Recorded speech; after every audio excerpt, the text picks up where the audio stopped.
The Committee on Economic Development and Agriculture meeting is hereby called to order. Greetings to the people of the U.S. Virgin Islands. I would like to take this time to acknowledge my committee vice chair, Senator at Large Angel Boques Jr., committee members in attendance. Thank you for being here. Before we get into the roll call, I would like to highlight some things that happened recently in the Virgin Islands. First off, I want to say congratulations to Aliyah Boston. We are all proud of her. And for those who are not aware, Miss Aliyah Boston, hailing from the district of St. Thomas, St. John, she was the #1 pick for the NBA. The WNBA, I repeat, WNBA draft 2023, and she will be playing for the Indiana Fever. So once again, congratulations to Aliyah Boston and her entire family. And we look forward to seeing her representing just like Tim Duncan did years ago. Yep. I would also like to say somewhat of a congratulations to Dr. Louis Peterson Jr. Recently, he was nominated to lead the Department of Agriculture. So I look forward to seeing him at a later time to come before this body and to give an update, but I know he has to get settled in. But I want to make it public, since I'm the chair of the Committee on Economic Development and Agriculture, that we now have a new commissioner, which is Dr. Louis Peterson Jr. And of course, he has to go through the process. He has to come to the Committee on Rules and Judiciary and be vetted, and from there on, it will be sent to the governor for acknowledgement, and he will be taking the oath. I would also like to say, welcome to the Virgin Islands. Recently, we saw some news, and I got it straight from the VI Consortium, and that's a new airline called Fly the Whale. I'm looking forward to seeing that airline come into the territory. And if I'm not mistaken, based on the article, Fly the Whale will be just in time for St. Thomas Carnival, and they will be dealing with inter-island travel. So, colleagues, if you can recall, in the last Committee on Economic Development and Agriculture meeting or hearing, Executive Director Carlton Dow hinted to us that there will be a new airline within 60 days.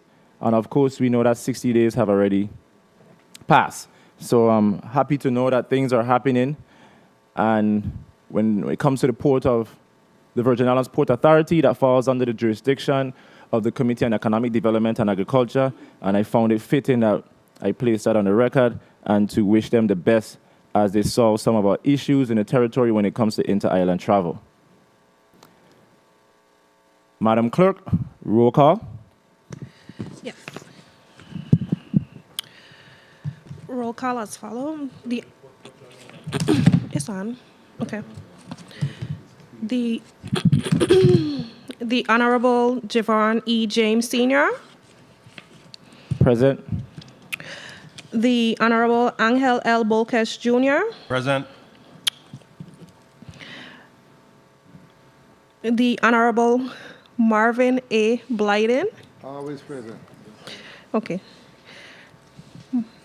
Senator Marvin A. Blyden. Present. Senator Diane T. Capehart. Present. Senator Dwayne M. DeGraff. Hold on one second, Madam Clerk. And we just want to make sure for the stenographer, as you just say the name, say Senator Blyden, present. I'm sorry. Yes. No, you're good. You're doing fine. So let's just start from the top for record's sake. Okay. Let's start over. Senator Javon E. James Sr. Present. Senator James Sr. present. Senator Angel L. Boques Jr. Present. Senator Boques Jr. present. Senator Marvin A. Blyden. Present. Senator Blyden present. Senator Diane T. Capehart. Here. Senator Capehart present. Senator Dwayne M. DeGraff. Senator DeGraff present. Senator Alma Francis Heiliger. Senator Francis Heiliger absent. Senator Donna A. Fred Gregory. Senator Fred Gregory, absent. Mr. Chair, you have 5 present and 2 absent. Thank you, Madam Clerk. Madam Clerk, are there any correspondence to be read into the record? Yes. You may proceed. The Honorable Donna A. Fred Gregory, April 12, 2023.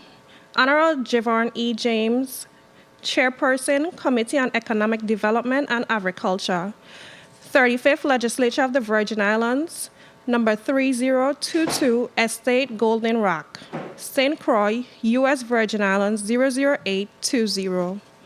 Reference, late arrival to Committee on Economic Development and Agriculture. Dear Chairperson James, please accept this letter as a formal notice of my late arrival to today's Committee on Economic Development and Agriculture meeting, which is scheduled to begin at 10 a.m. in the Earl B. Otley Legislative Hall in St. Thomas. Please have all circulated documents placed on my desk for immediate review upon my arrival. Thank you for your consideration on this matter. Kindest regards, Donna Fred Gregory, Chair, Committee on Budget, Appropriation, and Finance, 35th Legislature. Thank you, Madam Clerk. Are there any other correspondence to be read into the record? Yes, Mr. Chair. You may proceed. Alma Francis Heiliger, Senator, April 12, 2023. Honorable Javon E. James, 35th Legislature, Chairman on Economic Development and Agriculture. Greetings, Senator James. Please note for the records, I will be tardy to the Committee on Economic Development and Agriculture, scheduled for 10 a.m. on Wednesday, April 23rd in the Earl B. Otley Legislature Chambers. Due to a previous scheduled appointment, I will arrive as soon as possible. Thank you for your understanding. Regards, Senator Alma Francis Heiliger, 35th Legislature, Member, Committee on Economic Development and Agriculture. Thank you, Madam Clerk. Colleagues, we do have a quorum.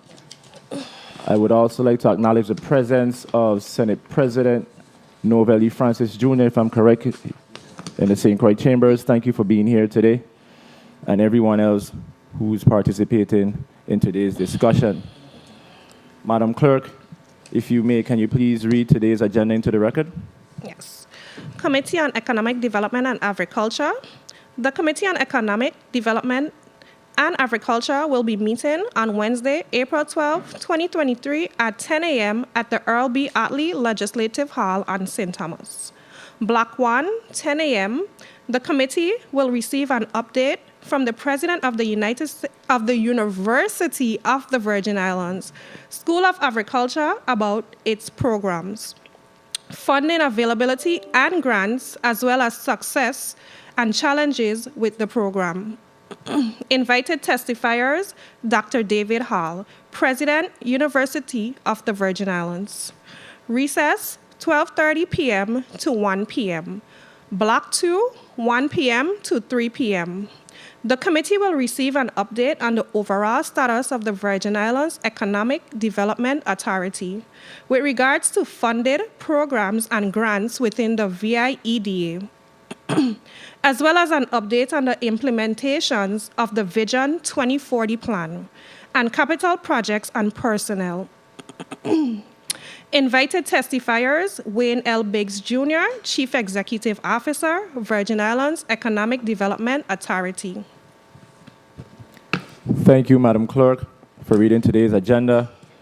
Colleagues, we look forward to a fruitful discussion in 2 areas of concern or discussion, and that is getting an update from the UVI School of Agriculture and from the Virgin Islands Economic Development Authority. Before us today, we have the UVI School of Agriculture, so testifiers, I'm kindly asking that you state your name and title into the record, and then from there we will proceed with the reading of the testimony. Good morning. My name is, David Hall, President of the University of the Virgin Islands. And Mr. Hall, you do have support staff, I see, in the District of St. Croix, in the St. Croix Chambers. You may proceed with stating your name and title into the record, sir.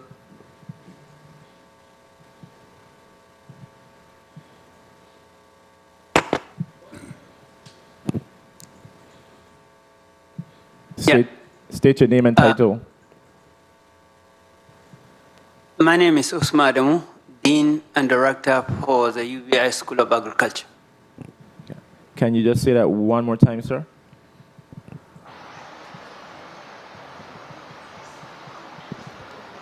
Sir, can you just say that one more time for the stenographer?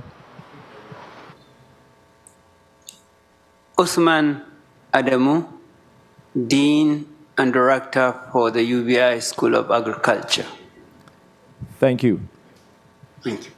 President Hall, you may proceed with the reading of your testimony. Thank you. Good morning, Chairman James and members of the Committee on Economic Development and Agriculture, and other members of the 35th Legislature present, other testifiers, members of the press, persons in the viewing and listening audience, ladies and gentlemen. My name is David Hall, President of the University of the Virgin Islands, and it is indeed an honor to appear before this committee to provide testimony regarding the university's School of Agriculture.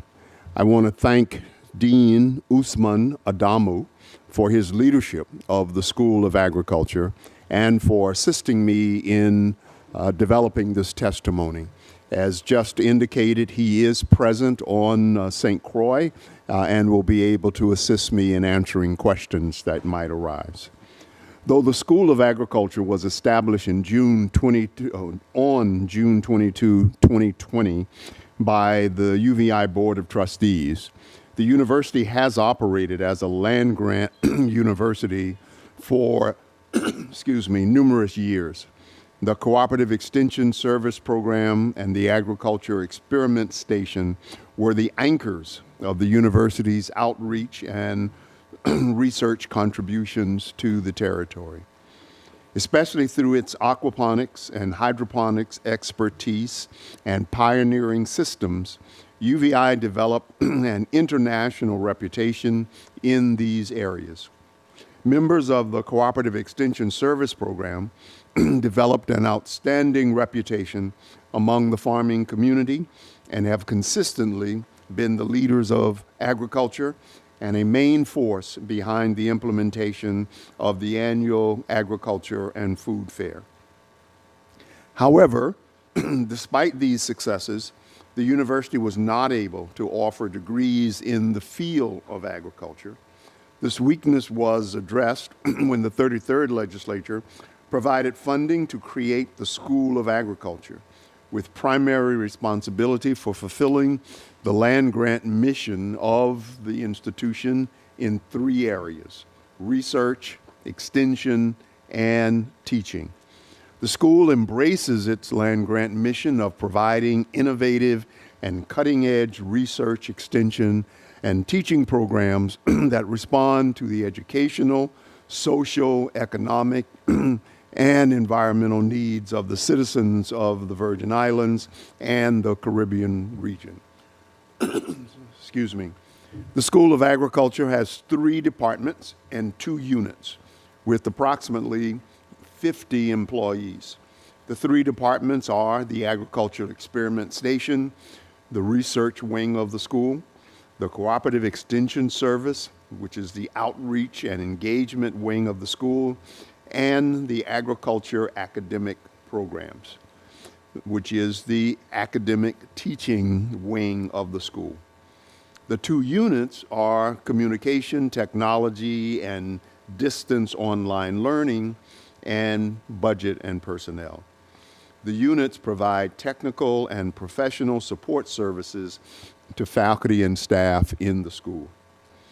The leadership team of the School of Agriculture consists of the following individuals: Dr. Usman Adamu, who is Dean and Director, Mr. Stafford Crossman, who is the Associate Director of CES, Dr. Thomas Zimmerman, who is the Associate Director of AES, Dr. Lewis Peterson, who is in the position now of Assistant Director of the St. Thomas St. John Extension District and was indicated by the chair, has recently been nominated to serve as Commissioner of Agriculture. Ms. Raquel Santiago, who is the Assistant Director of Budget and Personnel, and Mr. Matthias Clavier, who is the Assistant Director of Communication, Technology, Distance, and Online Learning. Funding. The work of the School of Agriculture is supported by a combination of federal and local funds. The federal funds for agricultural research comes from the USDA National Institute for Food and Agriculture in the form of capacity grants known as Hatch Regular, Hatch Multi-State, and the McIntyre Stennis. And these funds are matched with UVI local funds. Also, the federal funds for the Cooperative Extension Service Program comes from the USDA National Institute of Food and Agriculture in the form of a capacity grant known as Smith-Lever, and UVI matches it with local funds. The federal funds, along with the UVI matching funds, support the operation budget of the AES and CES programs. The local matching funds are required by the U.S. Congress for continuing funding of agriculture research and extension work at UVI. The AES and CES budgets are included in the following chart that is provided in the testimony.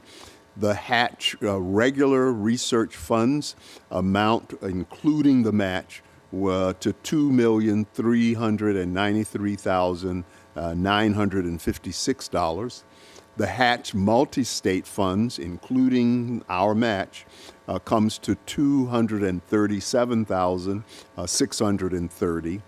And the McIntyre Stennis funds, which does not include a match, comes to $92,432. The Smith-Lever funds come to a total of, and this is in the cooperative extension budget, comes to a total of $2,008,053,325, and that does include a match.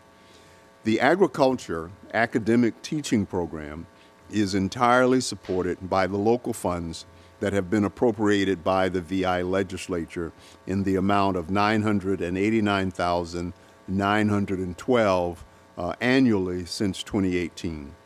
As a result of this funding support, the agriculture academic program's development of certificates, associate degrees, and bachelor degree levels are progressing very well. Presently, 12 programs have been completed and approved by the UVI Board of Trustees. This funding has allowed the School of Agriculture to recruit and hire initial essential personnel needed to start working on developing the new agriculture sciences curricula and courses. 5 PhD tenure-track teaching faculty in animal science, agriculture, business/economics, agriculture, plant and soil sciences, and horticulture were hired, along with 3 professional staff, including a full-time student recruitment specialist. Since the School of Agriculture was established only about 2 years ago, consequential and measurable progress is being made regarding the development, approval, and offering of new agriculture academic programs. A total of 23 students, 7 of which have been accepted but have not started courses yet, are currently a part of the various programs of the School of Agriculture. We are proud of all of these students, and as some of you heard at the School of Agriculture Legislature Day, one of Governor Bryan's daughter is enrolled in the program. I highlight her only because, as she indicated that day, her decision to return to the territory was due in great part to the university's ability to offer degrees in agriculture. This is an important message because it reminds all of us that the more attractive we can make the university, the greater our opportunities to retain and attract Virgin Islanders who are looking other places to fulfill their academic dreams. We need to keep our talent here, and this program is a shining example of how the legislature and the university can work together to achieve this goal. The School of Agriculture so far has developed and is currently offering the following 12 academic programs, 6 certificates, and they include aquaculture, agrotourism, horticulture, agriculture business, general agriculture, forestry, and nursery management. 4 associates of applied science degrees, and they include general agriculture, agroecology, agriculture business, and horticulture. And 2 Bachelor of Science degrees, aquaponics and horticulture. 3 more Bachelors of Science degree program curricula in agriculture business, animal science, and agroecology have been completed and are expected to be presented to the UVI Board of Trustees at its next meeting. If approved, the school will start offering those programs in the fall of the new academic year. Work is also in progress for 2 new certificates in animal science and cannabis social science, 4 new associates of applied science degrees in animal science, cannabis biotechnology, cannabis social science, and regulatory science, and 2 bachelors of science degrees in regulatory science and general agriculture. Considerable progress is being made in rebuilding efforts of the agriculture research and extension facilities on campus that were destroyed by the hurricanes, as 2 or 3 constructions, including the shade house, the sheep building, and the aquaculture aquaponics facilities, are either completed or near completion. Grants. In addition to the annual capacity grants, which I mentioned, Hatch and Smith-Lever, the university is entitled to and is receiving from the USDA National Institute of Food and Agriculture as a land-grant institution to fund AES and CES work in the territory. The School of Agriculture faculty and staff are constantly pursuing other sources of funding through grants and contracts to support their work. In fiscal year 2021, a total of 16 grant proposals with a combined budget of $10,779,897 were submitted to various funding agencies by the faculty and staff of the school.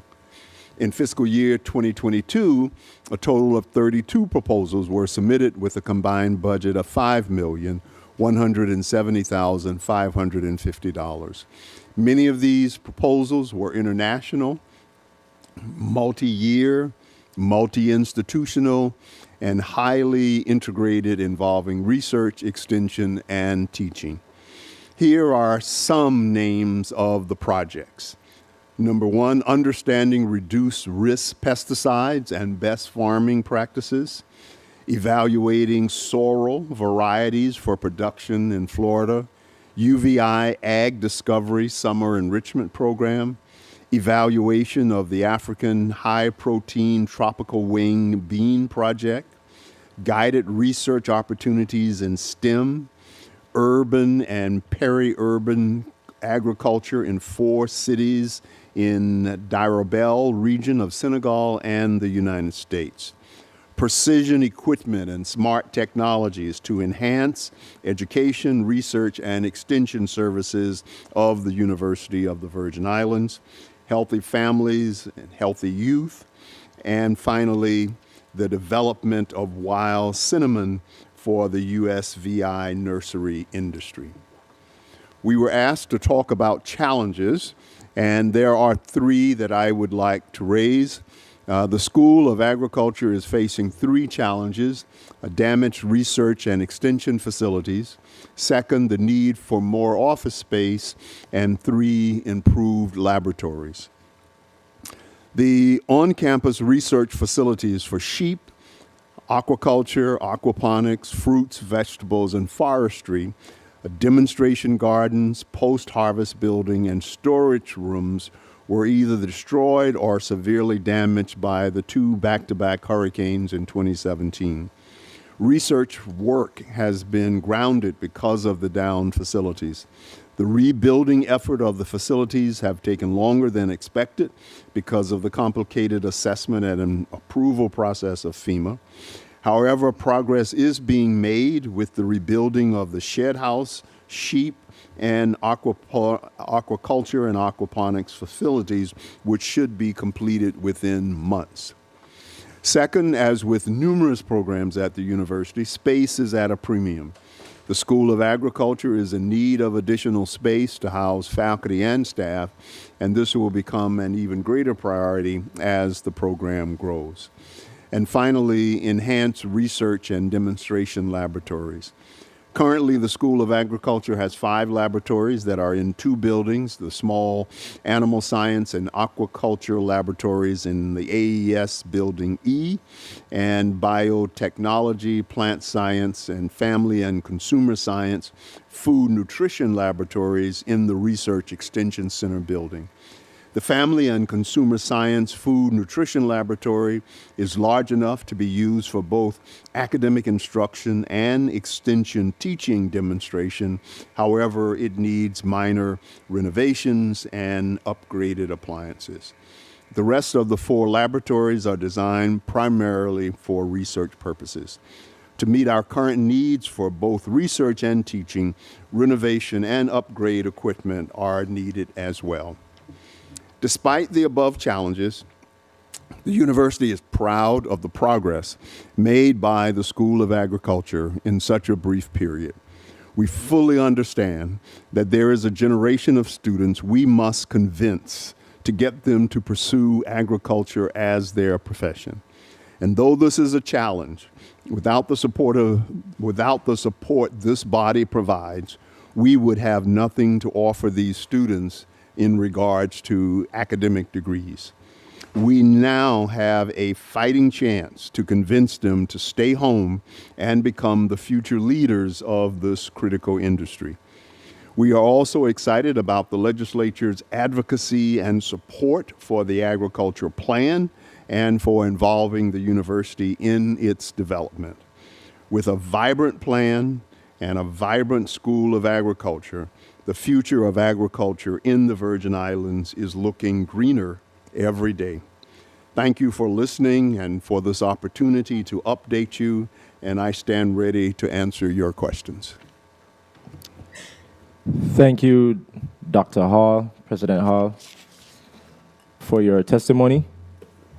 Before I get into the round of questioning, I saw where you mentioned the UVI Ag Discovery Summer Enrichment Program, and as you know, summer is right around the corner. And in your closing statements, you made mention that we fully understand that there's a generation of students we must convince to get them to pursue agriculture as their profession. So my question to you, with the UVI Ag Discovery Summer Enrichment Program, can you expound on that and give us some more information on how individuals can take part in that program? Yes, this is a summer program for high school students, not just locally, but also from other parts of the country. Dr. Louis Peterson, who we may be losing soon, has been the prime mover behind that program. It operates on our St. Croix campus primarily. The students are exposed during that program to various aspects of agriculture, why it should be a career. They visit farms, they get an opportunity to talk to farmers, they bring speakers in, etc.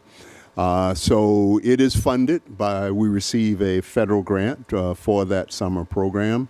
And I'm sure even if Dr. Peterson leaves us, we will do our best to continue to seek that funding because, as I believe is behind your question, it serves as a way to get our students to see how rewarding a career in agriculture can be. That is not the only program. There are some 4-H activities and other outreach to the schools that our cooperative extension and AES program engage in. But the Ag Discovery program is really unique because it brings students from all over the country. And is there a cap on the amount of students that you have in this program every year? And if so, can you place the number of students? Yeah, I would probably have to ask Dean Adamu. I think the funding provides a cap, meaning that we only provide funding, or we only receive funding to accommodate a certain number of students.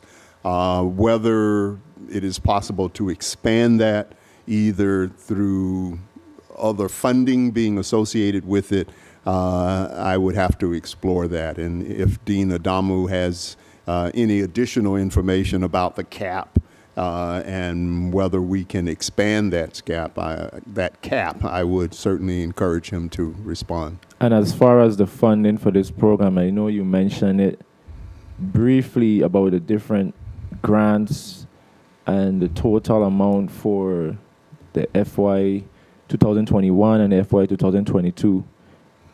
So my question is, where you get that funding from? On a local level, that's within your budget? Is it a federal grant? Yeah, all of those grants that I mentioned are federal, or we are seeking them from various federal agencies. The local funding that we receive is for the teaching aspect of the School of Agriculture. So the Ag Discovery Program is funded at the federal level. And lastly, when it comes to the 4-H program, because, you know, during the trip, that was for the School of Agriculture Legislature Day, and thank you and your team for putting that together as well. But during that trip, we were able to visit the 4-H program facility. While I was there, I was able to ask the ladies some questions, and I think right now they're in the process of trying to kind of like get more individuals to participate in the program. So if you can just place a pitch out there to the listening and viewing audience a little bit about the 4-H program and to get individuals on board. Yes. Well, 4-H is a wonderful program, and it exists nationally. It has been created as a way to get youth interested in farming, learning about how to be a part of the ecology of the environment in which they live. They participate in summer programs. They also participate in after-school programs. And it's a highlight even of the Ag Fair, where students in the various schools develop projects related to agriculture. There's a competition. A particular school is selected every year, so it's wonderful exposure for our youth. And we do want to encourage students on St. Thomas and St. Croix and on St. John, though the program is on the St. Thomas campus, to participate in 4-H. It has been a long-standing way to get youth excited about agriculture and to consider, even if they don't want to pursue it as a career, it allows them to be better citizens in regards to taking care of the environment, taking care of things at their home. So I certainly encourage parents to encourage their youth to reach out to our 4-H program and get their children involved. And who is the contact person and their phone number? Dean Adamu would have that information. Could you provide that for us, please? I think the contact person for that is Associate Director for the Cooperative Extension, which is Mr. Stafford Crossman. And the contact number for that person? I will have to get back to you with that number. Sorry, I don't have that number right with me, but I can be reached also directly for that, which is 340-692-4091. Thank you. And next time, just try to get a little a little bit closer to the mic. But thank you for that information. Yes. And Senator Bolkis, you're going to be recognized shortly, but I just want to give a brief highlight of the School of Agriculture Legislature Day. We have a presentation by media, so media, if you may.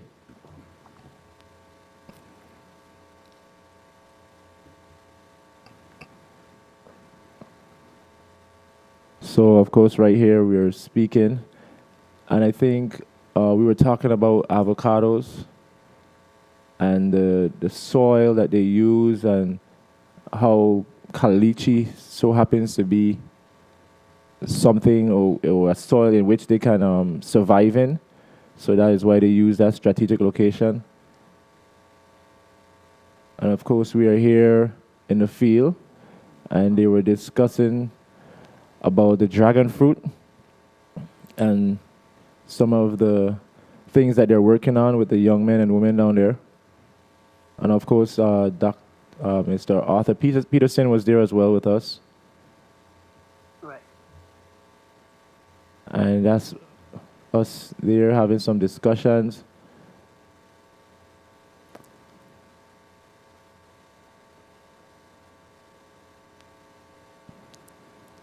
And once again, it was a very informative trip. And I do look forward to having more of these discussions. And I like the collaboration between the legislature and the UVI School of Agriculture. I know that we're going to have Dr. Lewis Peterson, who is very aware of the challenges and the many things that are happening at the UVI School of Agriculture. We're hoping and praying that he can bridge that gap so we can form a stronger relationship between the UVI School of Agriculture and the government of the Virgin Islands.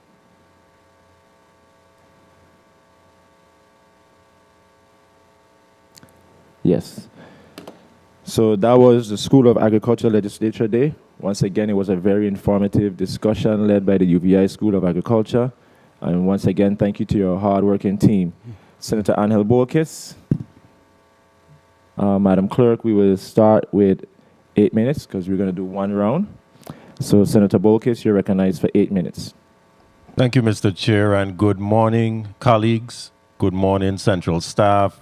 Good morning to the listening and viewing audience. Good morning, Dr. Hall. Good morning, Dean Amadou.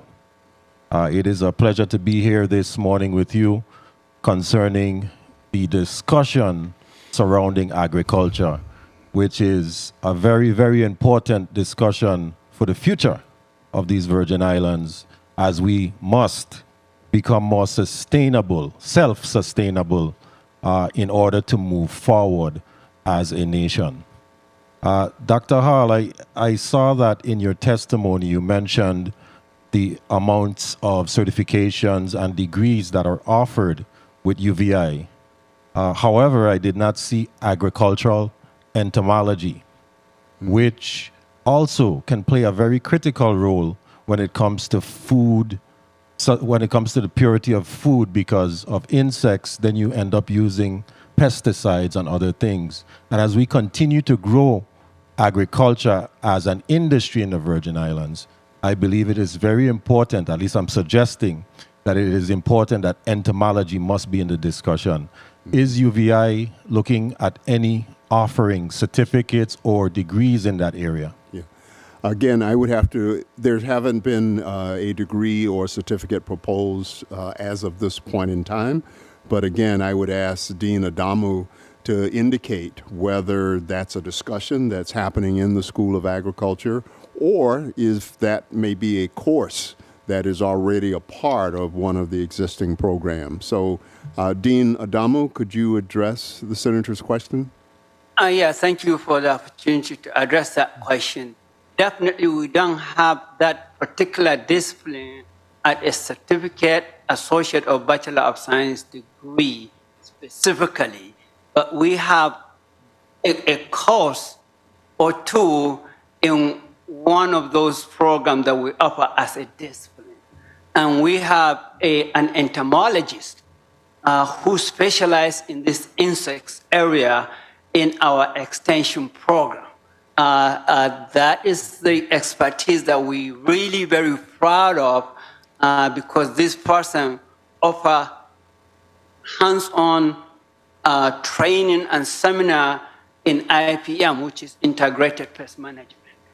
So our entomologist is not in the academic program, but she is under our cooperative extension service. Noted. With agricultural entomology, it is, in my opinion, also affects the quality of food. Madam Clerk, can you pause the senator's time? Yes. Forgive me, I have a hard time trying to pronounce your name, but for UVI School of Agriculture representative on St. Croix, we're just kindly asking that you get closer to the mic, speak directly into the mic. Okay? Okay. So just speak directly in the mic and try not to turn your face left and right. Just focus forward. Thanks. Madam Clerk, you may proceed. Senator Bolkes, proceed. Thank you, Mr. Chair. Dr. Hall, how many of the mandates presented in the agricultural plan have you made headway on concerning the deliverables?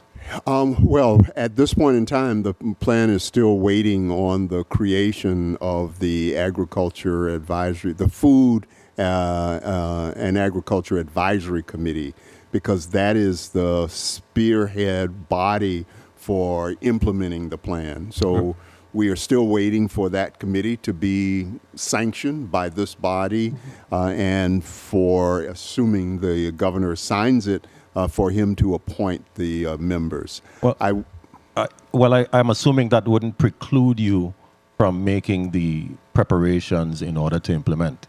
Yes, there are preparation. For example, the Agriculture Business Center, which is being asked for.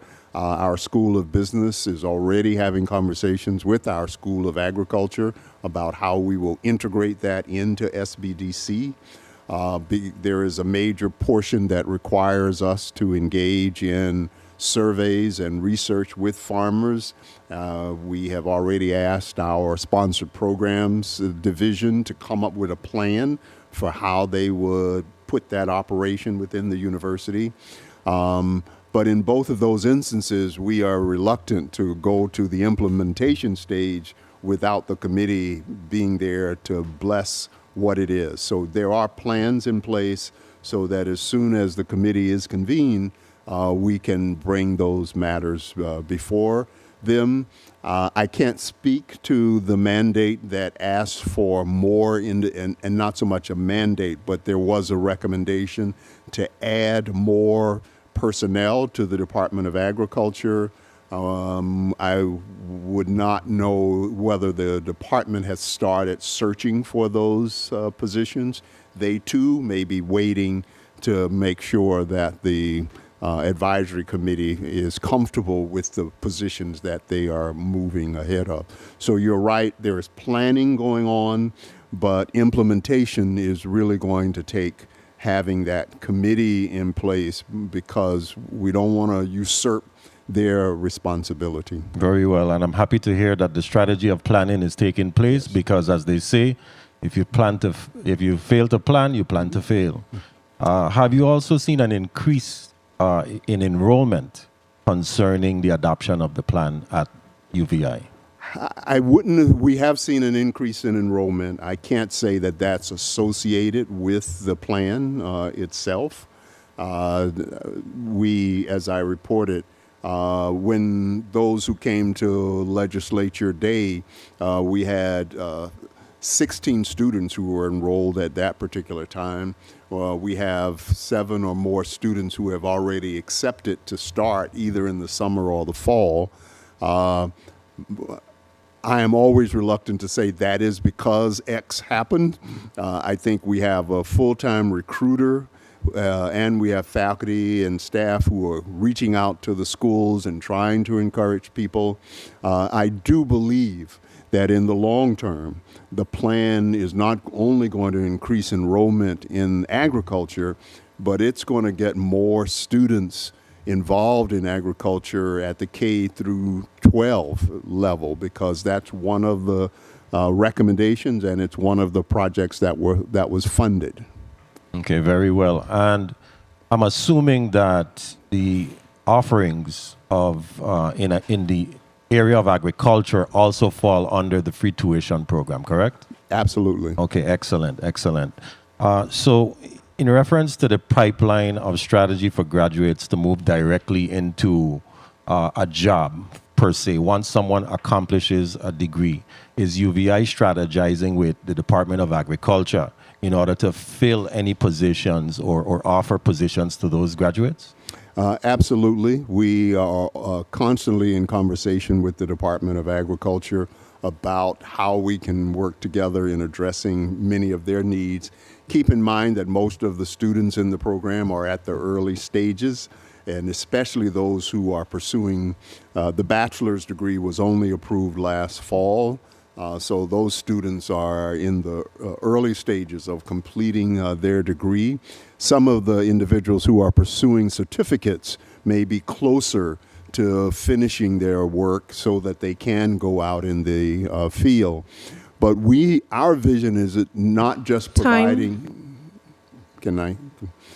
not just providing personnel for the Department of Agriculture, but to work creatively to see how we can support those students going into the industry directly.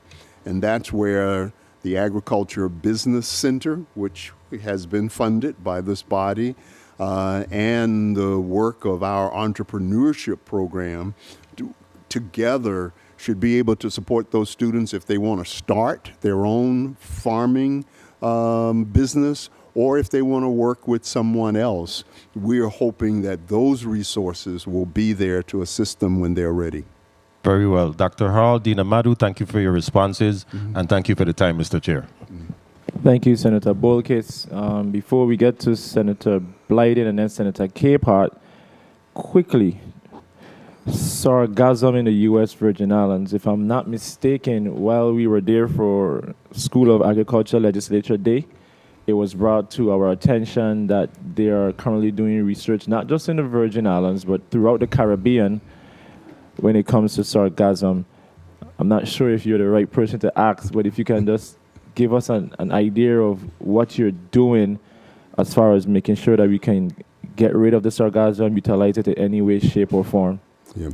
I'm going to, again, have to go to Dean Adamo. I know it is an area that is being looked at not only by individuals in the School of Agriculture, but also our marine science faculty members are spending a lot of time thinking about this issue and engaged in some research projects. And we can certainly update you more on what's happening in marine science. But Dean Adamu may be able to speak about what his faculty may be doing in regards to this challenge.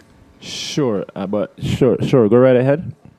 I think in the School of Agriculture, we have 2 research faculty in AES that are looking into this issue. But I don't know how far they are into it, but I know there are 2 that are really, really interested in looking deeper into this challenge. And my question to you, the last time we had a real serious sargassum outbreak, if I'm not mistaken, the federal government us. So my question to you, is there any way we can tap into federal funding to deal with the sargassum issue? Dean? Yeah, there are various federal funding that might be available to work in this area. This particular issue might not be in our plan of work, which we are expected to develop as part of our funding requirement.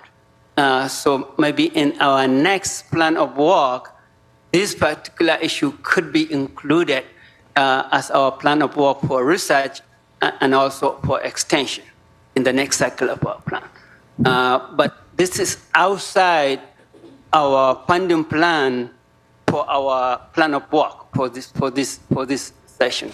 But in the next plan of work, which is usually 5 years, that issue can be considered as the issue that we will work on.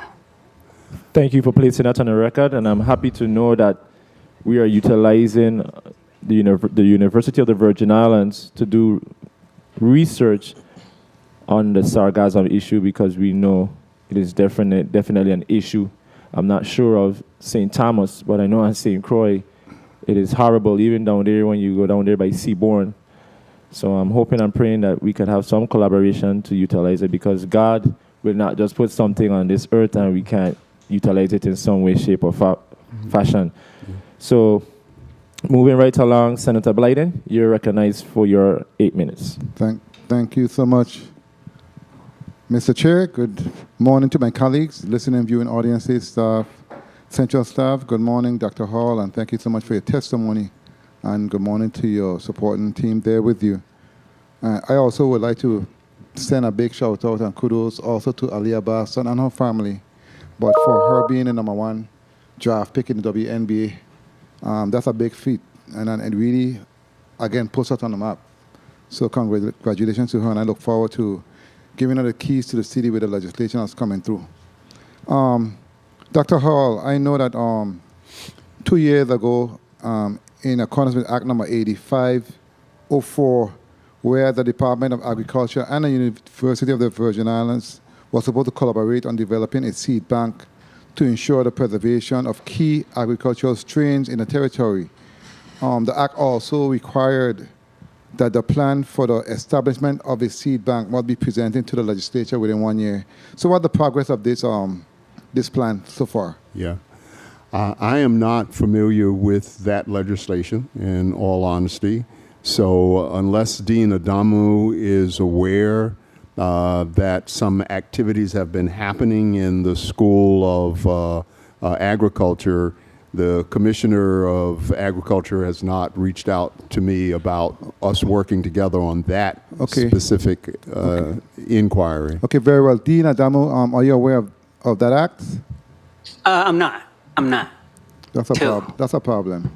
Very well, we'll have further discussion. Also, in respect to the corporate extension services and the seed links that are available for local commercial and home farmers, where are we at with that in terms of the production? And what type of collaboration is going on in that space? Dean Adamu, could you address the seedling?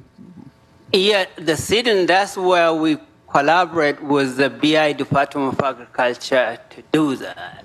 And if you happen to be at the Ag Fair, that is a key portion of our outreach effort to distribute seeds and seedlings to our local farmers and people here.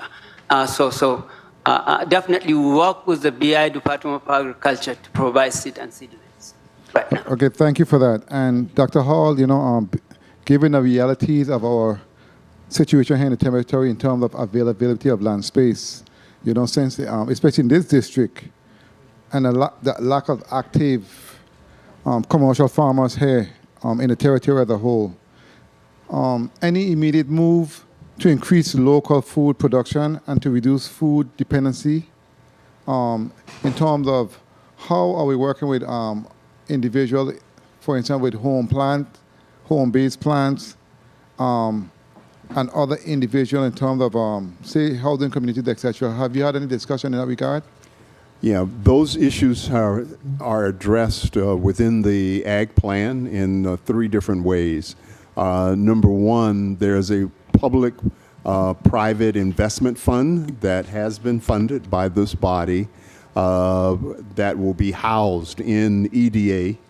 And the goal there is to work especially with large farmers or farmers that have the potential to be large farmers and commercial farmers, so that either through loans or grants, they can receive capital to increase their productivity. In the business model mandate of the plan, that was one of the things we advocated for and is funded.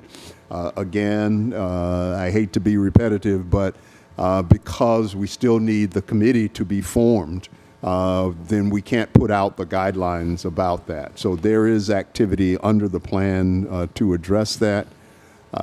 Okay. Okay, very well. Well, let me ask you in respect to the Extension Services page on Facebook, your internet, it had not been updated since 2021. What's going on with that? The School of Agriculture on your Extension Services page, it had not been updated since 2021. Who handles that? Who's dealing with that? Well, that would be the communications. I talked in my testimony about the unit that deals with communication under the School of Agriculture. They would be responsible, and if it has not been updated, then Dean Adamu and the person who's over that is Mr. Clavier. We will reach out to him to make sure that it is updated. That's some time. Who deals with retaining staff and students and recruiting? Who deals with that? There's an individual, I'm slipping on her name, Dean Adamu can give you her name, but her full-time responsibility is to engage in student recruitment. Dean Adamu, could you share the name of the individual who is responsible for recruitment in the School of Agriculture? Her name is Denise Lake, and her contact number, in case that might be of interest, is 340-692-4059.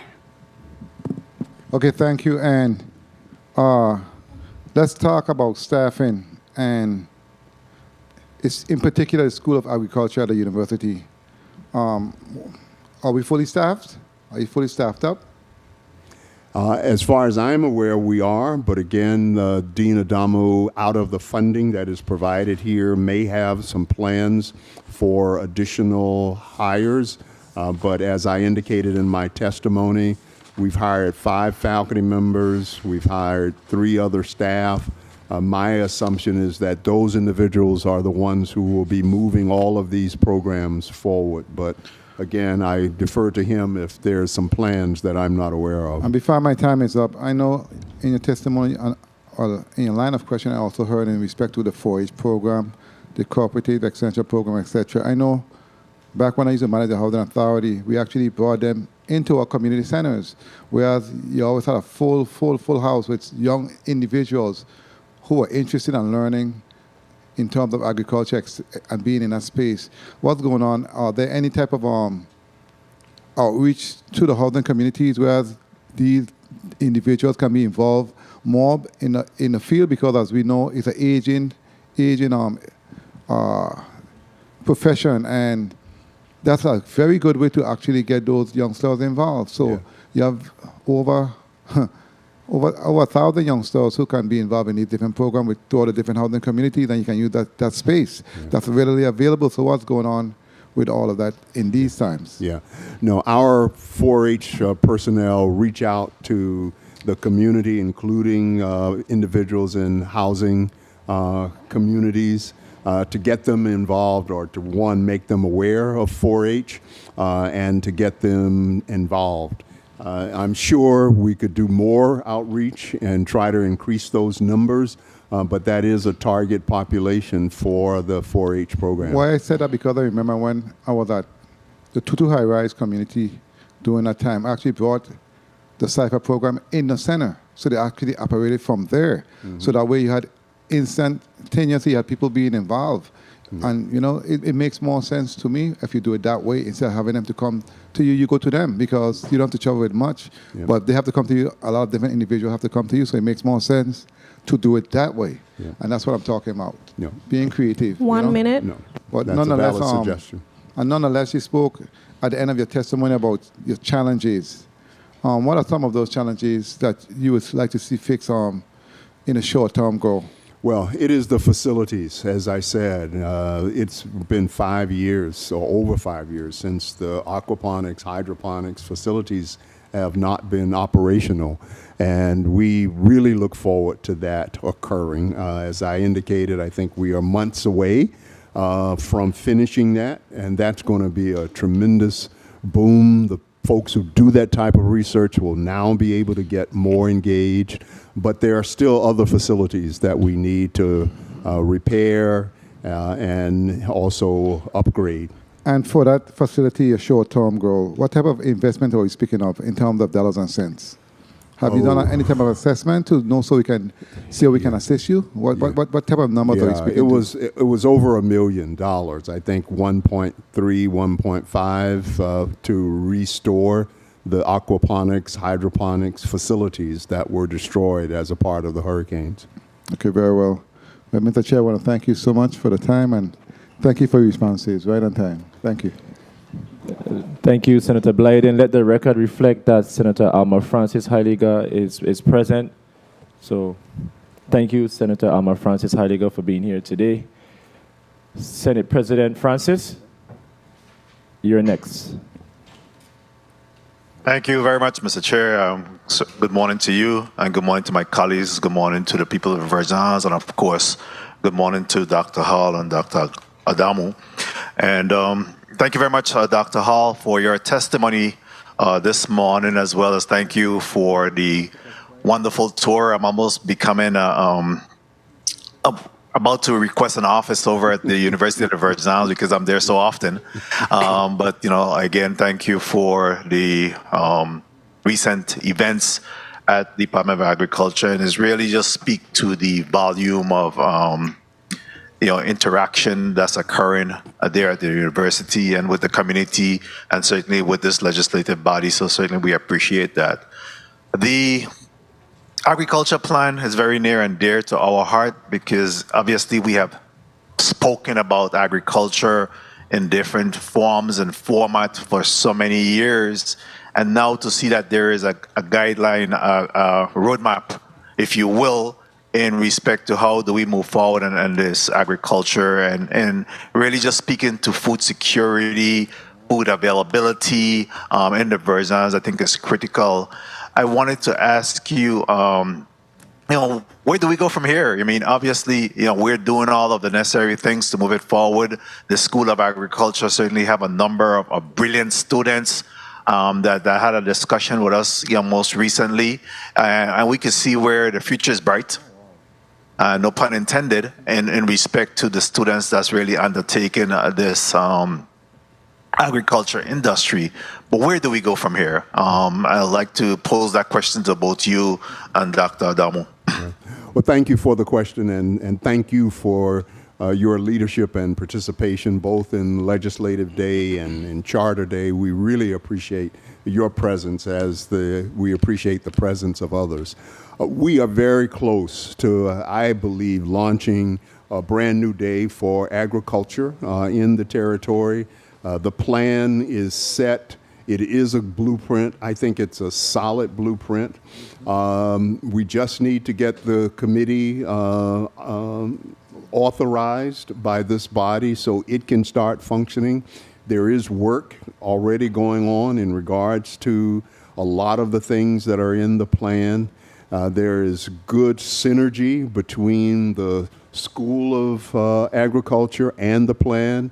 Dean Adamu was on the committee that helped craft this. He was a strong advocate for the educational component in the K through 12, and that was funded as well. So we are just ready to go. As soon as that bill that creates the committee is passed by this body, signed by the governor, I commit in my capacity as a member to make sure we convene right away so that those plans that are already in place can be implemented. So I see a lot of growth happening in this area because of the leadership here, because of the investment that has been made, and we have some very good people who are ready to work. Thank you very much, Dr. Hall. Dr. Adamu, you want to weigh in on that question? Yeah, I think President Hall was right when he said the future of agriculture in the territory look good. With the creation of a new School of Agriculture and the new agriculture plan that addressed the major issue of production agriculture in the territory, I think those are a good combination. We're heading into a right direction. Definitely we need to continue to have the support that we are having from you in terms of capital investment, resource investment, to help us to do more. When the original vision of creating the School of Agriculture was born, bringing AES, which is the research wing, bringing the cooperative extension, which is the outreach and extension, and then developing that academic program, the whole idea of land-grant mission was reborn here again at the U.S. Virgin Islands. So the future of agriculture looks bright if we continue to commit ourselves to making those kind of necessary resource investment that we are hoping to get from you. The future looks good. Thank you very much. And Dr. Hall, as well as the agriculture extension programs, again, I thought that was a good opportunity for my colleagues and I to be able to see, some of the functionality as well as the developmental aspects of, what's happening at the extension service. Some of the scientific data that's being collected. We're almost had a drought recently. However, last week Thursday when we got that wonderful downpour, it kind of staved off the drought that we were expecting for the summer. But I wanted to find out from you, how do you see fishing and fish being on the whole issue of marine and aquaponics and how and all of those things? How do you see that tying into this whole discussion about agriculture?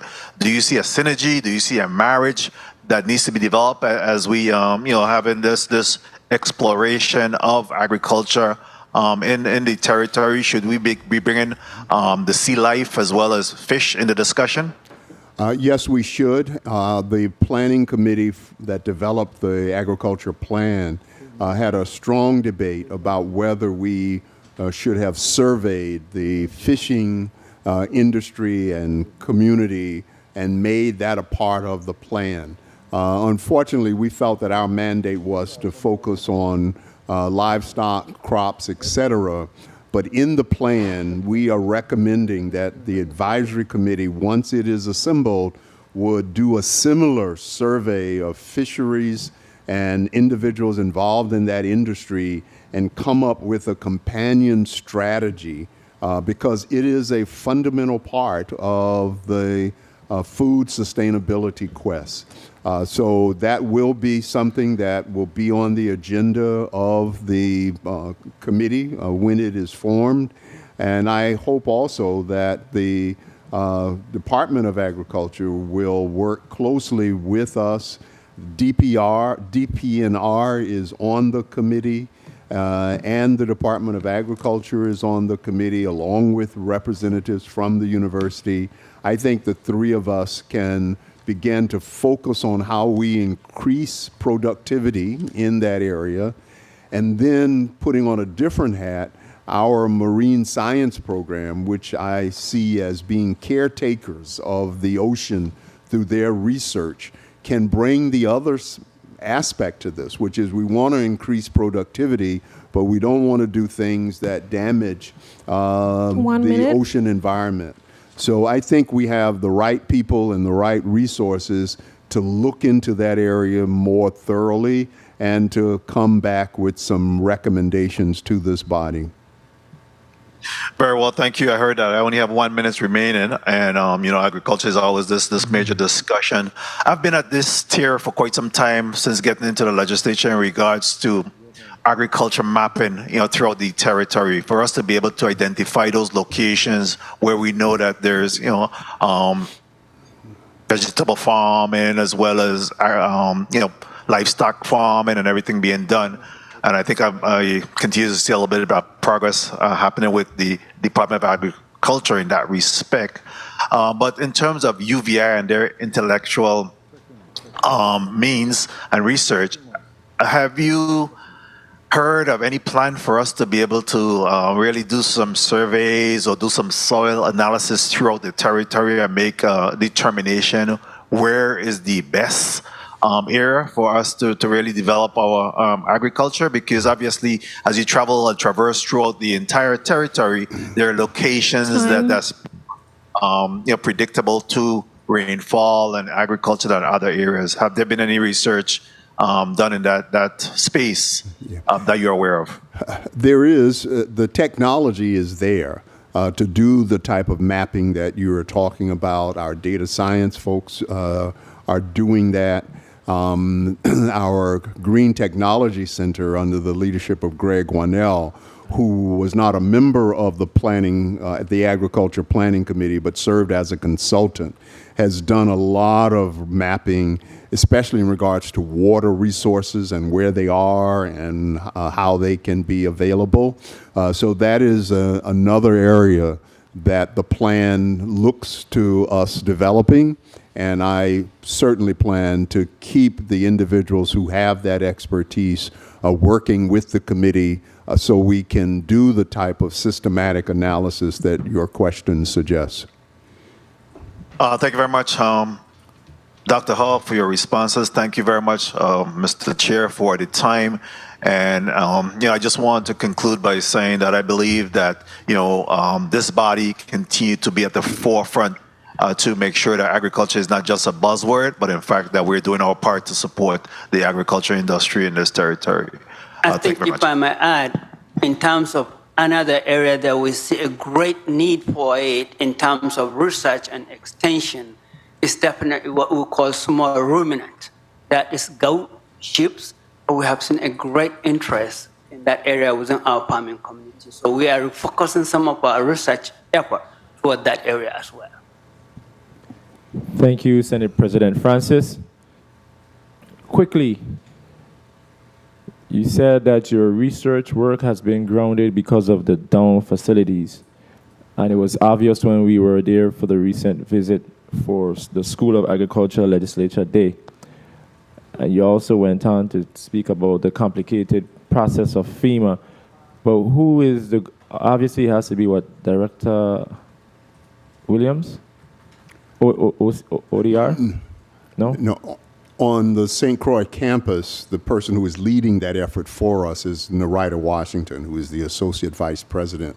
So she works with ODR, the Office of Disaster Recovery, and works directly with FEMA personnel to put in the information that is needed to get the assessment and to ultimately get them to obligate the funds.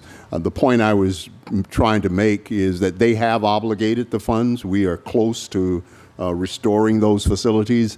It's just that it's taken a long time. And that's the frustration, not only with this project, but with others, that we are still, 5.5 years out of the hurricane, and we still have facilities that we're trying to put back in place. From a scale of 1 to 10, 10 being the highest or closest to being completed, what number you would say that you are currently on when it comes to being completed or drawing down on the FEMA funds? Yeah, I would say if 10 is completion, we are probably at 7.5, somewhere in that range. We have some key facilities on both campuses, more so on St. Thomas. The Reichel Center stands way up there as a major issue that we have to address. Quarters B, another facility. So we've made good progress on both islands. On St. Croix, it's really the research facilities related to aquaponics and hydroponics. And as I indicated, they are close to completion. So we're somewhere in the 7.5 to 8 range, but we really need to get to full complete. We need to be at number 10 because we want all of our facilities to be functional as they were before the hurricanes. And I can't sit here and say we are there yet, but we are very close. But if you can you just elaborate, if you may, about the complications? Because you briefly mentioned that it is a complicated process, and we are aware of the complication as far as dealing with FEMA. But can you just give us some more details, like what has been the real challenge with FEMA? Well, it has been, and again, this is more from the folks on both campuses who do the direct interactions, is that times we submit information and after waiting for a long time, we're told that that's not the correct information, and so we got to resubmit it. There are times when we are operating with a particular individual who we are providing the information to, that person changes. And unfortunately, when a new person comes in, sometimes you are having to start all over again from the ground up. There's certainly been a discussion that we've had with ODR about using consultants and not using consultants. In some projects, we chose not to use a consultant. The St. Croix, Ms. Washington felt she was well-versed in working with FEMA, so she chose to go in a different direction. On St. Thomas, we decided to work with Whit O'Brien, and then for some projects, not for others. And so we've had mixed results as to whether you actually need the consultant, what is the role of the consultant, and then there are just sometimes long delays. So I'm not going to sit here and say we did everything right, and there may be some things that we didn't do quite right. But I also know that there have been times when we have sent information and still have not gotten the funds obligated, because that's the key. We've had very many visits and we've provided a lot of information, but until they obligate the funds, we can't start using those funds, and that kind of slows things down. So, a quick question. You made reference of Whit O'Brien. Are you still dealing with them? Yes, we are. And especially around the Ryco project, they are trying to help us because that's the one that is really, I would say, the largest remaining project right now. And so the Office of Disaster Recovery has been very gracious in working with us and Whit O'Brien to see if we can break through this last hurdle in regards to Ryco, so we can, we have a contractor who is ready to go, but we need the funds to be obligated. We need FEMA to give us permission to go forward. So we are trying to work collaboratively to get to that point, but I can't sit here today and say that that facility has been obligated so we can start finishing the construction.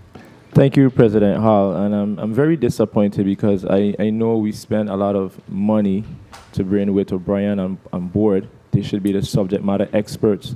And I know dealing with the federal government, it is never an easy process. But I'm hoping and praying that things do fall into place. But Senator Bolkis, you're recognized for, but before I do, let the record reflect that Senator Donna Fred Gregory is here. Can you mark her as present? Thank you, Senator Donna Fred Gregory. Senator Bolkis, point of inquiry. Yes, Mr. Chair. Thank you, Mr. Chair. Dr. Hall, as the conversation progressed around damaged facilities and more office space, I thought I saw something in the news concerning a swap of one of your properties with Port Authority. If in fact you're looking for more spaces or to utilize more facilities, why is that swap happening? Well, I will be here on Friday to provide testimony on that topic, so I won't give my testimony now, but that's related to our acquisition of the old West Bay supermarket. And the land that supermarket sat on, it still sits on, but we now are turning it into an innovation center, is owned by Port Authority. So we want to move out of having to lease the space from Port Authority to owning the space. And we are engaging in a swap of some land right across the street that is at the far end of our soccer field, so that we can own it outright and not have to continue to pay, or to be obligated to make lease payments. But I will be submitting testimony to this body at the end of the day or early in the morning, and then I'll be here on Friday to the Committee of the Whole to talk about that issue. Very well. Thank you for that response. Senator Diane Capehart, and then Senator DeGraff. Thank you. Good morning. Good morning. Thank you, Mr. Chair. Good morning, colleagues. Good morning, listening audience, the people of the Virgin Islands, President Hall, and Dr. Adamu. Thank you for the invite to the School of Agriculture Legislature Day. I thought it was very important that we as legislators actually attended that day because we were able to have a better understanding of your agriculture academic programs. And one thing that stood out to me was, yes, your recovery efforts. I know my colleague, the chair, just asked about the FEMA projects. But I know it's very complicated as we go through these natural disasters and then we are seeking these federal fundings.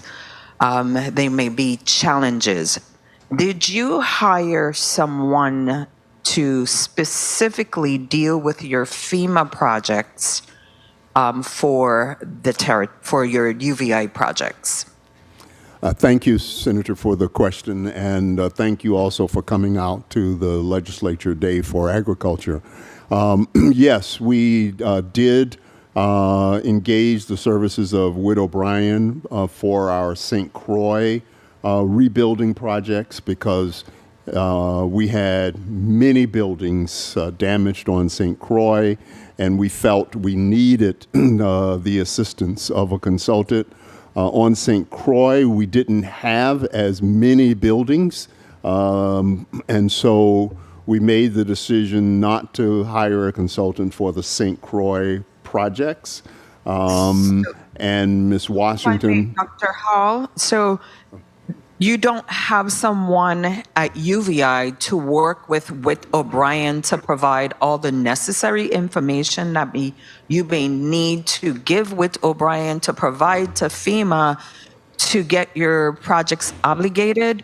Because No. I know you have to have someone from UVI or someone who knows to give Whit O'Brien the information so you can work together. And I've been seeing that that's a challenge with a lot of our FEMA projects where we need to identify someone, say probably from UVI, to get this information. So I don't know if that's one of your biggest challenges, but you mentioned it in your testimony today that the rebuilding efforts of the facilities have taken longer than expected because of the complicated assessment and approval processes of FEMA. So just because of my experience and working on getting FEMA projects obligated, I understand some of the challenges. And one of the challenges is to identify an individual who works at UVI to get all that information because Whit O'Brien may not be able to get all the information. So I just wanted to find out if you had someone identified at UVI to work with Whit O'Brien. We have an individual on each campus that is responsible for doing exactly what you're talking about. The person on St. Croix is Ms. Narita Washington, Associate Vice President for Fiscal Affairs and Operation, and she's done an outstanding job working with them. As I indicated, the project that relates to the topic of today is already under construction. The point that we were trying to make in the testimony is that it's taken quite a while to get to this point, but we are at that point, and she has been the lead in providing them with the information. On St. Thomas, where we did work with Whit O'Brien, our physical plant director, along with some other support, has been the lead in working with Whit O'Brien and working with FEMA to make sure we provide all of the information that's necessary. Thank you, Dr. Hall. You mentioned in your testimony, part of your leadership team for agriculture is Dr. Lewis Peterson, who was recently nominated to lead the Department of Agriculture. How is that going to affect your program? Because I know he's a great asset. He is, and we certainly are going to regret losing him. But Dean Adamu will have to identify someone else who is either in the organization already or in the School of Agriculture who can move up, or we may have to hire someone externally who can fill that particular role. As you may be aware, Dr. Peterson served as Commissioner of Agriculture before, and we lost him for about 4 or more years. And it was a loss, but we were able to make progress. And then when he returned to us, we lost Mr. Robles, who became commissioner for 4 years. And so we've been able to continue to make progress, even though we have lost some key people. We see it, though, as a gain for the territory. We are fortunate that we have outstanding individuals in the School of Agriculture who can provide the type of leadership that is needed. And though it's a loss on one perspective, it's a gain to all of us in trying to move the agriculture agenda forward. Well, with that being said, that's why I wanted to go with how does UVI and the Department of Agriculture partner? Are there any initiatives that the Department of Agriculture and the university that partners together to, improve our agriculture community? Because, I think that private partnership is very important. And one thing, as we talk about agriculture, as we, approving this agriculture plan, one thing that I would like to see is the university, the Department of Agriculture, start focusing on agriculture in our 1 minute. school. There used to be the Virgin Islands Resource Conservation Development Council used to apply for a USDA grant and send 10th, 11th, and 12th grade students to Tifton, Georgia, to a conservation camp. That no longer happens in the VI, giving our students the opportunity to be exposed to the agriculture field. So I would like to see that a workshop probably happens with, getting our 10, 11, and 12 graders exposed to, water resources, environmental issues, aquatic ecology, conservation of life, forestry. These are the things that our students were exposed to. But if we can start sparking our youth interest in the agriculture field locally, Time. I think it would be very important that UVI and the Department of Agriculture starts focusing on our youths in agriculture. Thank you, Mr. Chair. May I have time to respond? Sure. Thank you for that excellent question. The first part, we work closely with the Department of Agriculture in a lot of different ways. Time won't permit me to answer them all. The annual food fair, Agriculture and Food Fair, is really co-sponsored by the Department of Agriculture and the university, and our staff worked very closely together.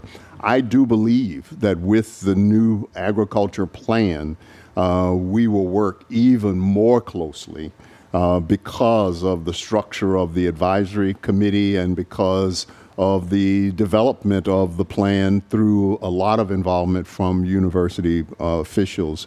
And on your last point, in regards to education, I agree with you. That has to be a priority at the earlier stage. One of the good things about the plan and the funding that we received is that there is $500,000 to do exactly what you're saying, and that is to create a systematic approach for integrating agriculture into the curriculum for students at those early stages.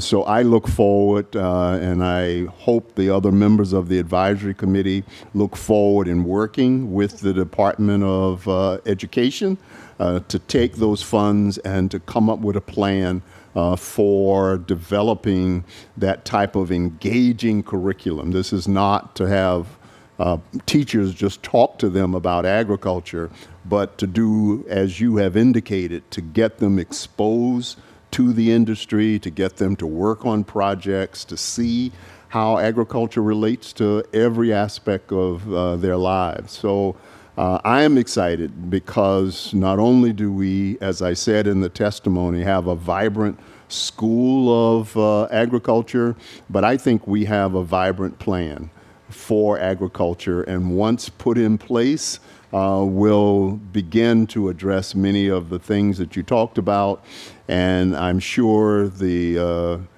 new or the commissioner designee of the department, who is a member presently of the university, will support the same type of vision that I'm talking about. And we certainly look forward to working very closely with the department, as we have done in the past, and hopefully even closer going forward. Thank you, Dr. Hall. And as far as continuity, you know, that's one of our biggest challenges with the government of the Virgin Islands. It is no secret, if I'm not mistaken, you will soon be leaving, if I'm not mistaken, right? That's like next year? I will be stepping down as president July of 2024. So as far as continuity and to make sure that whatever you have put in place for over the years be, how to say, some way of a roadmap, a guideline, a framework, a blueprint. What are you doing with the remaining of your time to make sure, specifically with the UVI School of Agriculture, with you being at the table for the territorial agricultural plan discussion and all these legislation, what are you doing to really put a blueprint in place so we can have continuity and it is not going to be a big loss to the territory? Yeah. I plan to, in the remaining time, work on the advisory committee and get that functioning at a very strong and good level. Have 15 months, and so if we can get that committee functioning, I think that's enough time to get the right rhythm going. By law, whoever the new president is will continue to work on that committee, and I will do my best to ensure that there is that transfer of information and there is that continuity that you are talking about. But I believe also that within the institution, individuals like Dean Adamo, our Dean of the School of Business, worked on the plan as well. We are now getting our sponsored program director involved because it's being funded through them. Our SBDC program is going to be engaged. So there are going to be numerous aspects and numerous units within the university that will have to fulfill the things that the plan talked about and calls for. And I hope and believe that the person selected to take on this helm will have the same type of commitment to this particular field and clearly to the School of Agriculture. That is going to be a program that will grow over time, and whoever is president can't ignore that fundamental part. The funding that this body provides on an annual basis creates that accountability to be able to see if we're making the progress that is needed. Whatever you do, just keep your phone number the same. Senator DeGraff, you're recognized for your 8 minutes. Thank you, Mr. Chair. Good morning, colleagues. Good afternoon, colleagues. Good afternoon, testifiers, all of you listening and present. Dr. Hall, July next year. Thank you for all you have done. and for you continue to do until you leave, and much success to you wherever you go. Agriculture, when I look at agriculture, I look at University of Virgin Islands putting together a school of agriculture. I remember, I think in the 32nd legislature, I mentioned to you about UVI looking at becoming a A&T. And I think you have accomplished that mission, the agriculture and technology end.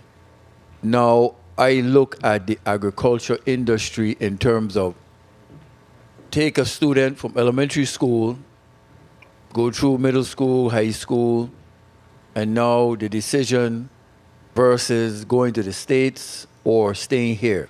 Okay, here I have, what option do I have? I have the free tuition. I want to study agriculture. Now, I go to agriculture, I go to the University of Virgin Islands. What degree can I obtain in agriculture at the University of Virgin Islands? Yeah. Or degrees? Yeah, well, we have 12 different opportunities, and I want to make sure I'm citing them correctly. But individual can get 6 certificates in different areas, from aquaculture, agritourism, horticulture, agriculture business, general agriculture, forestry, and nursery management. Those are certificates. Right. The degrees would be 4 associate degrees and 2 bachelors. The 4 associate degrees would be general agriculture, agroecology, agricultural business, and horticulture. If they want to go 4 years and get a bachelor's degree, they can then focus right now on aquaponics and horticulture. There are some other degrees that Dean Adamu and his staff are working on presently and that they will be putting before the board. So if the board approves them, there may be even additional degrees. And one of the areas is really around cannabis technology and cannabis research, which, based on other decisions the territory has made, is going to be a critical area going forward, so that we are producing individuals who can do the testing, who can manage this area, who can be leaders of the cannabis industry that is here. So I can't say those degrees are going to be approved, but they are at least have been developed and will be presented to the board. So there are quite a number of options right now for students. Okay, again, I remember you mentioning about when we were having the cannabis discussion that the university would lose some funding or something because cannabis still being federally illegal. And has that changed? That has changed, and because of federal law changing, so we can do research on cannabis and not lose the funding that we presently have. Okay. And I think there will be opportunities and we've already been approached by the Cannabis Regulatory Committee to see if we can do some of the testing that is needed in that particular area. So we can engage in that type of collaboration now. Okay, and back to that student now, again, elementary, middle, high, now in the university, I go for these degrees. What do the collaboration now with the Virgin Islands government and the entities, I come out with a degree in the Virgin Islands. I chose to stay home. I got a degree in agriculture. Where does it lead me for a lifelong career in the territory? Because that's what I think is missing in the territory. Yeah. So where does it lead me getting one of those degrees or certificate into a career where I could sustain myself and my family? Yeah. Well, first of all, it means that you have the qualifications and the expertise to go out and start your own farm. Now, I do believe, and you touch on a good point, we're going to need to work with the Department of Agriculture to make sure that when students do finish, that they can lease land from the government or be provided with some support so they can enter into the industry. But the reason we advocated for the Agricultural Business Center to be part of SBDC is that person is going to need the legal assistance, the accounting assistance, et cetera, so they can develop their business in the right way. We have a lot of expertise at the university on entrepreneurship. If this person is just starting out, then we would hope that they could tap into those resources along with the Agricultural Business Center so they can get started. Everyone is not going to want to go out and start their own farming business, so we hope that some of those students can help revolutionize or modernize some existing businesses, some existing farmers, especially those who are commercial farmers, who probably would love to have individuals who have expertise that can make their farms more productive. Okay, and I look at actually the farming in agriculture as the least of the problem to me. And I say that because the industry is so large that now the other aspects in support of the farmer, does UVI look at, again, the Virgin Islands as a whole? You are the institution of higher learning. We have to look at the Virgin Islands as a whole going forward. Okay, so I'm not going to be a farmer. I'm going to be maybe the individual who is going to fix the farm equipment and different things. So is a collaboration with the government of the Virgin Islands, that of UVI, and looking at where, again, we could keep Virgin Islanders home. Yeah. And case in point, so since I have 1 minute, the Senepal cattle in St. Croix and the sheep that they have, exclusive basically to St. Croix, to the territory. Right. What does the School of Agriculture guide our Virgin Islanders, young Virgin Islanders, towards a career in marketing those animals, producing, and the whole 9 yards? Because I don't want it to stay at the level of thinking of, well, we have certificates, we have degrees, and that's where we end. As the institution of higher learning, you need to be in this territory where you determine and say, hey, we can open the doors in this direction. That's the kind of collaboration I'm looking for, and it has to be through the University of Virgin Islands, because, like I said, you're the higher institution of learning. Yeah. Any thought towards that direction? Yeah, I think the collaboration between the School of Agriculture and the plan that has been developed will address those sorts of concerns, because we want to work closely with the Department of Agriculture so that they can help us identify what are all of the needs. Some of those needs are going to be personnel in their operation, but some of it is going to be what are the industry needs, because agriculture is a business and it is going to take individuals who can bring a keen business sense. That's one of the degrees that is being offered. It's also something that involves a lot of technology now. And so we want to be graduating students who have the technology aspect and skills to operate in this particular industry.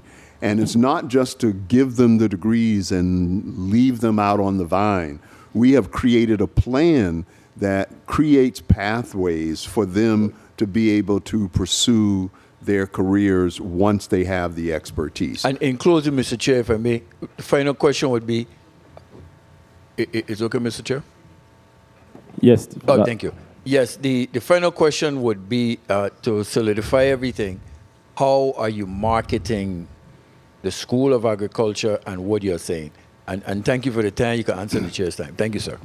Yes, Dean Adamu and his staff are reaching out to the schools. We have a full-time individual solely in the School of Agriculture to market and do outreach around their programs. They don't promote anybody else's. They are there to reach out into the schools, to be on the radio, to meet with individuals, to try to get them interested in the School of Agriculture. And I think over time, as word of mouth as more individuals enroll in the program, I believe that we'll see this becoming more of an attractive field for our students. Thank you. Thank you, Senator DeGraff. Senator Alma Francis Heiliger, you're recognized for your 8 minutes. Thank you. Good afternoon to the people of the territory. Good afternoon to my colleague, to the testifier, Dr. Hall, and those also in the chambers in St. Croix. Earlier, you in the testimony, you spoke in regards to the USVI EDA had found ways to assist the farmers and the fishers, fishermen, et cetera. How do they know about any specific programs and stuff that's available to them? It's through our Cooperative Extension Service program. They reach out to farmers, they reach out to other individuals engaged in food productivity to see what their needs are, to provide seedlings. And what kind of feedback have you gotten if that's something they consistently do? It's always mixed. I think farmers appreciate our presence, but I certainly have heard from farmers, and we heard from them when we did the plan that they want us to do more. They want the government to do more. They want the university to do more. And I think that's a legitimate feedback. And I do believe that the plan, because it now provides more resources for agriculture, will allow us to do more. Well, what are some of the things that they pinpoint, let's say the top 3 things that they would like to see more of? More equipment, and clearly more water, or a systematic way of addressing the irrigation issue that exists in the territory. And the third one was they want more training to be available. In the survey that we did, significant numbers of farmers said, because we asked the question, if we provided more training, would you take advantage of it? And they overwhelmingly said they would. So those are just 3. There's a lot of other things, but equipment, addressing the irrigation issue. And training are some of their top requests? Yes. Okay. As it relates to the staff and those that are going to be providing education in agriculture, do you have programs for continued education? How do they deal with that aspect? Because we don't want to be in a situation where everybody's stagnant, because unfortunately, the vision that especially some of the younger generation, when they hear agriculture, they have this whole vision of farming, they're out in the dirt, and there's so much more when it comes to agriculture and technology.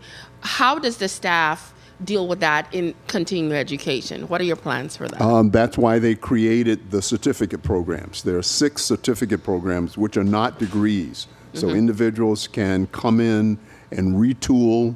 They can learn about new areas that they may not have expertise in already. And even though the certificate may require them to attend a series of classes, if they decide to just take one and not continue to obtain the certificate, that is fine with us, because it's exposing them to a new area and hopefully exposing them to something that they can bring back to their farming operation. So Definitely. That's why we didn't want to just develop degrees, because we know that existing farmers are not likely to spend 2 or 4 years getting a degree. But they may take a course, they may do a certificate, It can assist with their and we continuing want to. education. Excellent. What are you doing in regards to scholarships? I know we do have the program where if you graduate here or you to school here, you could get an education at the university. But specifically programs in agriculture that might be open up to other individuals that might want to come and be a part of the program here in the territory. Yeah. Well, if they are not Virgin Islanders or don't qualify for free tuition, then we do have scholarships that are available. The RT Park companies provide scholarships to the university, which we can apply across the board.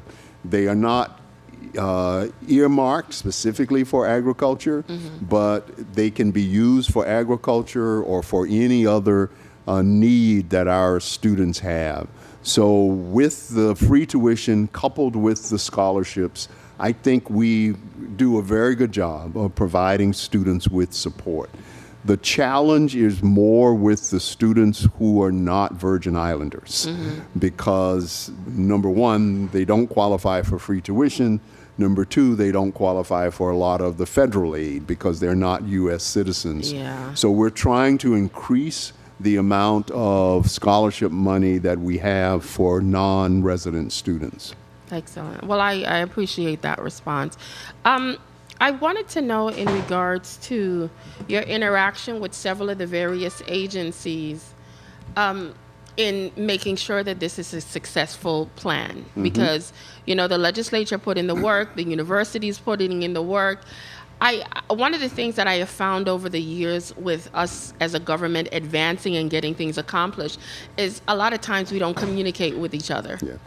And that's also one of my concerns, because it's one thing when you bring everyone to the table and it's all kumbaya in these meetings, but then when it's time to execute, that lack of communication at times causes a major issue and delay a lot of times in getting things accomplished. How do you feel as a university or even authors of this plan work around that, or even see, you know, how to make sure that it's a good path in getting this accomplished? Yeah. Well, my experience in working on developing the plan, we had individuals from different agencies. We had farmers. We also had other university individuals involved. We were able to work collaboratively for close to a year in developing that plan. We didn't always agree. We didn't always carry the load at the same level, but we did it. And I look forward to the Ag Advisory Committee working in that same way. A representative from the EDA will be a member, DPNR, the Commissioner of Education, myself, along with farmers, et cetera. I believe we can replicate the same process that we did in developing the plan, which is working together, not always agreeing, but trying to make sure we're not operating in silos. The plan was structured purposely so that it doesn't rest in any one entity. Some of the funding comes to the university, some comes to EDA, some comes to the Department of Agriculture. So we're going to all have to be at the table working together so that when we come here and you start asking us the hard questions, we can say, yes, we did use these funds, excuse me, and we used them in the way in which the plan suggested. So I'm hopeful. We have not met yet.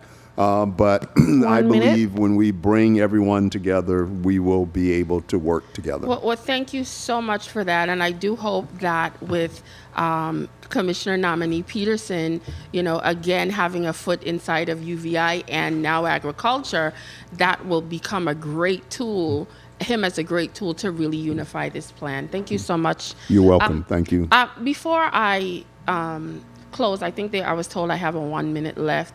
And while this is my soapbox, I would like to, we have a session coming up on Friday, and I would like to put a message out to the public that as a senator, I'm not really appreciative of the narrative that's being put out there by the executive branch that this legislature is not doing what they're supposed to be doing.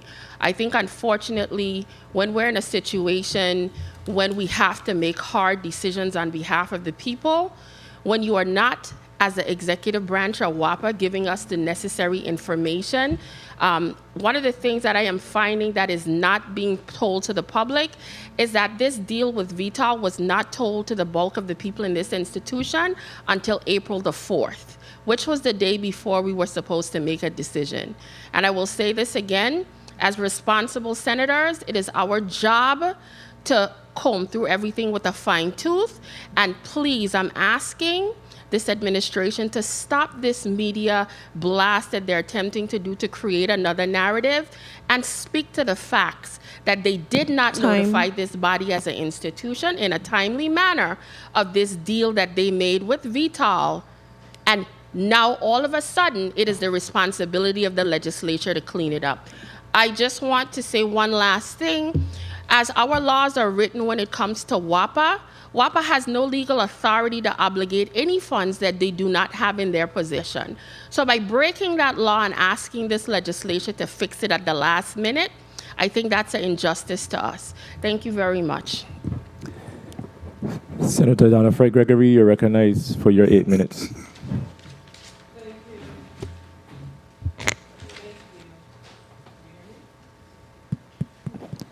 Senator Donna Fred Gregory. Thank you, Mr. Chair. And good afternoon to my colleagues, and good afternoon to the listening and viewing audience, and most of all, good afternoon to our testifier, Good afternoon. Dr. Hall.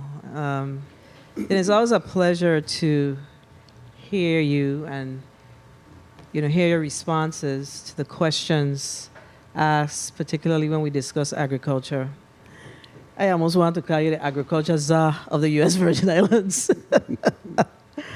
But thank you for all that you've done and your real commitment to steering the course when it comes to working with us to move agriculture forward in the territory.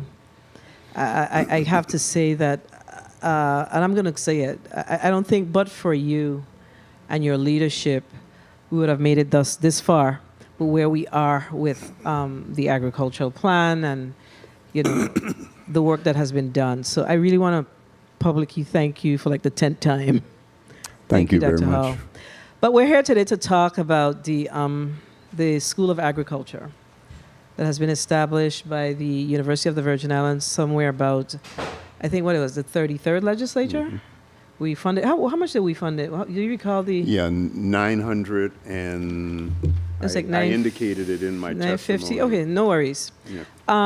So right now, the program, you noted in your testimony that there are 12 programs with 23 students enrolled in the various programs.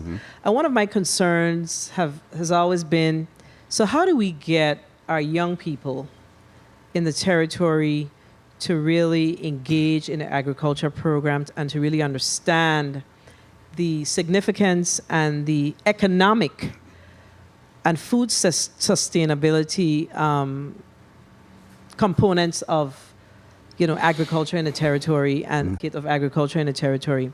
So what are you doing at the university right now to attract in the Virgin Islands who are definitely, that's their heart and soul, agriculture. But what are you doing to really get our young people to buy into the importance of agriculture here in the Virgin Islands? Thank you for the question, and it goes to the heart of the present and future of the school, because if we can't attract students, then we really aren't going to make the progress. It's through a lot of outreach, going to the schools, engaging counselors, having direct connections with the students themselves. The decision that Dean Adamu made of using some of the resources you allocated to just have a person who focuses nothing else except recruiting students. And though they're not large numbers, the fact that we have 17 students currently enrolled and about 6 or 7 others who have said they are going to enroll, those are decent numbers. Do you have a goal, though? Do you have a... Yes. Yeah. I think we should be at least striving to have a minimum of 50 students in this program. In the 2 years since because even though the program was funded, we had to first go out and hire Dean Adamu, hire faculty, develop the curricula, and get it passed. So we really only had 2 years since the degrees are available. And so to have the number of students that we have right now, I think is respectable progress. But we got to double that number in the next couple of years, from my perspective, in order to feel as if we are making substantial progress. And I use as a model, and it's not the sole model, when I became president, we did not have a hospitality and tourism program at all. We created one, and in 5 years, we had 100 students that were now enrolled in that program and who are going out into the industry. Yes. I think in 5 years, the School of Agriculture has to mirror that. It's harder for them because people are more attracted to. So you have internal. So do you have you established internal strategies or internal benchmarks as to what you want to see the agricultural program look like in 5 years? Yes, we have. You do. And those numbers that I'm sharing with you are those benchmarks. Okay. One of the challenges, and because some of my board members are listening, is, do we keep adding more programs, or do we try to get students enrolled in the programs that we have? And that's a challenge. Well, this is what I'll say. And that's an important question because, you always have to consider your available resources. Absolutely. But in doing so, I also think it's also important that we look at what are the needs in the Virgin Islands. And that will bring me to this question. So what conversations or discussions are you having with like a Department of Labor and the Workforce Development Board as it relates to what do they see as the future needs in the territory? We know that we've already seen as a result of the storms what some of those challenges are, but what is that relationship with DOL, Workforce Development Board, with the university, so you could definitely look at what are our future needs? Yes. The Dean Adamo and his team, before getting the degrees approved by the board, had to do surveys, not only of farmers, but of students, of counselors, and of individuals in federal agencies. The challenge with that, and that data certainly speaks to the need, the challenge is that the need is often broadly described, which is, yes, we need more individuals with degrees in agriculture. But as you can see from the list that I provided, there are many specialties in the field of agriculture. So trying to get data that is that defined or refined is often hard, mainly because some of the people you're interviewing, they don't know what would be a specialty in agriculture. So that's why having faculty members who can look at a Florida A&M or an A&T and say, well, here is the model curriculum, and we should try to follow that, is the approach that we've been using. But as I'm saying, we will have to push back and ask the question, will the students here be more interested in agribusiness or agritechnology or horticulture than they might be in, one of these other fields? And that's going to be an ongoing struggle. I believe, and I don't want to speak for Dean Adamo, but I believe his approach is, let's make sure all of them are approved. If it turns out that students are only interested in these, then we'll just focus on those. That matters, and that's what I wanted to hear. So let me just switch a little bit. You made a reference to the rebuilding efforts of the agricultural resource and extension facilities. Yes. That's mainly in the St. Croix district, correct? That is correct. So what agriculture facilities do you have in the St. Thomas St. John district? There is a cooperative extension building on St. Thomas, and it has some land around it for gardening, but we do not have an aquaponics, hydroponics operation on St. Thomas that mirrors what is on St. Croix, nor do we have the sheep farming and other facilities. The CES operation is focused more on reaching out to farmers, helping them, doing work in home economics and those fields, 4-H, but not in the type of sophisticated research that exists on the and that's St. Croix. understandable. All right, well, I had a few more questions, but my time has been called. But as usual, thank you for always being supportive of the work that we do here and helping us to craft legislation so we could make sense to support the work here in the Virgin Islands. So thank you for the time, Mr. Chair. Thank you for your leadership. If you have one more burning question, you can go ahead. Yeah, I do. Thank you, Mr. Chair, for the leeway. On page 5 of your testimony, you made a reference to several grant proposals. You spoke about a total of 16 grant proposals with a combined budget of $10 million in FY21 that you submitted to various funding agencies, and then you also made reference to in FY22 a total of 32 proposals totaling some 5.1 million. But you didn't share whether or not you were successful. Yeah. So that's my question. So of those applications, or whether or not any of them were just entitlements or all were competitive, just need clarification of the amounts of the requests that you submitted. What did you actually receive? Yeah. I'm going to have to ask Dean Adamu to answer that. Normally, if we put in 10 grants, if we're successful in getting 3 or 4 of them, that's the kind of normal path. Okay. But he could be more specific as to, of those grants, which ones we've been successful on so far. Yes, thank you. I think, President Hall, you're right. In most cases, the average success rate for grants is roughly somewhere in the neighborhood of 45 to 60%. And that's what we're seeing in the School of Agriculture too. Among the colleges and schools at UBI, we are one of those that we focus in terms of submitting proposals.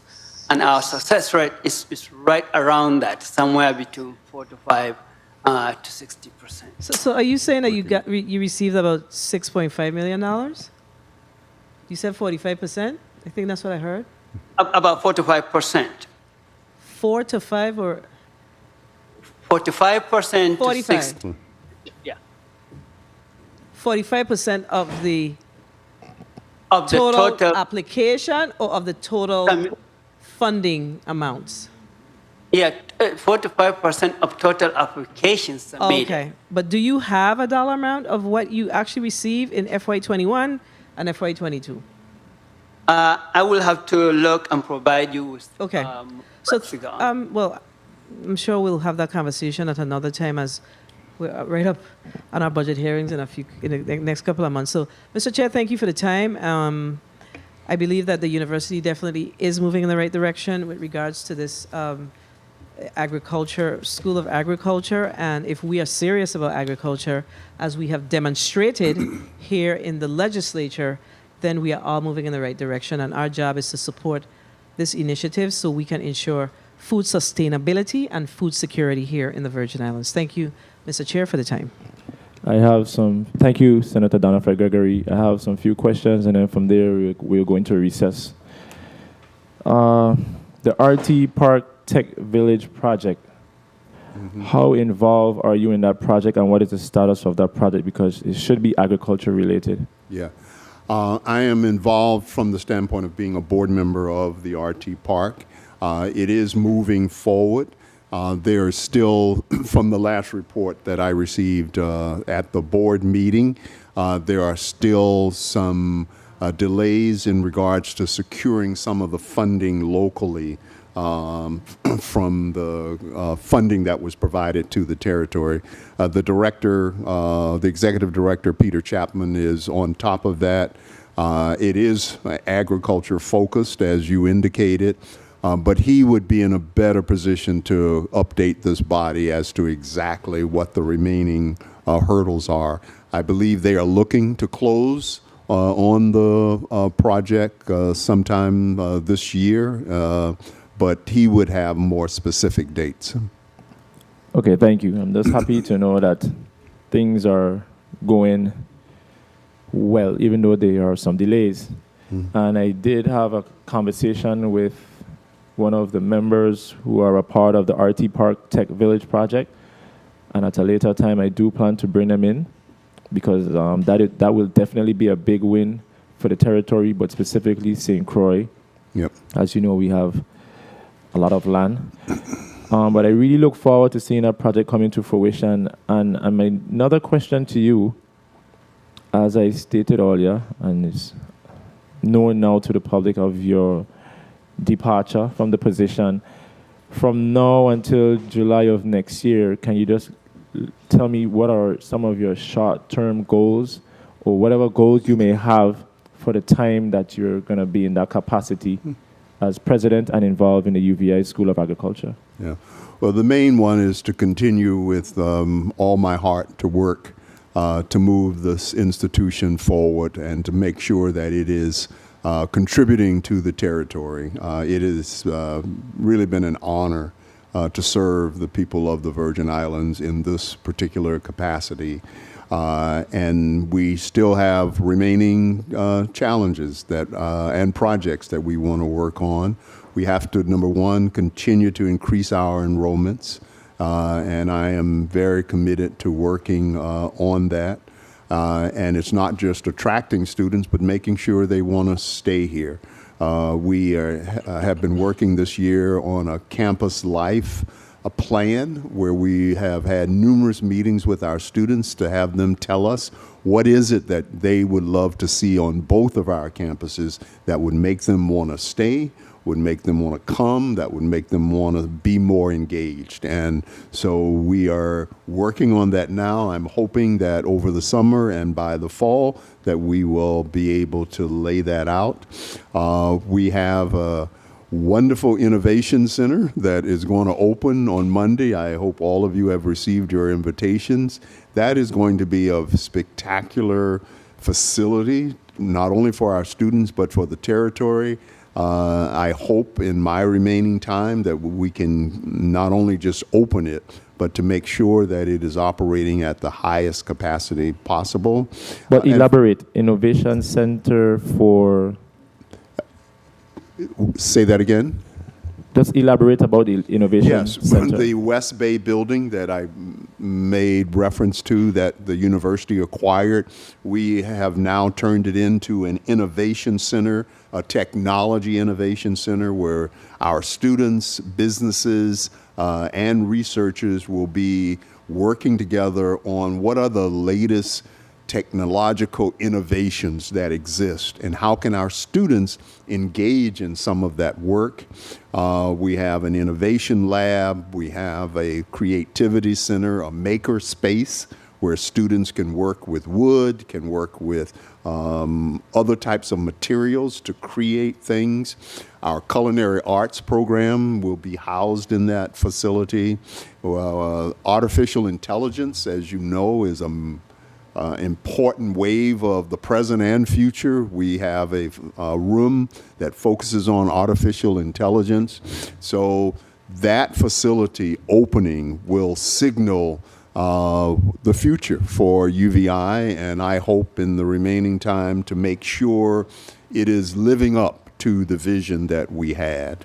And finally, only to keep things short, we're still looking to create the long overdue dream of a medical school, and I will work very hard in the remaining time to make as much progress as I can, working with others to make that the dream, if not a reality, much closer to being a reality. The Medical Simulation Center on St. Croix is already up and operating, but there's another part of that dream that still requires work. So those are just a few things that I clearly will be focused on, but the list is very, very long, including making sure that the Agriculture Advisory Committee gets up and running and is achieving the goals that are contained in the plan. And as you speak about increasing enrollment, you know, COVID-19 came and changed everything. Do you have any intentions to revisit that decision with mandating that individuals must be vaccinated? Do you have any idea of when you'll revisit that conversation? Oh yeah, we have already revisited it. I apologize if this body was not made aware, but the board relaxed the requirement for students to be vaccinated to attend classes.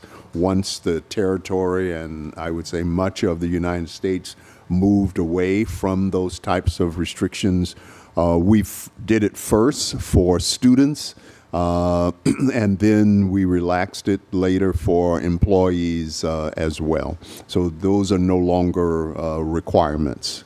It's still a requirement to live in the residence halls because vaccinations have always been a requirement to live in the residence halls, but not to be on campus and not to work on campus. 1 minute.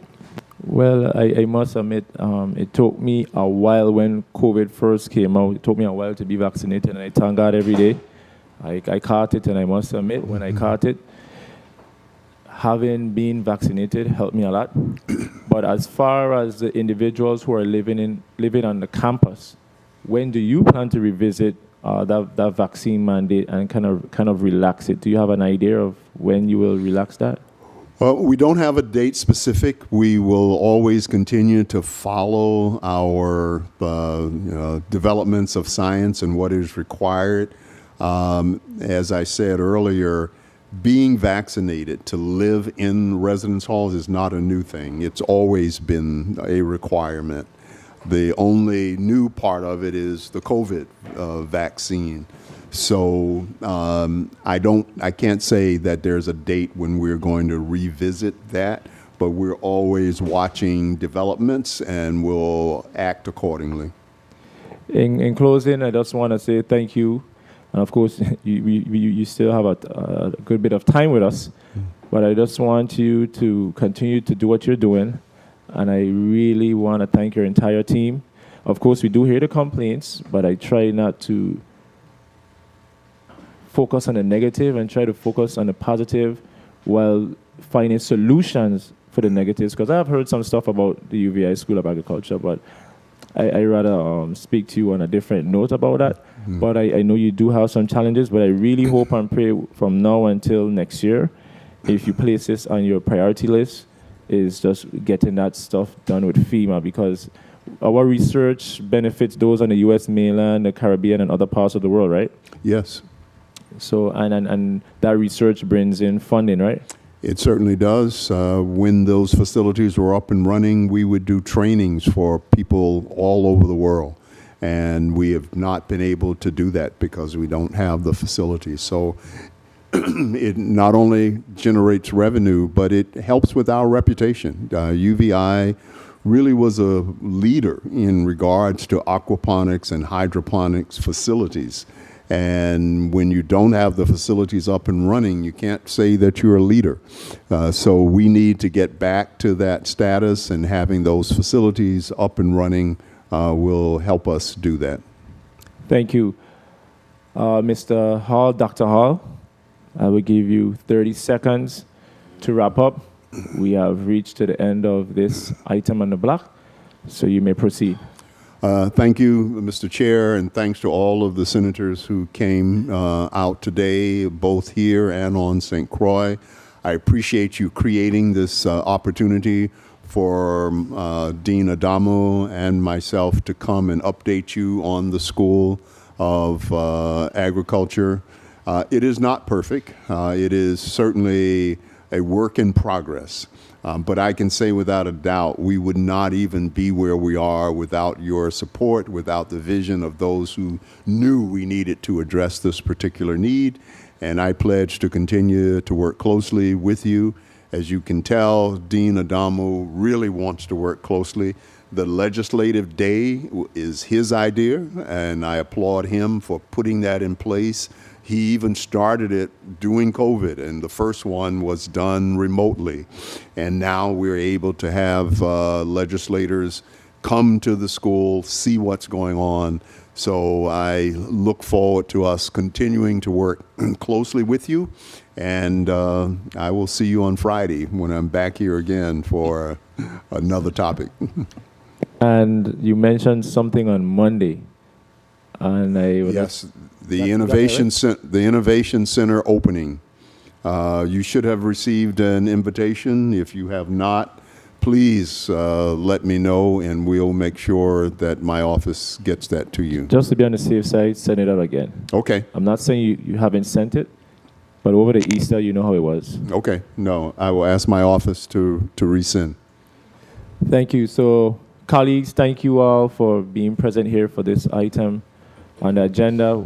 Of course, we have one more item, but as humans, we do have to take a break.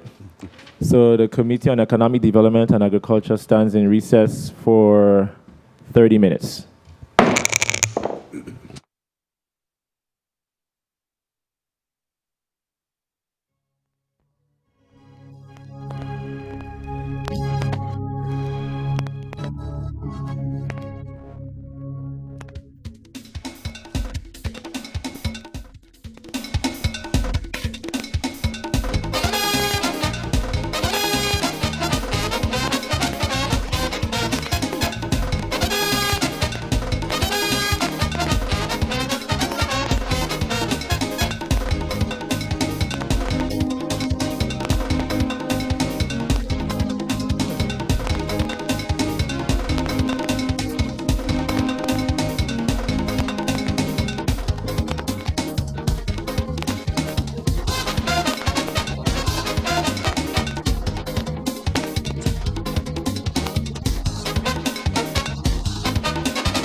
all the Jam Man fans who've been asking for good things like this.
The chair of the Committee on Economic Development and Agriculture is now out of recess. We are about to go to the second block.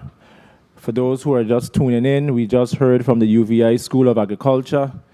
They gave us an update on the challenges that they may have, the success issues with infrastructure, and the list goes on, their various programs and grants. And here now we are about to receive testimony from the Virgin Islands Economic Development Authority. So, Mr. Clerk, can you please read today's agenda?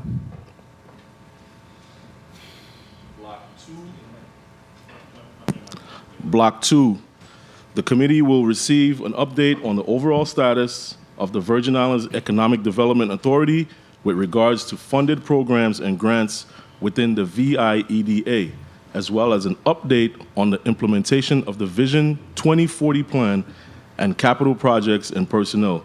Invited testifier, Mr. Wayne L. Biggs, Jr., Chief Executive Officer of the Virgin Islands EDA. Thank you, Mr. Clerk. Any correspondence? No? No, Mr. Chair. Thank you. So, to the people of the Virgin Islands, once again, we are about to receive testimony from the Virgin Islands Economic Development Authority. Thank you, Mr. Biggs, for being here. I would just kindly ask you to have your team, or the individual right next to you, for both of y'all to state your name and title, and from there you can proceed with the reading of your testimony. Yeah, Wayne Biggs, Jr., Chief Executive Officer, Virgin Islands Economic Development Authority. Kelly Thompson Webb, Chief Financial Officer, Virgin Islands Economic Development Authority. Thank you. You may proceed. Good afternoon, Chairman Javan E. James Sr., members of the Committee on Economic Development and Agriculture, other members of the 35th Legislature, the Virgin Islands Economic Development Authority team, and the viewing and listening audience. I am Wayne Biggs, Jr., Chief Executive Officer of the U.S. Virgin Islands Economic Development Authority. Here with me today in the well is Ms. Kelly Thompson Webb, our Chief Financial Officer. In chambers are Ms. Nadine Marchena Ken, Managing Director of the Enterprise Zone Commission, Mark Finch, Director of Fiscal Plant, Selena Morris, Director of Marketing, Kaylee Richardson, Director of Human Resources, and Kusa Holloway, Director of the Incubator Program, Incubator Program Manager. And in St. Croix Chambers is Ms. Monique T. Samuel, the Managing Director of the Economic Development Bank. And not here to me, but an integral part of our team is Tracy Bola Esquire, our General Counsel, and Margarita Greenwich Benjamin, the Managing Director of Economic Development. Unfortunately, both of them could not be here today.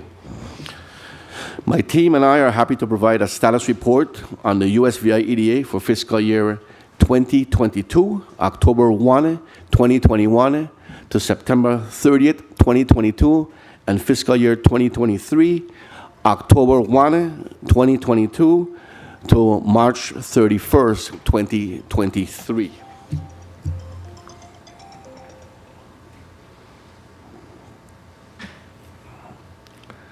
The Authority is a semi-autonomous government instrumentality and economic development organization with a fiscal year 2023 operating budget of $7,135,800. It is governed by one executive board to achieve maximum efficiency and reduce the cost of operations, avoid duplication of services, and implement comprehensive programs. By statute, the board is comprised of 7 members, 3 members appointed from the governor's cabinet or executive level staff, 3 members who are private residents representing the private sector on each island, and 1 member from either the Government Employees Retirement System, GERS, the Virgin Islands Port Authority, VIPA, or the University of the Virgin Islands, UVI. The current board composition includes 6 members and 1 vacancy for the private sector representative from the island of St. Thomas. Through USVI EDA's mandate to foster the economic development of the territory, to spur investment and improve the quality of life for all residents is a broad and very critical one. Its team is relatively small but dynamic. Currently, the Authority has a total of 37 team members, with 20 in the St. Thomas, St. John district and 17 in the St. Croix district. The authority's leadership team consists of 3 executive members with 1 vacancy for the assistant chief executive officer and 6 senior managers. There are a total of 14 vacancies we're actively seeking to fill through internal announcements, website postings, job fairs, the Department of Labor, Virgin Islands Electronic Workforce System, or VIEWS, and the Virgin Islands STEM Talent Archive, Vista Plus, print and digital ads, social media accounts such as LinkedIn, Facebook, Instagram, Twitter, etc., and online recruitment tools such as Indeed. 3 of these vacancies are for upcoming retirements. The agency is being proactive in filling these vacancies before the staff member officially retires to ensure a smooth transition. USVI EDA's overall operations are supported by its administrative departments, which include administration and finance, legal, human resources, marketing, and the executive officers of the chief executive officer and the assistant chief executive officer. To execute its overachieving economic development mandate, the authority has 4 core units, which include the Virgin Islands Economic Development Commission, or the EDC, the Virgin Islands Enterprise Zone Commission, or the EZC, the Economic Development Bank for the United States Virgin Islands, or the EDB, and the Virgin Islands Economic Development Park Corporation, or the EDPC. I will now describe each core unit and highlight some of their respective accomplishments. The EDC facilitates investment by administering and regulating tax incentives that encourage businesses to start, relocate, or expand in the territory. These programs include the Virgin Islands Economic Development Commission Tax Incentive Program, the Hotel Development Program, and the Sustained Tourism Through Art-Based Revenue Streams Program, or STARS, and Tax Increment Financing Program, or TIF. At the end of fiscal year 2022, 21 applications were received for VI EDC Tax Incentive Program, which represents approximately 115 job opportunities. 101.1 million to be paid in wages and 7.69 million in capital investment. Tax projections for the Virgin Islands economy over a 5-year period are also estimated at $48.5 million for these applications. It should also be noted that within the total number of applications for fiscal year 2022, 16 were new applicants and 5 were VI EDC Small Business Program applicants. As of March 31, 2023, a total of 5 new applications have been received for fiscal year 2023. One of these applications was deemed complete and the other 4 are still under review. The completed application represents approximately 18 jobs, over $600,000 to be paid in wages, and $10 million in capital investment. It is expected that at the end of fiscal year 2023, the total number of applications will meet the previous year's levels. The EZC uses community development tools to revitalize once vibrant towns and neighborhoods that are now considered distressed. Each year, this division seeks to build a more diverse community to support sustainable economic growth and resiliency. In fiscal year 2022, EZC managed over $1,268,200 in grant funding to carry out its initiatives, such as facilitating opportunities to increase exports and implementing anchor projects in the territory's 4 enterprise zones to transform blighted communities through small business growth and innovation. And the 4 enterprise zones are on St. Croix, the town of Frederickstead, and the town of Christiansted. On St. Thomas, it's the Savannah Down Street area and the Garden Street Upstreet area. One of EZC's major programs in collaboration with the Virgin Islands Council of the Arts, or VICA, is the Made in the USVI Pop-Up Shop Initiative. Historically, approximately 60 local manufacturers have been featured in pop-up shops on St. Croix, St. John, and St. Thomas. In fiscal year 2022, the Made in the USVI pop-up shops on St. Croix and St. Thomas generated combined revenues of approximately $44,000 for small businesses over a 10-day period. So far this fiscal year, the Made in the USVI pop-up shop opened on St. Croix and St. Thomas last December.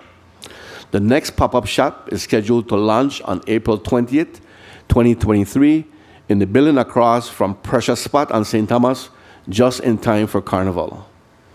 I'm also excited to report that the first Made in the USVI products will be sold at a permanent location in a kiosk in the newly revamped Vendors Plaza on St. Thomas, beginning April 17, 2023. This development was made possible through a collaboration between the USVI EDA, VICA, the Virgin Islands Department of Property and Procurement, and the Virgin Islands Department of Licensing and Consumer Affairs. The kiosk will feature items from the The kiosk will feature items from the 10 best Made in the USVI pop-up shop vendors. Featured items will be updated each quarter as vendors are rotated. The EZC is also responsible for managing our newest economic development tool, the Trade Zone Program. The program offers attractive tax incentives to eligible businesses that operate within the designated zone on the south shore of St. Croix. This may be one of the USVI EDA's most impactful programs, and it has the potential to transform St. Croix into a logistical hub for trade, commerce, manufacturing, and a host of other industries. The possibility of placing a shipyard to repair marine vessels is being explored as an anchor activity in the trade zone. The EZC team has already issued a request for proposal to have a shipyard feasibility study conducted. Following a review of the RFP submissions by an evaluation committee, a qualified bidder was selected. Should the RFP evaluation committee's recommendation be voted upon favorably by the USVI EDA's board at its next meeting tomorrow, April 13, 2023, contract negotiations will begin shortly. In the second half of fiscal year, EZC intends to finalize its comprehensive marketing strategy for the South Shore Trade Zone. And I should indicate the trade zone runs from the container port on St. Croix to what we call West Airport Road. That's the western boundary. The eastern boundary is the container port. The northern boundary is the Melvin H. Evans Highway. And of course, the southern boundary is the seawater, the Caribbean Sea, on the south side of the island. The EDB provides equity infusion to small businesses and loan guarantees to local banks to reduce the risk to banks. The EDB's current loan portfolio includes 65 loans valued at $4,087,493 from total loan funds of $6,404,286.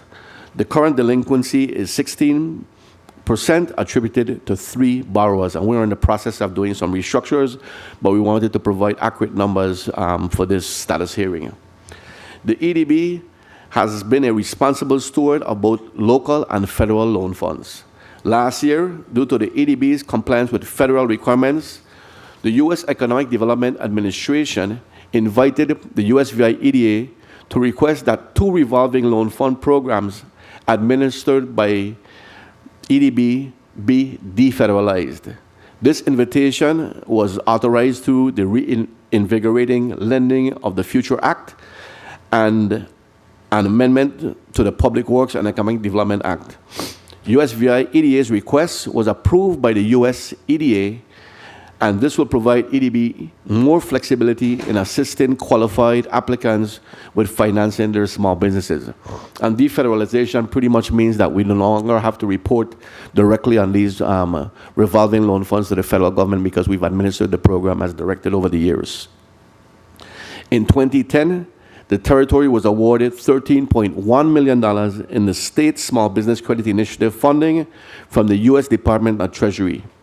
EDB successfully managed the program, providing assistance to 48 businesses that created or retained 709 jobs.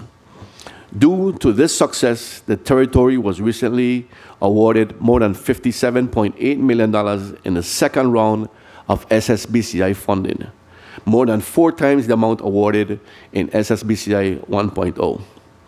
SSBCI 2.0, as we call it, funding is made possible through the American Rescue Plan Act, and the territory will have 10 years to expend the monies. Funding will be provided in 3 tranches. On February 1st, 2023, USVI EDA received the first tranche in the amount of $18,907,301 and will be working with local banks as well as a loan service provider to access a network of over 22 lenders outside of the territory to assist as many small businesses as possible with accessing these funds. To date, the EDB has approved one SSBCI guarantee in the amount of $1 million on a lender's loan of $2 million, and there are 2 more SSBCI loans in the pipeline. Treasury has invited the USVI EDA to be one of 8 states and territories to solve an SSBCI working group to develop best practices on loan guarantee programs due to our exemplary performance on SSBCI 1.0. Also housed within the EDB is the incubator program, or the incubator, which provides management training and technical assistance to new companies and startups so they can develop as full-fledged businesses. In fiscal year 2022, the incubator assisted 15 new clients while also continuing to assist 52 existing clients. At this point in the current fiscal year, the incubator is set to surpass last year's number, having already assisted 14 new clients. Like the authority's other units, the incubator continues to make an impact in the community through partnerships. This year, the incubator program assisted the Women's Coalition of St. Croix with launching their new Empowerment and Business Startup Program, which aims to provide women with resources to become financially sufficient to lessen their chances of remaining in abusive situations. The incubator staff is mentoring one of the program participants as she grows her small business. Though initially established on the island of St. Croix to provide technical assistance and shared space for new and existing businesses, the incubator program will be expanded its services by establishing a physical presence in the St. Thomas St. John district and implementing a kitchen or food incubator on St. Croix. The EDPC, a public corporation that acquires and operates industrial parks in the territory, complements EDC activities by offering commercial rental space to investors. This is a self-sustaining pillar of the USVI EDA, supported by rent collections from tenants. The EDPC has oversight of 3 properties: the Virgin Islands Industrial Park on St. Thomas, which is located in the subbase above Victor's hideout, as well as the William D. Roebuck Industrial Park on St. Croix, which is located off the highway adjacent to the airport's runway, and the Fleming Building on St. Croix, which is our main office building in downtown Frederiksted, right across from the Yucca building. The Fleming Building located in Frederiksted serves as USVI EDA's main office site on St. Croix. Notably, the William D. Roebuck Industrial Park is located in a trade zone and makes this an attractive location for tenants with eligible activities to take advantage of trade zone incentives. The combined occupancy rate for both parks is just under 100%, and tenants include both government agencies and private entities. Tenant activity is a mix of manufacturing, agribusiness, technology, back office, and logistic operations. As will be discussed more in depth later in my testimony, the EDPC currently has major capital improvement projects underway to repair damage to all its properties as a result of Hurricanes Irma and Maria in 2017. USVI EDA's units do not work in silos, but rather offer wraparound services so that clients can stack benefits to foster economic growth. Earlier this year, the authority was pleased to recognize 2 clients with businesses in the enterprise zone. They are joint clients of the Economic Development Bank and the Enterprise Zone Commission, who were approved for both a loan and EZC incentives during the same board meeting or board meetings. We also have a number of other clients who have utilized programs from multiple units, such as park tenants who are also EDC beneficiaries, and incubator clients who have received EDB financing and EZC incentives to grow their businesses and become serial entrepreneurs. I am also pleased to report there is an EDPC tenant who may be a potential trade zone beneficiary. On March 30th, 2021, the Honorable Governor Albert Bryan Jr. unveiled Vision 2040, the territory's comprehensive 20-year economic development strategy. This initiative, led by the Virgin Islands Economic Development Authority, accomplished what no other single government agency or administration has done in the history of the Virgin Islands: plot a generational course to economic prosperity. Vision 2040 outlined 8 aspirational goals, identified 8 target industry sectors, and provided 116 action steps to steer the territory toward vibrant economic future it desires. The plan provides a blueprint to the public, private, and nonprofit sectors in moving economic development initiatives forward.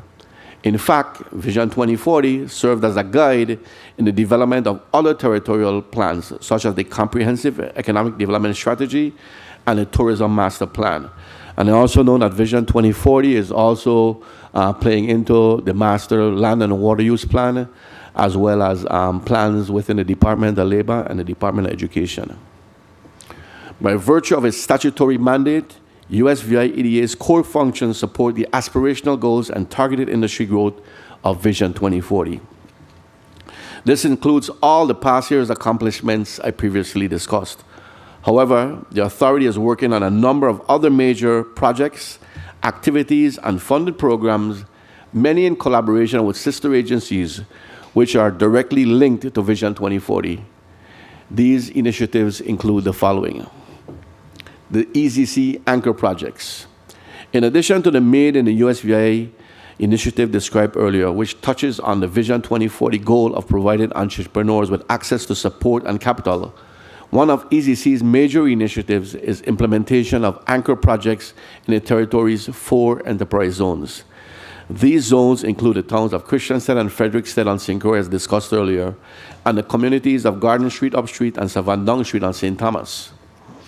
The Marcelli facility in the Savannah Down Street community and the Frederiksted facility in St. Croix will serve as agri-tech and innovation centers for these communities and will provide space for agro-processing, a clean kitchen, technical assistance, training rooms, a cafe, and a studio-ready fine dining restaurant.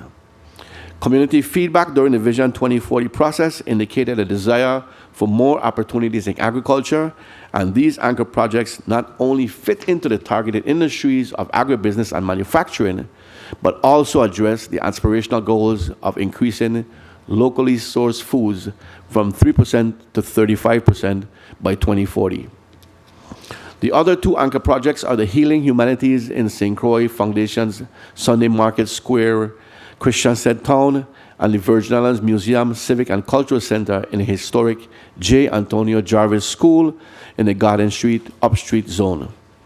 Both projects will provide training opportunities and support activities in the visual and performing arts. There will also be a museum, artisan exhibit, and maker spaces. These projects will encourage activity in the targeted industries of light manufacturing and VI-style tourism, while also contributing to the goal of increasing tourism-related revenues from 63% to 75%.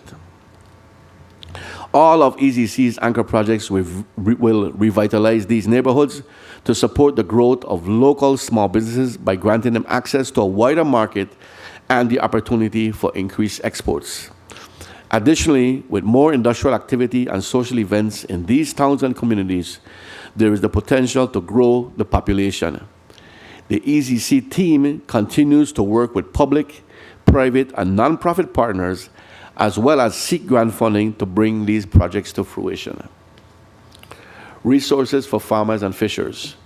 In addition to the agricultural anchor projects, USVI EDA has already begun to explore new ways to assist the territory's farmers and fishers by providing financing for business improvements and training on business processes such as accounting, tax preparation, documentation, information systems, and marketing.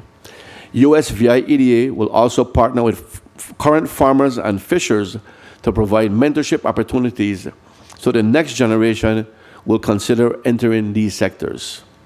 To that end, the EDB and the EDCC teams have already started discussions with the U.S. Department of Agriculture, local nonprofits such as the Good Food Coalition, and industry experts to learn best practices in assisting this population. Trade zone activities. The establishment of a trade zone on St. Croix South Shore could not have come at a more opportune time in the territory's history. Activities under consideration for our newest program perfectly align with the wide range of Vision 2040's aspirational goals to include transforming the U.S. Virgin Islands into a Blue Economy Research Center of Excellence, increasing the population, locally sourced foods and tourism-related dollars, and growing the annual net change in business establishments from 14 to 50 by 2040. These proposed activities include the feasibility study for the shipyard construction, which was discussed earlier, construction of a speculative building to attract a big box distribution center, the establishment of a cold storage warehouse to increase food security, and construction of Class A office space at the William D. Roebuck Industrial Park.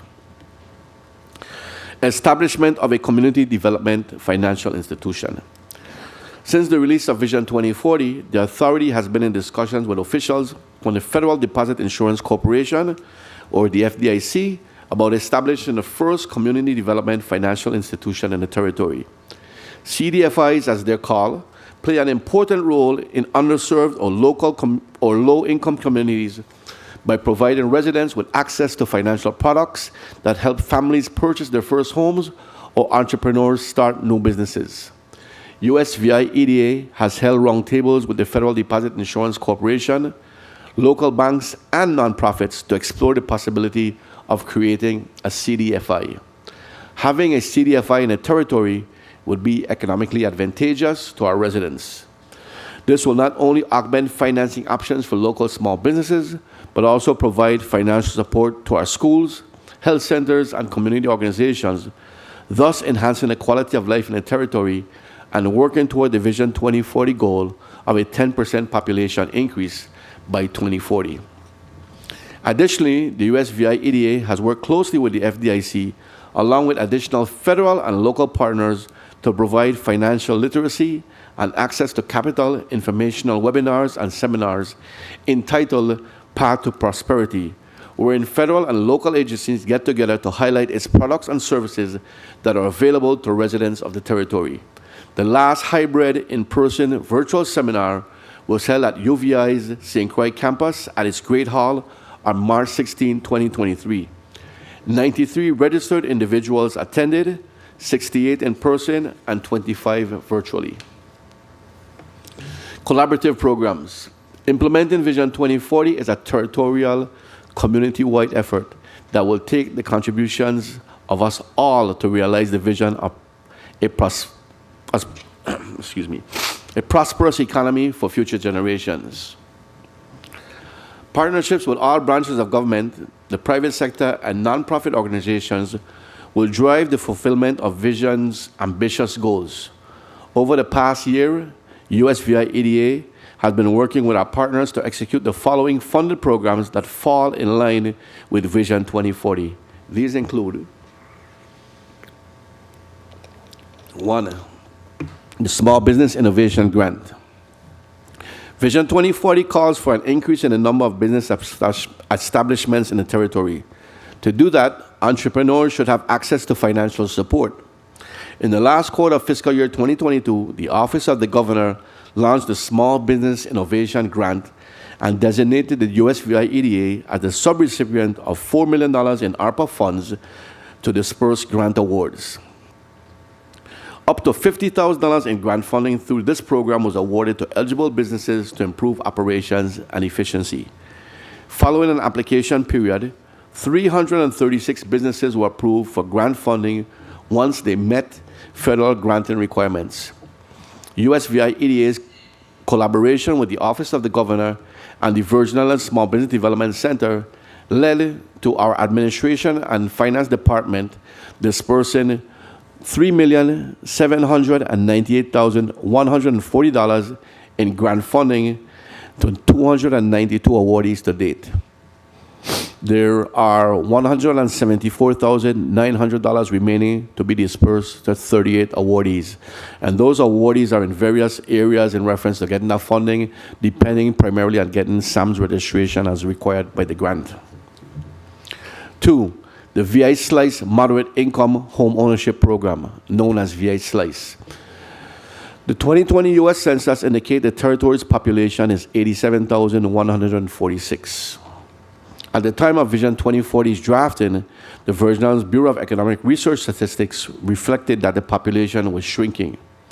In 2019, the territory's population was 95,668, 10.1% lower than it was in 2010. This contrasts with a 6.1% population growth that the U.S. experienced over the same time period. In regards to home ownership, the territory also lags behind national levels. According to the U.S. Census Bureau, the home ownership rate in the U.S. Virgin Islands is the home ownership rate in the U.S. Virgin Islands is 47.8%, while the U.S. rate is 65.9%. Quality of life is a major factor in growing the population. If we are to meet the Vision 2040 goal of increasing the population and encourage Virgin Islands who currently live abroad to return home, we should offer certain incentives. Helping our residents with overcoming some of these challenges of home ownership can be one of them. USVI EDA is administering the VI Slice program in partnership with the Office of the Governor and the Office of Disaster Recovery to increase the USVI's home ownership rate. VI Slice, funded by a $20 million ARPA grant, offers gap financing to assist eligible residents with buying or building their first homes. Since Governor Bryan announced the program in October, USVI EDA has been educating the community about VI Slice and working with local lenders to finalize the memoranda of agreements. Residents have expressed great interest in the program, and I'm happy to report that the USVI EDA has fully executed MOAs with Merchants Commercial Bank and First Bank. We are in the final stages of signing MOAs with 3 additional lenders. 3, Solar Plus Financing Pilot Program. Concern for the high cost of energy in the territory was expressed by residents and Virgin Islanders in the diaspora in Vision 2040 community surveys and town hall meetings. This feedback and global trends led to the Vision 2040 aspirational goal to raise renewable energy from 1% to 75% of total energy consumption in the territory. Additionally, renewable energy is one of the 8 targeted industries identified in the vision. USVI EDA is partnering with the Virgin Islands Energy Office and the Virgin Islands Water and Power Authority to administer the Solar Plus Financing Pilot Program, which offers loans for residential solar PV and battery systems. At the end of the application, a total of 88 applicants were approved to receive financing. USVI EDA will disperse the loan funds to the borrowers who will repay the loan through their monthly WAPA bill. 4, USVI Coronavirus Aid, Relief and Economic Security CARES Act Fisheries Financial Assistance Program 1.0 and 2.0. One of Vision 2040's aspirational goals speaks to food security. This goal will be partly addressed by a focus on targeted industry sector of coastal ocean resources, which includes sustainable harvesting. Our fishers were among the many entrepreneurs hard hit by the impact of COVID-19 pandemic. To alleviate some of their challenges, the Virgin Islands Department of Planning and Natural Resources applied to the National Oceanic and Atmospheric Administration, NOAA, for CARES grant funding. USVI EDA assisted DPNR by promoting the program to wholesale and commercial fishers, aquaculture operators, fish-independent businesses, and for-hire charter operators, determining if applicants demonstrated the requisite levels of loss and dispersing grant fundings. Eligible applicants had to demonstrate a sustained reduction of revenue greater than 35% for 28 consecutive days between March 10th and June 30th, 2020 for CARES 1.0, and between July 1 and December 31, 2020 for CARES 2.0. For CARES 1.0, 7 applicants were awarded a total of $80,042 in grant funding, and for CARES 2.0, 3 applicants were awarded a total of $18,316 in grant funding. As the territory continues to implement Vision 2040, the USVI EDA will continue to deliberate in plotting its economic development strategy to ensure that we meet or exceed the goals set forth in the plan. This will include pivoting when necessary as local, national, and global events occur, and continuing to work with partners and initiatives that serve to improve the socio-economic well-being of our community. Capital projects. The authority has a number of major capital improvement projects in the works. The 2017 hurricanes caused significant damage to all EDPC properties. Progress toward repairs are in various stages as the EDPC works with the Federal Emergency Management Agency, or FEMA, and the Virgin Islands Emergency Management Agency, or VITEMA, and ODR, as well as the Juridian Design Group and Springline Architects, the contractors assigned to the Government of the Virgin Islands hurricane repair projects. The Virgin Islands Industrial Park project on St. Thomas will occur in 2 phases. Phase 1 will consist of roof replacement, impact-resistant window installation, and repairs to metal doors, guardrails, fencing, and entry gates. An invitation for bid was issued for Phase 1 repairs, and the invitation for bid evaluation committee determined that Apex Construction, Inc. was the most responsive and responsible bidder. Following board approval, a contract was negotiated with Apex, and repairs should begin this quarter. The cost of Phase 1 repairs is approximately $2,637,667.60. Phase 2 of the Virgin Islands Industrial Park project will involve adding a second story to Bay 4 and constructing approximately 10,000 square feet of office space for the future site of the USVI EDA St. Thomas office. EDPC has received renderings of this phase of construction and will be issuing an invitation for bid following the completion of Phase 1. On St. Croix, there is a delay in the William D. Roebuck Industrial Park project as the site was initially designated a Level 4 critical facility with 185 mile-per-hour wind rating, a category normally reserved for first responder and emergency-related facilities such as shelters, hospitals, and fire stations. This rating significantly increased the cost of repairs. The EDPC team worked with FEMA and VITEMA to reclassify the William D. Roebuck Industrial Park to a Level 2 facility with 165 mile-per-hour wind rating. As with the same St. Thomas project, repairs for the William D. Roebuck Industrial Park will occur in phases. An IFB to repair the perimeter fencing of the park has been drafted and is currently under FEMA review. IFBs for 4 buildings within the park are currently being drafted. Our third property is the Fleming Building in Frederiksted, as previously discussed. Because this is a historic building, the authority sought approval from the Historic Preservation Commission for repairs at its February 16, 2023 meeting. USVI EDA's request was favorably considered by the HPC, and the drafting of an IFB for this project is in progress. The Fleming Building repairs will include roof and column repairs, pointing, and facade work. A total of $16,056,286.40 in FEMA funding has been obligated for all EDPC hurricane repair projects. USVI EDA's share of the costs is $1,771,848.65. Other capital projects underway for the authority include the 4 anchor projects in the territory's enterprise zones.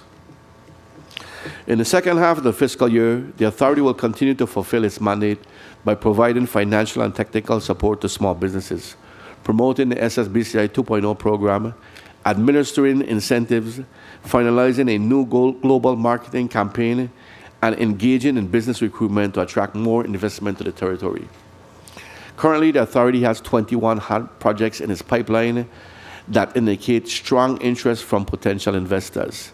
These HAT projects represent approximately $59.6 million in investment and fall within the following targeted industry sectors of Vision 2040: professional technical services, light manufacturing, agribusiness, and VI-style tourism. A total of 10 site visits with potential investors and site selectors have been facilitated so far this fiscal year. As the world is now returning to more in-person networking events, USVI EDA has resumed its attendance at national conferences. I recently accompanied the Honorable Governor Albert Bryant Jr. at the SETI Case USVI New York Archipelago Summit to establish relationship with investors in the region. And USVI EDA partnered with the Virgin Islands Port Authority and Department of Tourism and was part of the territorial delegation at Seatrade Global Conference in Fort Lauderdale this past March. Upcoming national events include the Select USA Investment Summit hosted by the U.S. Department of Commerce in Maryland to encourage foreign direct investment, as well as the Caribbean Hotel and Resort Investment Summit, or known as CRIS, and the 27th Annual International African American Hotel Ownership and Investment Summit, known as NABHOD, hosted by the National Association of Black Hotel Owners, Operators, and Developers, both to be held in the Miami area. On the international front, the USVI EDA representatives will be part of a delegation from the territory attending the Global Summit for Women in Dubai. As always, I would like to thank the entire USVI EDA team for their innovation and commitment to serving the people of the territory. The accomplishments and initiatives described today would not be possible without their drive and contributions. Our agency also continues to receive kudos because of their efforts. A prudent approach to managing our limited financial resources has earned the authority 12 consecutive unmodified audit opinions. In 2022, USVI EDA was recognized with 2 Bronze Excellence Awards from the International Economic Development Council for the Special Purpose website and Innovation in Economic Development Week. The territory was also voted the best offshore business location by Global Traveler readers in 2022. Again, I extend a big thank you to my team. I would also like to thank the USVI EDA Governing Board for their guidance. The USVI EDA also appreciates the continued support of this body and the Honorable Governor Albert Bryant Jr. and his administration. I look forward to further collaboration in the future. Thank you. My team and I are available for your questions. Thank you, Mr. Wayne Biggs. And you can take a deep breath now. And drink some water. And drink some water. So we're going to start off with the first round of questioning. Senator Bolkis. So we're going to do 7 minutes. Senator Bolkis, you're recognized. Thank you, Mr. Chair, and good afternoon to the listening and viewing audience. Good afternoon, colleagues. Good afternoon, central staff. And good afternoon, CEO Biggs and administrative leadership of the Economic Development Authority. Good afternoon. You know, I think between the core components of supporting businesses and supporting workers and supporting the quality of life, you find a sweet spot of economic development. And in this plan, I see that it's nothing short of a long-term, ambitious long-term strategy. However, we are a resilient people, and with communication and collaboration, we can accomplish anything. The 2040 plan includes a lot of things like reaching full employment and creating new jobs by 2030 and increasing the population by 10%, raising the share of locally sourced grown foods by 35%, and generating 75% of the territory's electricity from renewables, up from what was then about 1%. And the mandates include agribusiness, coastal ocean resources, renewable energy, health sciences, light manufacturing, professional tech services, research and development, and a VI-style tourism. And my first question is, to ask you, what are we doing, meaning the EDA, to communicate and collaborate with all of the interdepartmental agencies and departments that reflect the mandates in this plan in collaborating to realize some of those mandates?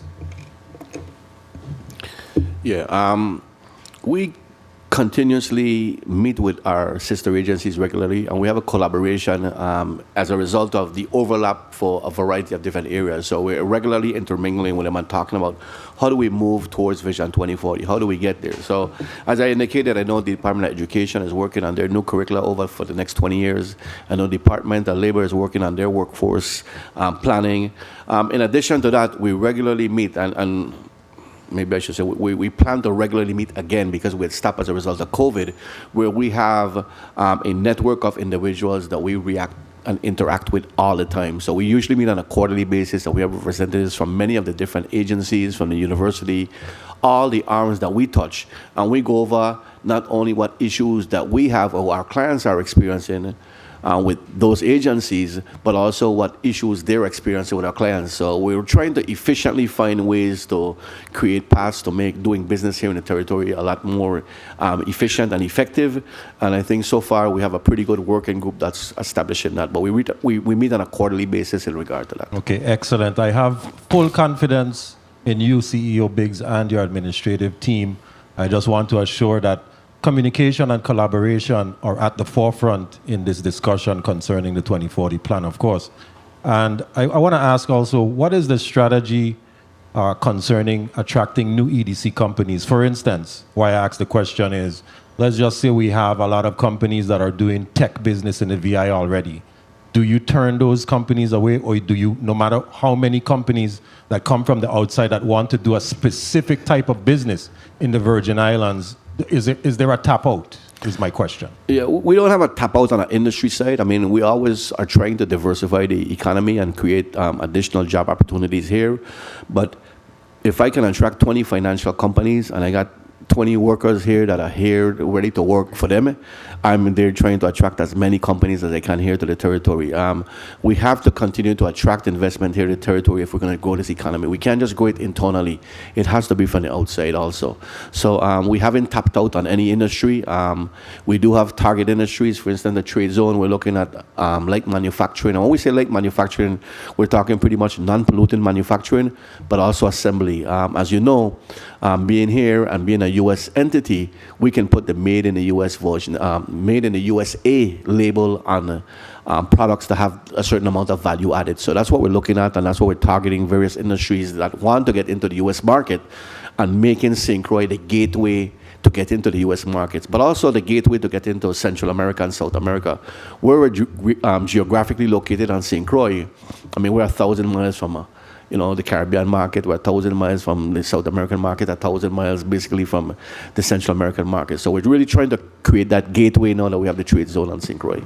Very well. I'm going to dive into the agricultural side of the EDA now.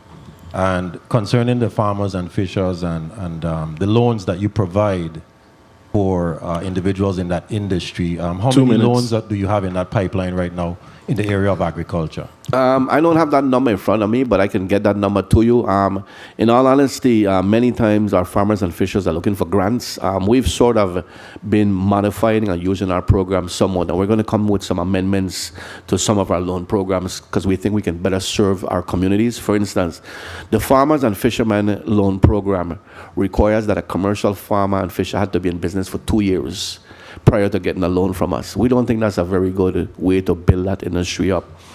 On the microloan program, we can do a farmer and fisher, and they don't have to have that 2-year requirement. So some of these things we need to remove so we can pool our resources and really address various industries a little better. So you'll see some stuff coming forward from us in regard to that. But the absolute number of farmers and fisher loans, I don't have that in front of me today, but I could provide that to you. Okay, thank you for that. And before my time runs out, the STARS Act, which I'm very passionate about, and I believe that it's under-legislated at this point in time, that we can further modify that area and see and reap the benefits of what is to be an entertainment, musical, videography industry here in the Virgin Islands. Yeah, I know we've discussed some stuff with your team in reference to that.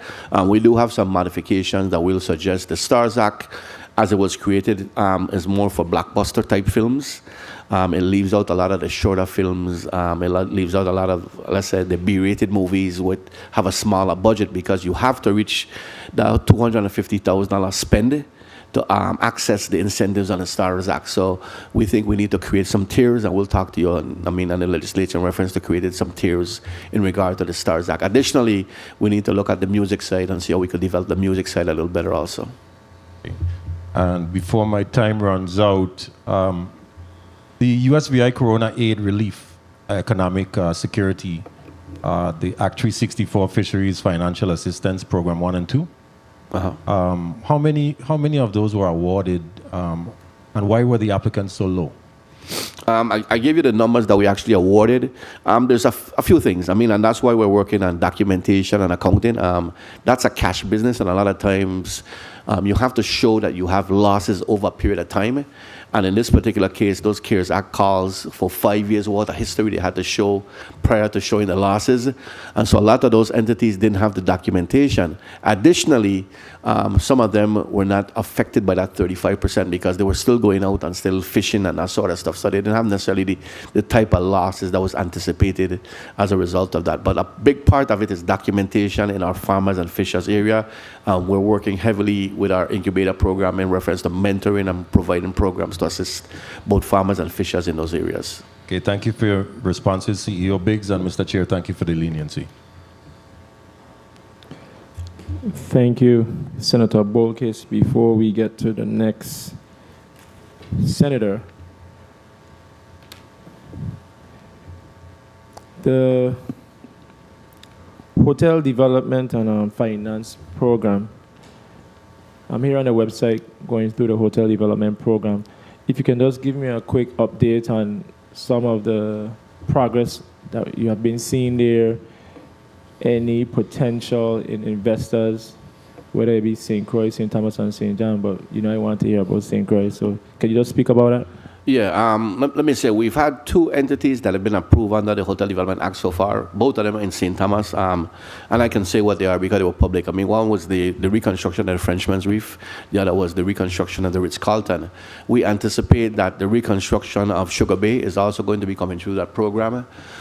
We are talking to some hotel development projects on St. Croix. One is the hotel that wants to be built at the airport. Actually south of the airport. When we say the airport, people think it's the old Inn hotel that was there on the airport, but this is actually across the street on the other side of the airport that currently they're looking at about 110 keys in reference to that particular hotel.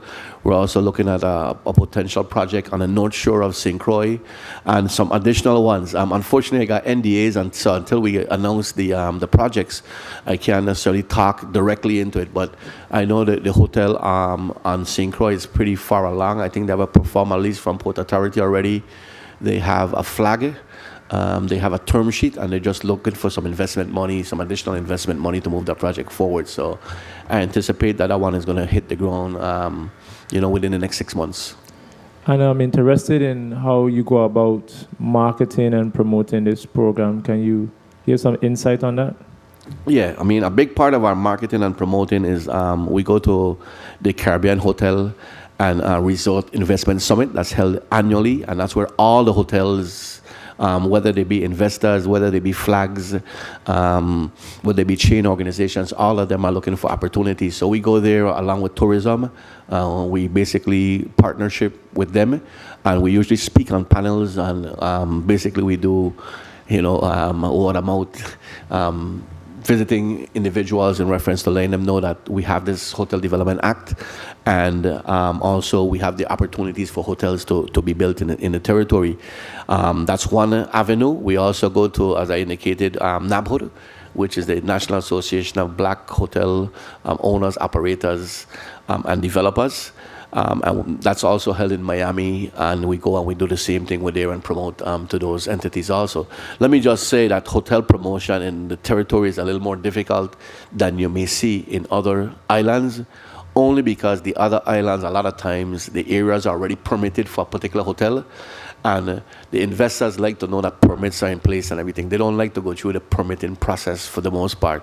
So an entity that has all their permits in place, that say you could build a 200-room hotel on this property and here's the land, they will prefer to have that already permitted that way than to come and say, here's the land, and now you got to go to coastal zone, and now you got to go to permits and everything else. So the U.S. VA is still attractive, though, because we're U.S., you know, so there's still some attraction there, but it is a little more as far as developing a property here than they have to in another island. Because the reason why I was asking you about the hotel development program, I know for us to truly increase flights into the territory, and we know St. Thomas don't have a problem with that, but to increase flights, you need individuals to rest their heads. So I'm very interested in hearing about those projects at a later time, and I do understand that you have non-disclosure agreements. But as we speak about the public-private partnership down there at the Port Authority, which Executive Director Carlton Dow is hitting the ground, running and promoting, we know that it's going to bring more airlines and make the U.S. Virgin Islands on a whole attractive. And I just want to make sure while we multitask, that we continue to plant the seeds now, and I'm happy to know that you're doing so. So Senator Blyden, you're recognized, and then Senate President Francis. Thank you, Mr. Chair. Good afternoon again to my colleagues. Good afternoon, Mr. Biggs. Thank you for that most comprehensive testimony, and good afternoon to your supporting staff and team that's there with you. You have a lot going on. Good stuff going on. But I want to start, honestly, with a VI's Moderate Income Home Ownership Program, the VI Slice Program. And in your testimony, you spoke in regards to the territory and us being behind national levels. We're at 47.8%. The national average is 65.9%. And you also stated you have fully executed MOAs with Merchant Commercial Bank and First Bank, and you're in the final stages with 3 other banks. Are those banks that's off island? No, the 3 that we're speaking to are local. We also are speaking to one non-banking entity. There's one big non-banking entity that we have to circle back around because to get our product into that entity is a little different than just signing an MOA. So we're working with all entities, and we've made the program open to anybody who is doing mortgages that are licensed here in the territory. So we hope that we're going to spread it out like a fan. Good move. But I asked that question because I receive calls every day since the inception of this program. But I received a call today from a young lady who said that she already went to the bank, was approved. She have a letter in her hand, and she's at a standstill because you guys are not accepting application at this time. Is that a fact? That's not a fact. We are accepting applications from the entities that have MOAs with us. We cannot accept an application if the bank is in the process of executing the MOA, but they haven't executed it fully. We can't accept the application until we have a fully executed document from them. How this program works is it's all done electronically. So what we do is we turn on the bank portal as soon as they execute the MOA. We turn on the portal so they can submit applications. Do me a favor on the record, please. Can you put the process on the record so folks understand, because I get a lot of calls on a regular basis. Happy to do that. Basically, the process requires you to go to a mortgage lender, whether it be a commercial bank or a non-bank lender. The bank will look at your application, and they'll make the determination if you have a shortfall. And what we've done is we've created an electronic portal so the bank can upload everything directly to our portal. We've agreed to the bank that within 5 business days we will respond back to the bank in regard to approval or non-approval. We'll look for eligibility. We don't redo all of their review. We just review the numbers and make sure the numbers are correct, make sure the entity is eligible. And then the bank will notify us 5 days before the closing, and 2 days before the closing, we'll send them a check electronically so that they can close on time. So it's all done electronically. They don't have to come to the EDA. They go to their banking institution, and the banking institution determines what the shortfall are. We're using all the bank's guidelines in reference to the review and approval of the mortgage, so there's no additional guidelines. The only thing is we do have a loan to value where the bank has to finance at least 60% of the project, so we finance about 40% maximum. Thank you so much for putting that on the record. As we all know, home ownership is one of the most important investment anyone can make, and I appreciate what you guys are doing in that space. Yeah, send it out if you don't mind. If anybody has a question, they could send it to vislice@usvieda.org, and we'll respond to it. We have a team that reviews all the email that comes in. Very well. Thank you for that also. For the companies that have submitted applications in 2022, what was the total of tax benefits that these companies would enjoy over, say, the next 5 years? That's very difficult to give because we do a tax reduction and the company has to make a certain level of income to get that tax reduction. So what we do is we do a cost-benefit analysis. So we look at the fact that potentially this is the amount of tax incentives that we would be granting and what is the tax incentive versus the actual tax amount. Remember that this is all new money coming in to the territory. So when we say taxes forgone, we really don't have those taxes here, but we have to do something in reference to the formula. I don't have that number for you, but we could provide pretty much a good estimate if you need that number in reference to very well. how we see. And also, based on your testimony, the Economic Development Bank loan portfolio had a delinquency rate of 16%, which is largely due to 3 borrowers, right?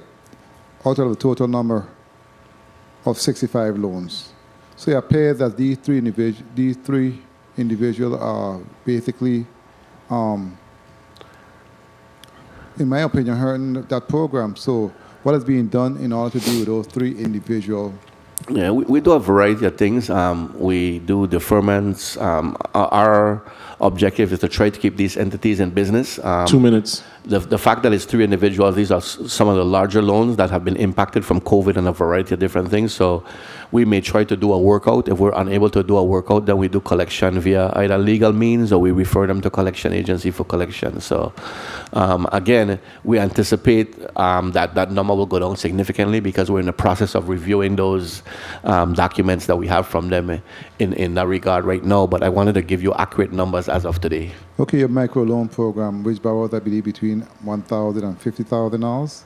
Correct. At 5% interest rate for a maximum of 5-year term. What's the average rate for such loan, say, compared to our local banks? The local banks usually charge you prime plus a percentage. We're usually significantly less. One of the advantages is we fix our interest rate at closing. In many instances, the interest rate is not fixed at the commercial level at a local bank, so usually commercial rates are not fixed. So there's some advantages in reference to being in our program. Currently, the interest rate is about, 6.5? I think the prime rate, I like to look it up, is probably between 6.5 and 7, so we're below, which allows you to have more cash flow to put back into your business. How many microloans have you done or given, say, within the last 5 years, and what have been the success and or challenges of those type of loans? Yeah, I would have to get those numbers back to you in reference to the portfolio over the last 5 years, but the portfolios goes up and down. I mean, we do a variety of different things, anything from retailing to, we've done a DJ, we've done a variety of different things, and we've had success in many of the different areas. And before my time is called, of the Solar Plus Financing Program, you say you have 88 persons thus far that signed up for the program?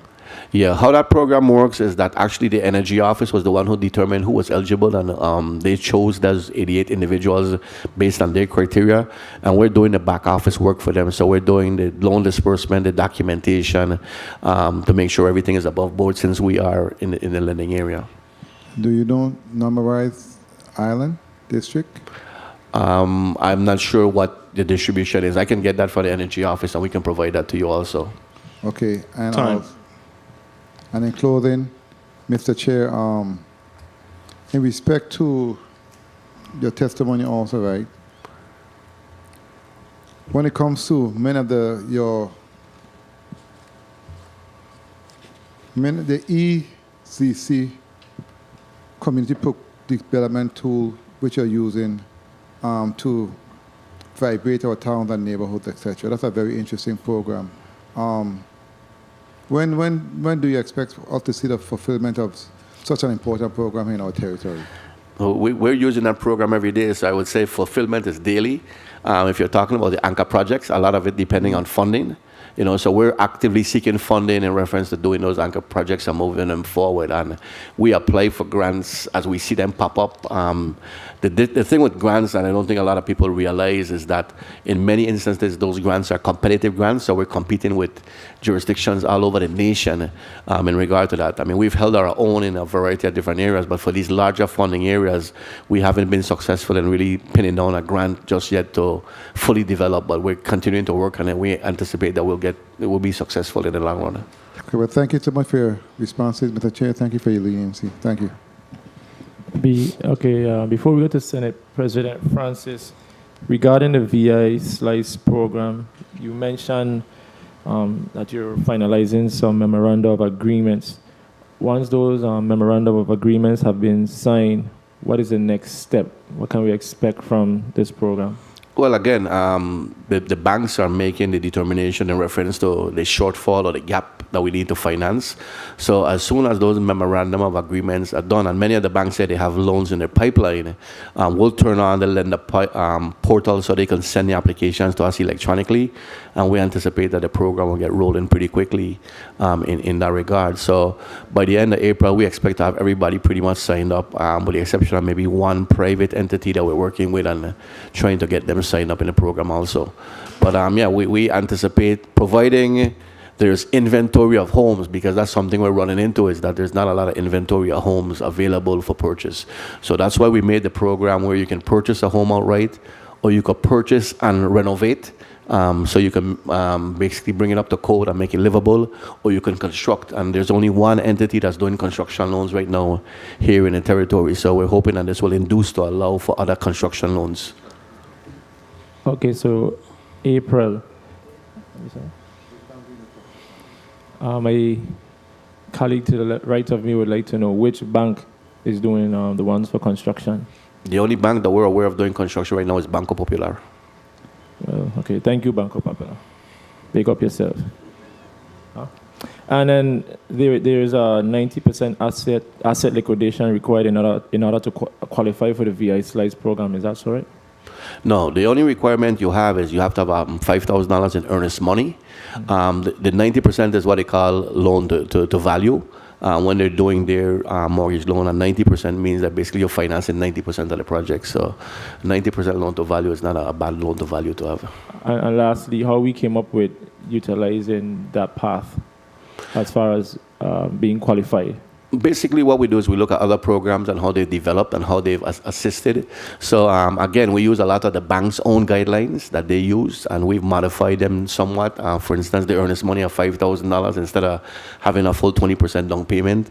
The loan to ratio is something that's sort of standard, and you have to remember a lot of these banks sell their mortgages, so we had to make it so they were able to sell them in the secondary market without interfering with that. And then the 60 to 40 ratio was basically so the bank are financing, and we were able to help more people on the VI Slice than one person taking all the money and going one way with the money. So we're trying to help as many individuals as we can. And that was something I was concerned about. Of course, everyone is not going to be able to benefit from this, but we want to make sure in the process of individuals benefiting that we do create an environment where the middle class can grow, because the middle class has shrunk over the years, and we want to make sure we get that back, or we're going to just continue to lose Virgin Islanders to the U.S. mainland. Senate President Francis. Thank you very much, Mr. Chair, and good afternoon to the EDA, and thank you for your comprehensive testimony, CEO Biggs. I want to add that I am aware that Merchant Bank is also doing construction loans, so please don't leave them out of the discussion, because in fact they too are also doing construction loan, and the public need to be aware of that as they continue to pursue this. In respect to the VI Slice, Mr. Biggs, have there been any implementation, any execution, any loans that have been written yet, any funds that have been transferred to any of the approved institution at this time? No approvals yet. We anticipate by the end of the month we'll have several approvals. I mean, things are going through, like I said, we just recently turned on the portals, so things will start coming in and we should have those approved. We anticipate that it'll move pretty quickly. Again, we committed to the banks that within 5 business days we'll give them a response so they could turn around and move stuff. We don't want to be the cog that holds anything up in reference to somebody getting a home. So we're going to be moving pretty quickly in reference to this. Thank you very much for that, and I hope and pray that, in fact, that we're able to move these programs expeditiously, because one thing we're good at around here is delay. We're working on it, and I truly believe that if we're going to stop the bleeding of our middle class relocating and calling back and bragging that they were able to buy a home in a timely fashion, we need to make sure that we're able to do a good job in the execution of this VI Slice program. I think it's an excellent program, and I want to make sure that we're really properly rolling out and getting it where it needs to be. In regards to the 2040 plan, what phase are we in terms of implementation? Implementation is a continuous phase. We're in the process of doing implementation in a variety of different areas, but we're trying to create some benchmarks now so we could measure how far along we are. We'd like the 16 recommendations be implemented. We have implemented a couple of those, but not the majority of them at this stage. So we've also spoken to the government, putting the committee together that we've discussed in the Vision 2040 plan in reference to coming up with recommendations in reference to creating businesses and business processes and having those processes move a little quicker. So we're moving along, but we still have a long way to go, to be quite honest. Oh, very well. And in your testimony also, and you all know of my position in regards to the South Shore Enterprise Zone, I heard you mention that it's one of the most impactful program, as it has the potential of transforming St. Croix into a logistical hub for trade, commerce, manufacturing, and a host of other industries.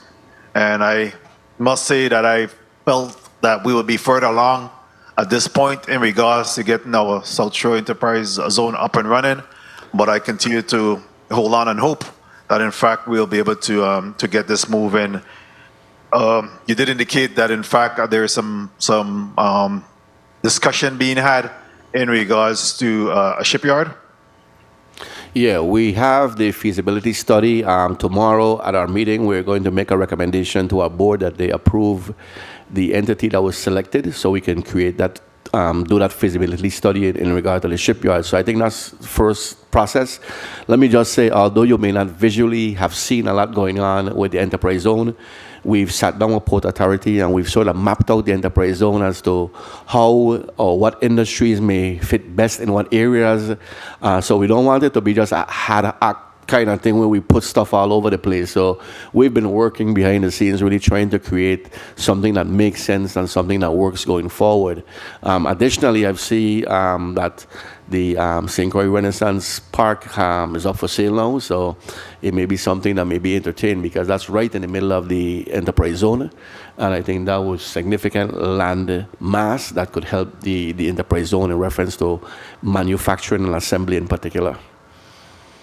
Well, between you and I and the voices that hear us today, I have already put in a legislation for us to seek to buy that, and if not, then take it by eminent domain, pay fair market value. But I am forging forward that in fact we want to be able to get that Deepwater port as well as the St. Croix Renaissance back under our inventory. So that is something that's being worked on as well. As we continue to talk about the whole issue of economic development here in St. Croix in particular. Mr. Biggs, in 2 minutes. CEO Biggs, in regards to the designation recently announced by our delegate to Congress, Stacey Plaskett, as St. Croix being a national heritage area, do you see any opportunities within the EDA space for there to develop into any type of a partnership, any type of funding availability, any discussion about how we could maximize that potential? Yeah, I mean, I think we're always looking for partnerships. I mean, we realize that we can't do it alone, and we appreciate the partnership that we have with the legislature and the support that we get from the legislature. But definitely there's opportunities for partnership.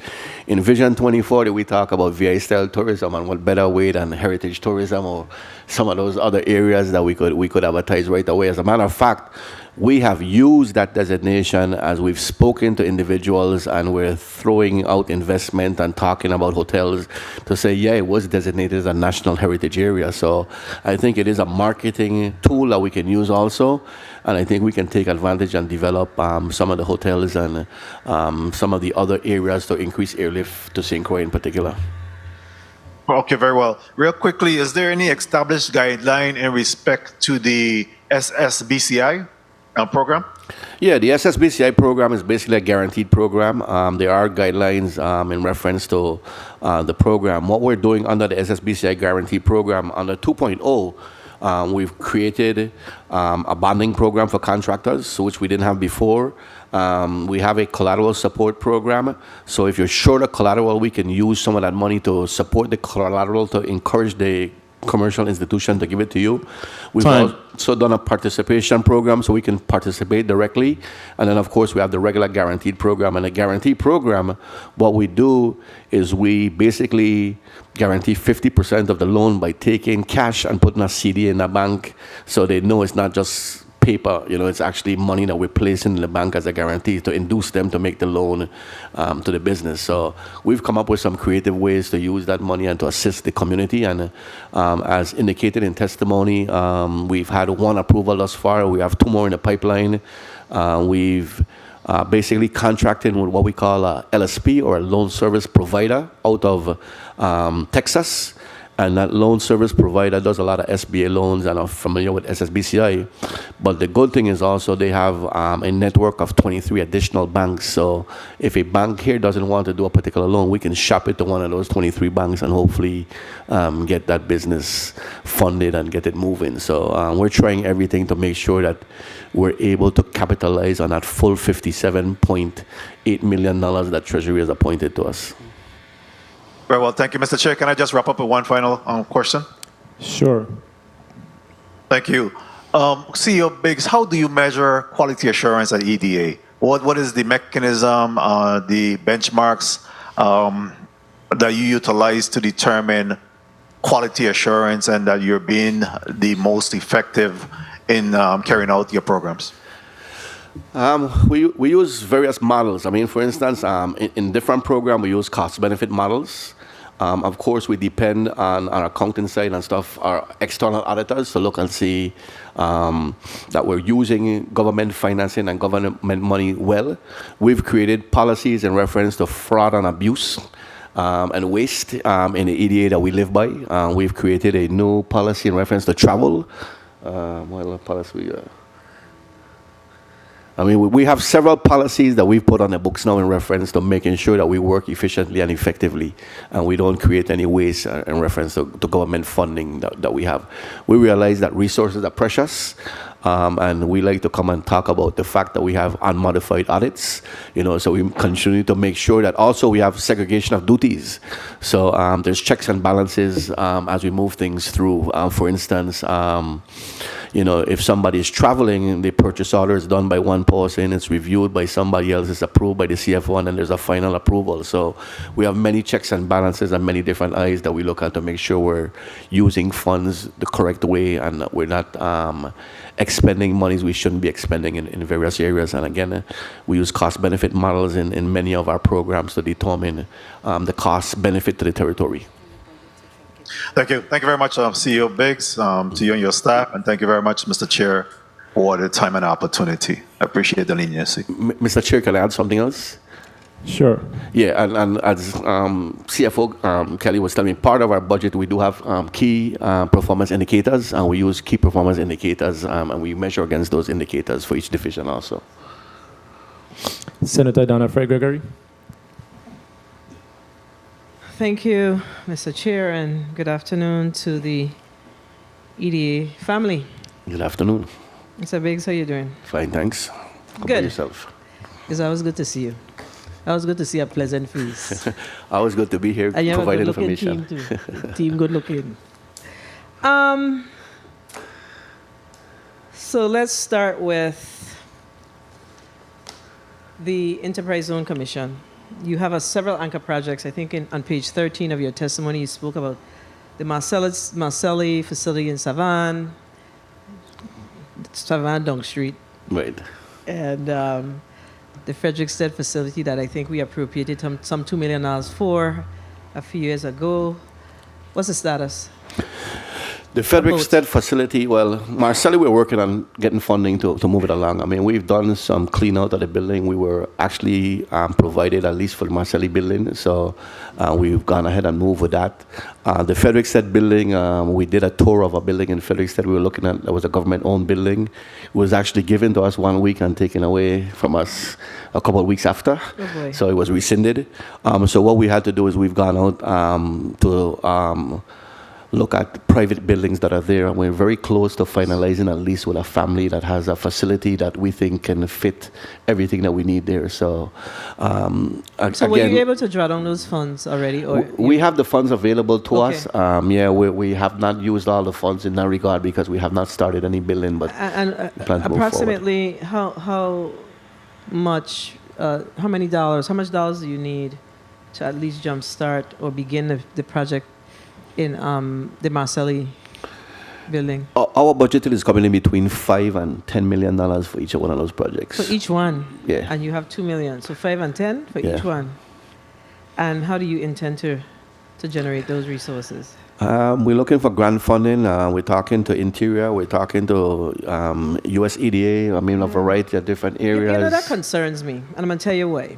So, we have the CDBG dollars that we were able to generate as a result of the hurricanes of 2017.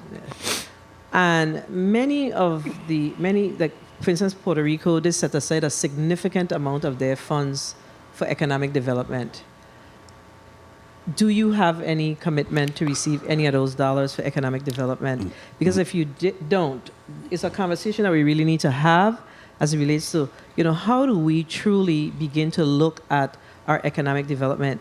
Everything that you've said briefs well, but in order for you to be successful, in order for us to be successful, we have to figure out a way to utilize the insurmountable amount of dollars that we have right now to support true economic development in the territory. So help me. Yeah, under CDBG-DR, my understanding is originally there was a category for economic development, but no funding was placed under that category. Okay, that's so we don't have any that we funds. make as a Virgin Islands. Yeah, so we do not have any funds under CDBG-DR Okay, for so you economic have no development funds, and that projects. concerns me. One person at a time. That's my fault. I apologize. Yeah. So currently, from your perspective, there are no funds set aside to support your initiatives under the CBDG dollars. None that I'm aware of, unless That is of concern.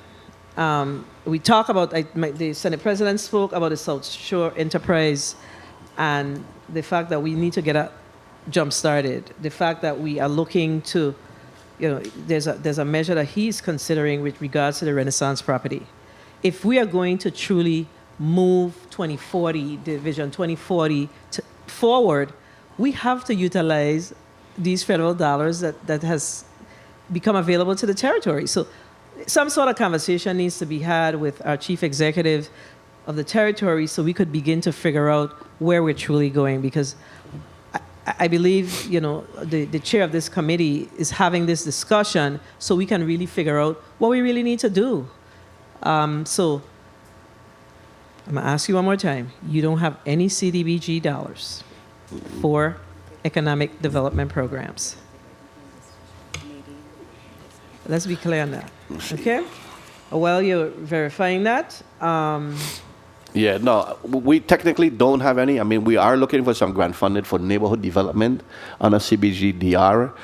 So I know there's some talk in reference to how do we get to those grant fundings, but I'm not aware of any allocation that was made under the CDBG-DR. The South Shore Enterprise is a huge deal, and I think it's something that if we are serious about economic development, 2 minutes, that we really need to figure out how we are going to do what is necessary for us to really, not talk about the South Shore zone, but really put some dollars towards it so we could move it forward.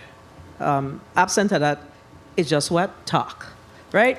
But let's talk about the VI Slice program. So under the VI Slice program,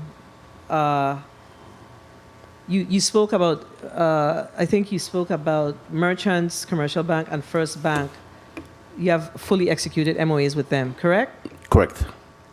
Does this VI Slice program accommodate construction as well? Yes. Or you have to, so it does accommodate construction. What's the minimum amount and what's the highest amount? I guess the highest amount is a better question. Yeah, there's no minimum amount.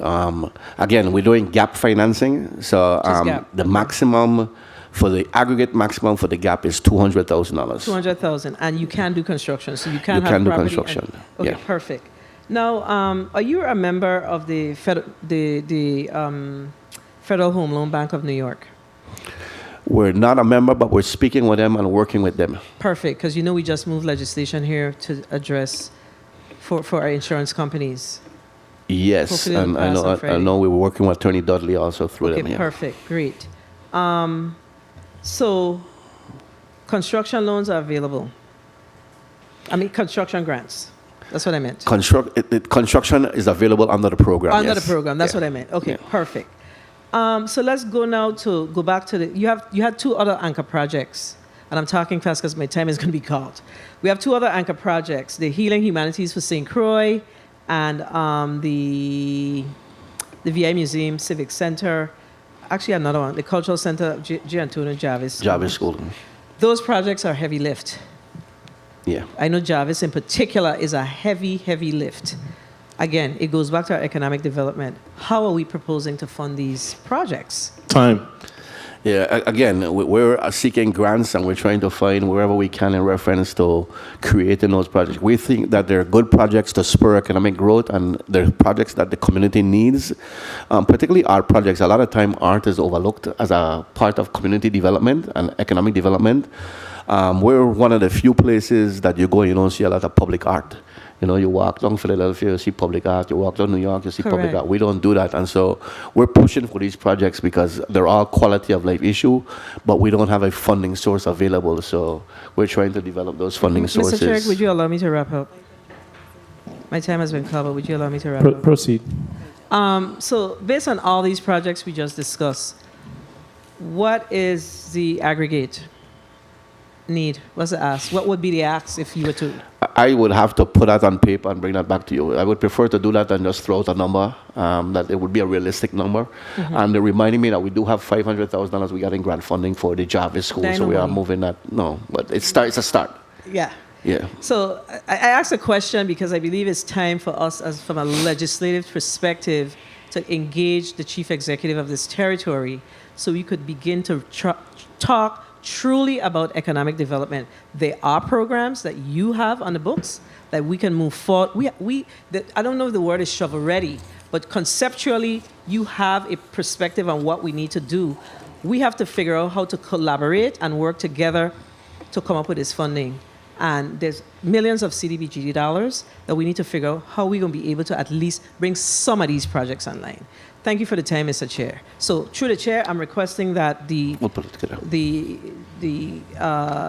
EDA provides this committee with the information around the, the potential costs. Let's just use the word potential because you don't have the true cost of what all of these projects, these economic development related projects would potentially cost the territory, so we can see how we can work together to come up with some of these dollars, not necessarily from within the institution, but we know there's a lot of federal dollars outside of the legislature that came to the territory from a federal perspective, and it's time that we ramp up the conversation around moving those dollars to really support economic development in the territory. Thank you for the time, Mr. Chair. And we definitely got that, and we will follow up. The Vision 2040 plan has different areas, and if I'm not mistaken, healthcare is involved in there. Are you involved in investing or financing anything pertaining to healthcare in the territory? Did anyone approach the Economic Development Authority to help them in any way as far as potential investors? We've had investors, and we have investors under the healthcare services, more ambulatory services, not necessarily a hospital or that type of facility.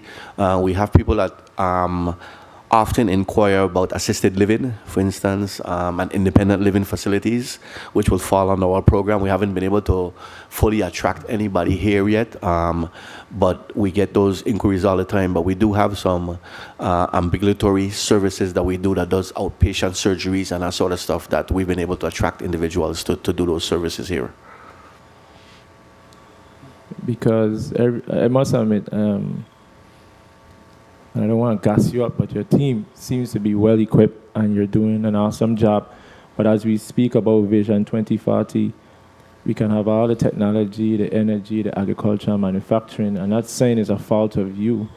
But I'm just hoping and praying that while we venture off in those areas that we can attract individuals to take advantage of these benefits that we have in the field of healthcare. So that's something to think about. Senator DeGraff. Thank you, Mr. Chair. Good afternoon, colleagues. Good afternoon, testifiers. Good afternoon. All of you and listeners present. You know, I apologize for not being here when you're reading your testimony. But I have a couple of things I want to specifically find out about. And I know everybody been asking about the SLICE program. I want to hear the reality of that. I want to hear about George Washington Elementary School, a.k.a. Evelyn Marcelli, and your personnel. Those are three areas I want to find out about. Now, with the SLICE program, just yesterday I spoke to somebody, and it's based on what they told me, middle-income person, put in an application, and was told the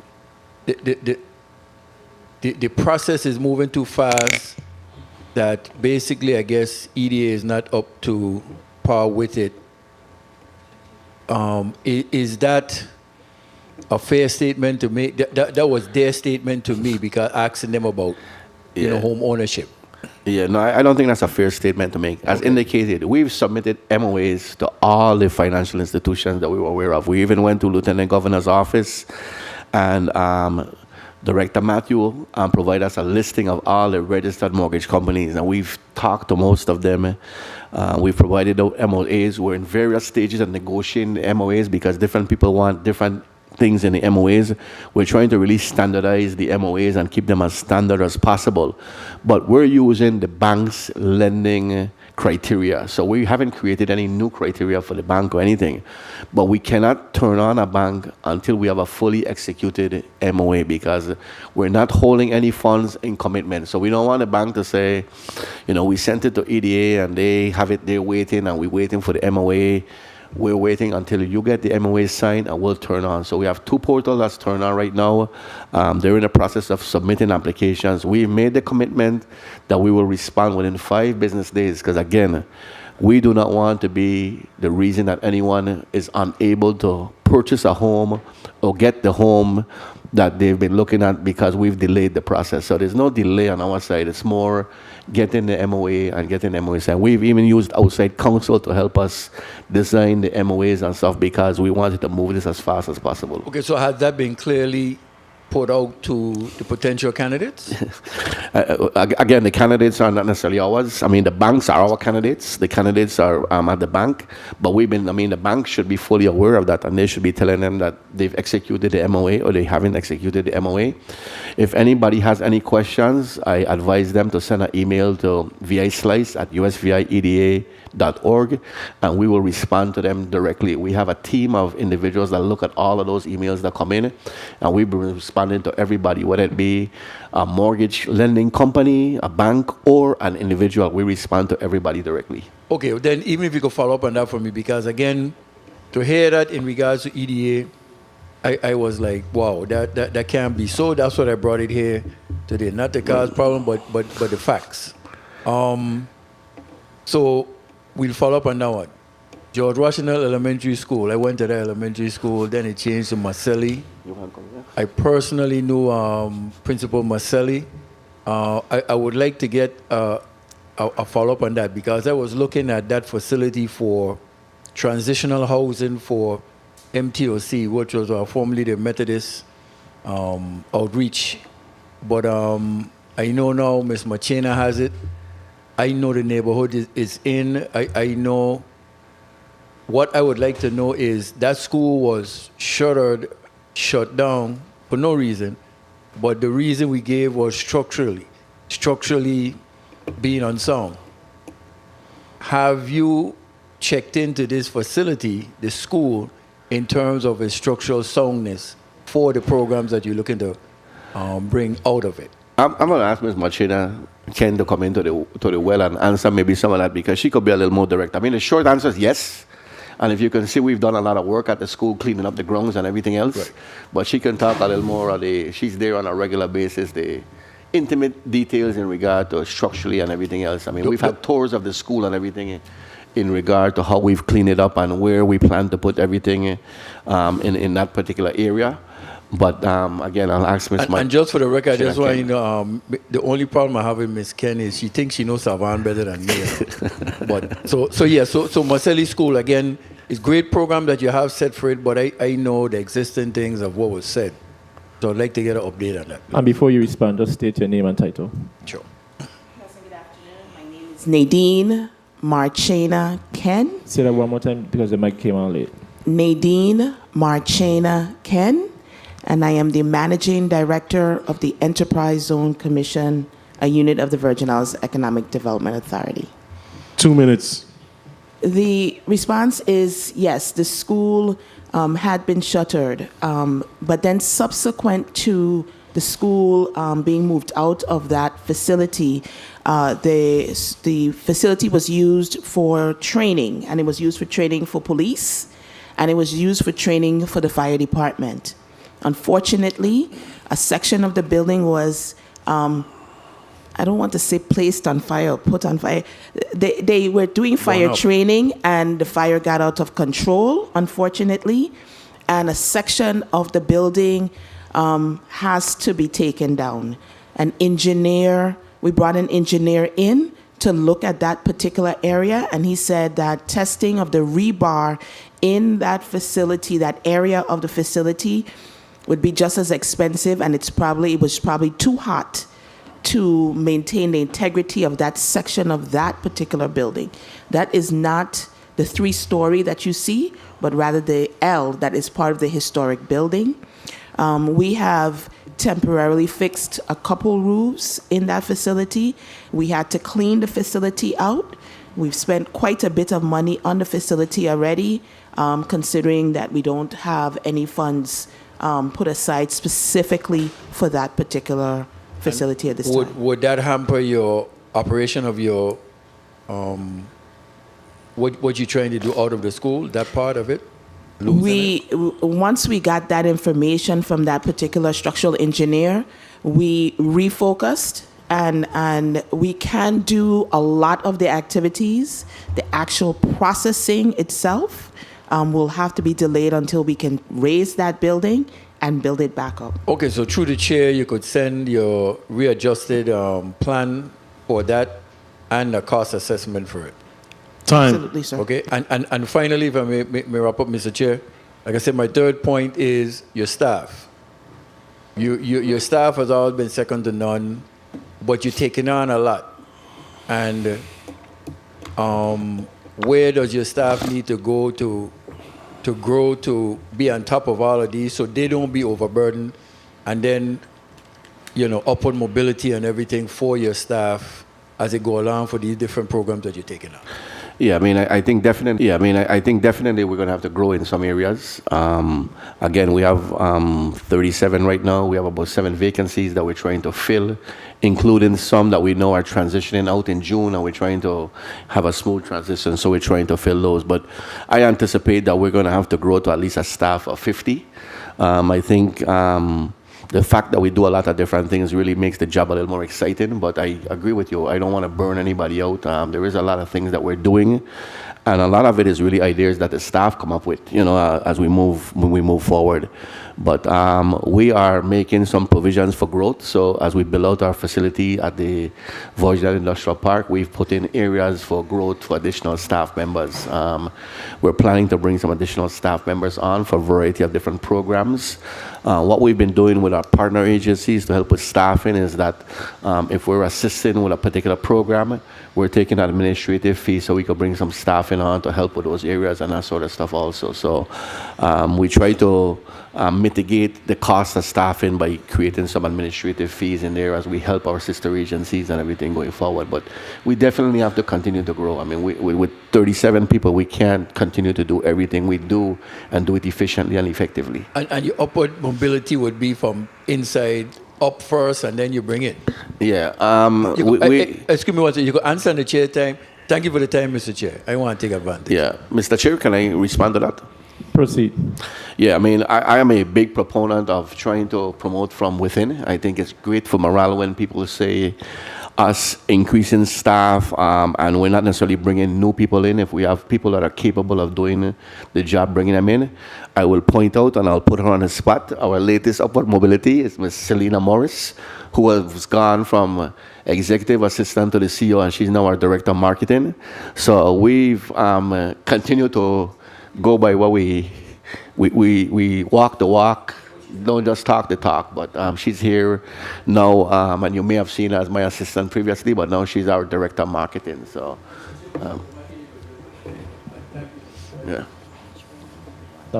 We also do a lot of internal training and everything in regard to getting staff up to a certain level. We really want staff to, we're talking now, Point of information, Senator DeGraff. Thank you, Mr. Chair. No, I was just saying, since she called out, we wanted to make sure you stand up so the camera could catch you as you're putting you on the spot. So that's all right. But thank you for that, and continue doing what you're doing, and thank you for Mr. Biggs, and thank you. Yeah, and thank you, Mr. Chair. Our HR director is here, and we're also looking at succession planning. So we've put some stuff in place for succession planning also. So we're working on a variety of different areas. I mean, many of us are close to retirement age or retirement service, and we want to make sure that the EDA is fully functional when we leave, that there's a smooth transition. Whenever anybody transitions out, somebody can fill that role. You're welcome. Before I get to the next senator, the governor of the Virgin Islands had the GVI Fellows Program. Can you see yourself coming up with something similar to that? We've looked into joining the Fellows Program. We do have interns that we're working with and stuff now, but we think it's a good way really to create a workforce, particularly if they've worked with us previously and they understand what we do. So we do have an intern that's working in our compliance area. She's in the Fellows Program? Is she from the... Oh, she's in the executive leadership program. So she's been assigned to us and she's working with us. And she actually did her first case that will be presented to the board tomorrow. So we don't just have people come in and file or scan or do that sort of stuff. They're actually doing work there. So she'll have her first case to present in front of the board tomorrow. Awesome. I'm not sure where you got your level of wisdom from, but I see that you have surrounded yourself with a lot of powerful women. And in the process, though, we want to make sure when we have the GVI Fellows Program that every once in a while we can see some young men getting involved in government. And I want to say that because of the Senate President I'm here today, he gave me a chance years ago, Senate President Francis, and we just want to make sure as we grow this government, we have true succession planning.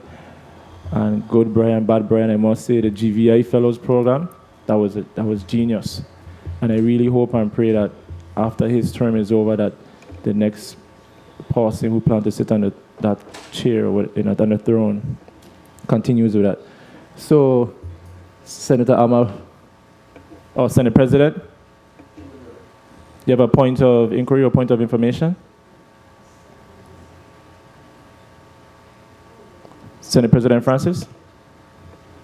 Mr. CEO, in regards to an individual that may be interested in opening a business, be it a landscaping business, car washing business, a young lady that wants to start a business, is there any opportunity that you could speak of in terms of the EDA assisting or supporting them in such an endeavor? Oh yeah, most definitely. I mean, she should contact us. We'll definitely put her in contact with our incubator program. We can assist her in reference to getting that program up and running. We also work very closely with the Small Business Development Center. They're one of our partners out of UVI and SBA, and they can help her with business plans and everything else. So we can provide that technical and managerial help she may need to start the business. As I indicated in testimony, we've had several entities that have started via our incubator program, and then they've gone on to get financing from us to start their business, and then they end up in the enterprise zone, and they get enterprise zone incentives because they're in the Frederiksted or Christiansted area. So we like to provide wraparound services. So if you have that individual, they can just contact the office, and we'll be happy to put up with Miss Holloway Christian at the incubator, and go from there. Satisfy your inquiry? Yeah, thank you very much, Mr. Chair. All right, so next is Senator Alma Francis Heiliger. Thank you. Senator Alma Francis Heiliger, and from there we will have a next rapid round of 3 minutes. So you may proceed. Thank you. Good afternoon to my colleagues, to the people of the territory, to the testifiers. My first set of questions has to do with assessment. Have you guys done any assessment internally or utilizing someone else to get some data as to what are some of the best types of businesses to be utilizing your program to get the greatest economic bang for our buck? I mean, we use Vision 2040, and we came up with the target industries that we thought are great target industries in reference. So we did an assessment when we were doing Vision 2040. People often come in and ask us what kind of business should we go in. We don't provide that type of advice because if the business fails, the first thing that says, you told me that I would have been a good business, But it's similar to when we're attracting companies here. We usually tell them you need to talk to your tax consultant. We don't provide tax advice, but we think there's savings that you can gain for your business, and you can reinvest those savings in your business and grow your business accordingly. The whole benefit of the EDA is basically to have companies come here, or even companies locally. With giving them tax breaks, the benefit is for us at the end of the day. So can you list any types of businesses that you've seen the greatest return from? Again, it's very difficult to pinpoint. I mean, management style and everything else, but we do have also community plans. Mm-hmm. So if you're in a particular community and you fit that community plan, you can get some tax incentives or tax breaks. And I mean, so Fredericksted's plan is a little different than Christiansted, and Garden Street is a little different than Savannah. So we can tell you based on the community plans, if you were locating your business here, you may have X amount of benefits that you would not get if it was located in another area. But we do look at the target industries, and those are the industries that we're focusing on. What kind of feedback do you get from the community as a whole? As you know, a lot of times when people hear EDA, I personally, even as a representative, I get two different types of responses.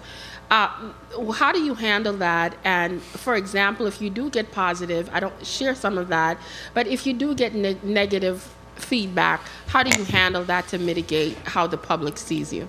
Yeah, we try to educate. I mean, and I'm very, very honest. I mean, when we say EDA, people look at us strangely. When we say EDC, people know exactly EDC, and then they say you're giving away all the tax money. And we try to indicate to people that really we look at it a little differently, because this is new money coming in from the outside that's coming into the territory. So we're giving a tax incentive, yes, but that money wasn't here to start out. So we're gaining that 10%. We're gaining the employment that's required. We're gaining the investment. We're gaining the wages that's paid. We're gaining the training that they're required to do. We're gaining the insurance that they're required to do. So there's a lot of gain. So, but it's been very, very difficult to educate the public in reference to what does incentives mean and what do you gain.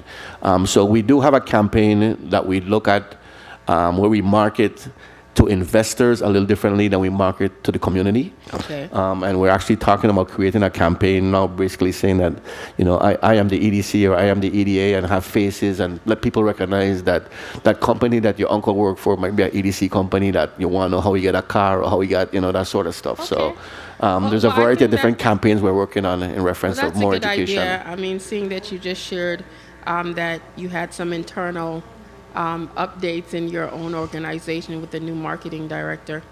What I also want to know, you spoke about the incubator program. How long does that take from start to finish?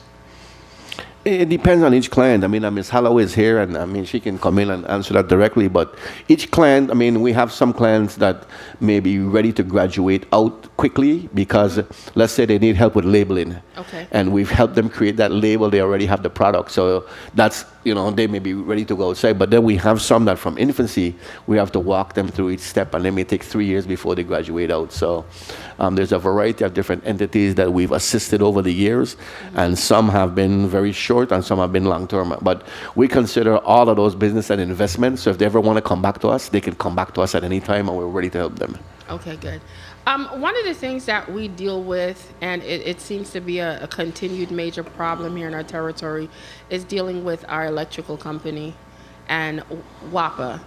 How do you handle that for businesses that might potentially want to come to the territory, and that could be a hindrance for them even wanting to come and invest in the Virgin Islands? Yeah, that's been a big part or big difficulty for us in reference to manufacturing. Yes. Especially if it's energy related and you need a lot of energy to produce a product. Mm-hmm. So for us, it's been difficult to attract those kind of companies, with the exception of if they're going to be putting PV on a facility, if they're going to be doing solar with battery backup or some sort of alternative energy. But at what is 50 cents a kilowatt hour, it's very difficult at times, and that's why we have more success in like the financial areas and in other areas that are not necessarily energy dependent. If there's an energy dependent company, it makes it difficult, and that's one of the reasons that Vision 2040 we talk about using more renewables, because hopefully that will bring the cost of So we energy could down. be able to not only maintain the businesses we have, but also encourage more to come to the territory. Yeah. Okay, thank you. I hear my time has been called. Thank you, Mr. Chair. And that was a great question. When you speak about economic development, you definitely have to factor in the cost of electricity and the reliability of electricity. And it's just so unfortunate that as we continue to advocate for these programs for solar power, in which I'm in favor of, but we have to keep in mind the less people off the grid, that bill pass on to the consumers. So that amount now, like, we had individuals like, I don't want to call any names, but big grocery stores that I know of in St. Croix who are no longer on the grid, and they contributed in the millions towards the Water and Power Authority. So as we progress, we kind of like digress in other areas. But as far as finding a balance, I really hope and pray with the steps that we have been taking in this body, with changing the composition of the Water and Power Authority board and the other stuff, that we can see some discussion. So as far as the Vision 2040 plan, I know you mentioned several things because I was going through it, the initiatives, and you mentioned energy. So I just want to stay there for a bit. As far as energy, what are the discussions with the executive branch, Mr. Kyle Fleming of the Virgin Islands Office of Energy? What are those discussions looking like when it comes to the Vision 2040 plan? Yeah, I think everybody has the understanding that we have to add more renewables to the grid. The renewables, in all honesty, is a little expensive on the front end. It pays off on the back end. And I concur with you also. We have to look at the fact that when you take people off, economies of scale change things a little differently. So you end up subsidizing maybe other individuals. I think as we create legislation for net metering and that sort of stuff, we have to make sure individuals that are connected to the grid also pay some sort of maintenance cost or whatever, because when their PV system ain't working, they want to be able to turn on the light and they're hitting it. And if they don't have that maintenance cost, then me and you paying for the maintenance cost when they're not using it. So I think there's ways to structure it. I think the solar program, that's one thing that they're looking at. You know, my idea is a little different in reference to how we may be able to solve some of those issues. But the fact that they're doing batteries with these PV systems and now they could feed them back into the grid, I think they can bring down the cost of electricity, I don't know, significantly right now. But as we put more and more people on, maybe they will be the generation entities where you know, add in more efficient generators and smaller generators so we can handle peak loads better. You know, so I think all of those things will help the improvement. Of course, it can't come soon enough because electricity is something that we cannot hide when we're talking to potential investors. So it's something that we discuss, and we hope that by the tax incentives we provide, that offsets some of the cost of doing business here in the territory. But doing business here is expensive. It's not cheap, you know. And so when you're looking at those tax incentives, and you say, well, X amount of tax dollars, again, it's pretty much new money. But for instance, I'll use gross receipt tax. On a service business, we say we give 100% on gross receipt tax. And so somebody say you're giving away the gross receipt tax. But when I'm competing with Florida don't have any sales tax or any type of tax on service industry. So all I'm doing is leveling the playing field to try to make it more attractive for that company to come here. So it's global. I mean, we sometimes think because we have sand, sea, and, you know, weather, that everybody gonna just pick up and come, but that ain't how business works. Business people are looking for return on investment, and if they can't see where they can get a return on investment, they ain't gonna invest in your area. And with the Vision 2040 plan, enlighten me, because I was not at the table, and it's not to say it was intentional. It is what it is. I'm not here to micromanage, but as far as the different areas of focus within the Vision 2040 plan, I'm assuming that you have specific individuals assigned to those areas, and those individuals are leading the charge, and of course probably report to you, update you on the progress. Yeah, we don't have the luxury of the staff to have them just in industry, so we look at it broadly.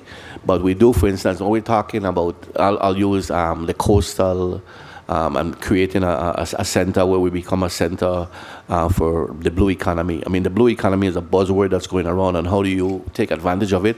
Well, we have UVI that is world-renowned in their marine biology program and that sort of stuff. So that's where that came from. How can we partner with UVI to make sure, as we're studying the effects of climate change on reefs or whatever, you know, we're right here and we're experiencing that also. They already have the marine biology program. So let's jump in now and jump in early and take advantage of those kind of things. So as we were developing industries, that's what we look at, you know, what are potential growth industries for the next 20 years and how can we develop it with the workforce that we have here. Understood, but as far as accountability and having some formula or structure in place to monitor the success of these various areas in the Vision 2040 plan, I want to know what that looks like.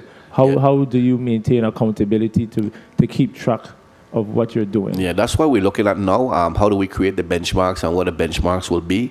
And that's why when we created those recommendations, if you look, they're specific to not only maybe a particular agency, but it's also short-term, mid-range goal, long-range. You know, there's a variety of different areas that we looked at. So that's what we're creating now. We're trying to figure out how do we benchmark everything and how do we continue to move the program forward. But the benchmarking is the issue, and getting those 116 recommendations in place is the first step in reference to benchmarking. And lastly, health sciences.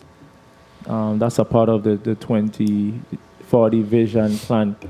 It references telemedicine, emerging medical technologies, high quality childcare, promoting an environment for retirees to want to come down here, snowbirds, and the list goes on. But like I said earlier, to attract those kinds of individuals here in the territory, to create that environment and atmosphere, and to even have individuals who once lived here and went away because they wanted medical treatment. Obviously, it seems like that is a goal, to bring back some of those individuals. So back to how you monitor the progress of these things. Who are you collaborating with and having conversations with to bring out this overall goal for health sciences? Yeah, like when we talk about healthcare, we would partner with the Department of Health and the Commissioner in reference to, okay, where are we with the hospital? What are we building? How do we build it? Will it service the community? In economic development, I mean, often you hear people talk about quality of life. In economic development, we like to talk about quality of place because that's what drive people to those environments. So definitely we have to improve our health services. We have to improve our educational systems. We got to work with UVI to do a variety of different things. So there's different partners that we pull in depending on the industry. How do we assist and how do we manage? UVI, for instance, has a good nursing program. How do we maintain that nursing program? How do we grow it? How do we get a med school up and running? How do we get a simulation center going? All of those kind of things. So we pull in partners as we need partners for a variety of different areas. And that's pretty much how we benchmark. We look to see what's being moved forward and how it's moving forward. Thank you for that. I'm not going to abuse my time. Colleagues, we're going to go to a second round of questioning, and we will start with 4 minutes. Senator Bolkis, you're recognized.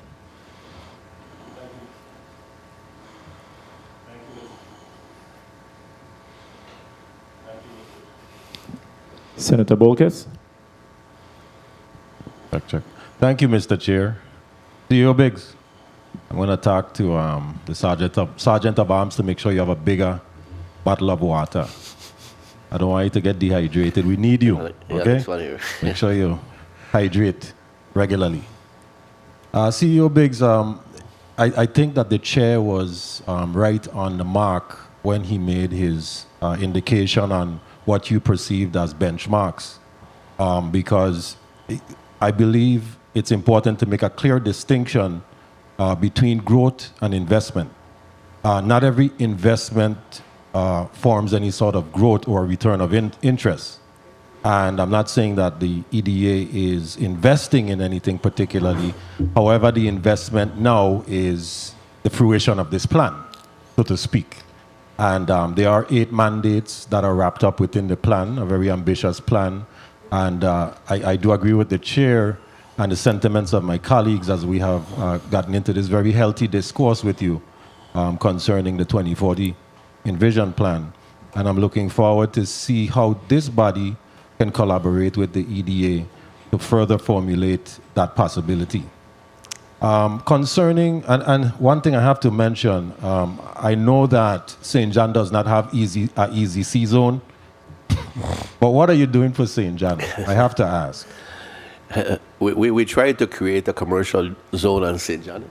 We made that recommendation. It was turned down at the time. So the enterprise zones are based on sort of historic districts and a variety of different things. The commercial zones, we're trying to make Cruz Bay pretty much a commercial zone and provide some stuff, but it didn't meet the governor's level of approval in reference to that recommendation. But of course, we want to continue to expand St. John. And we realize that St. John is there. It's one of our islands. We do have a board member from St. John that speaks about St. John all the time. So there's a variety of different things we were trying to do. The pop-up shop, we've tried to do that on St. John also. It is not the stepsister. I mean, definitely there's things that we want to do to see St. John continue to grow and stay vibrant the way it is.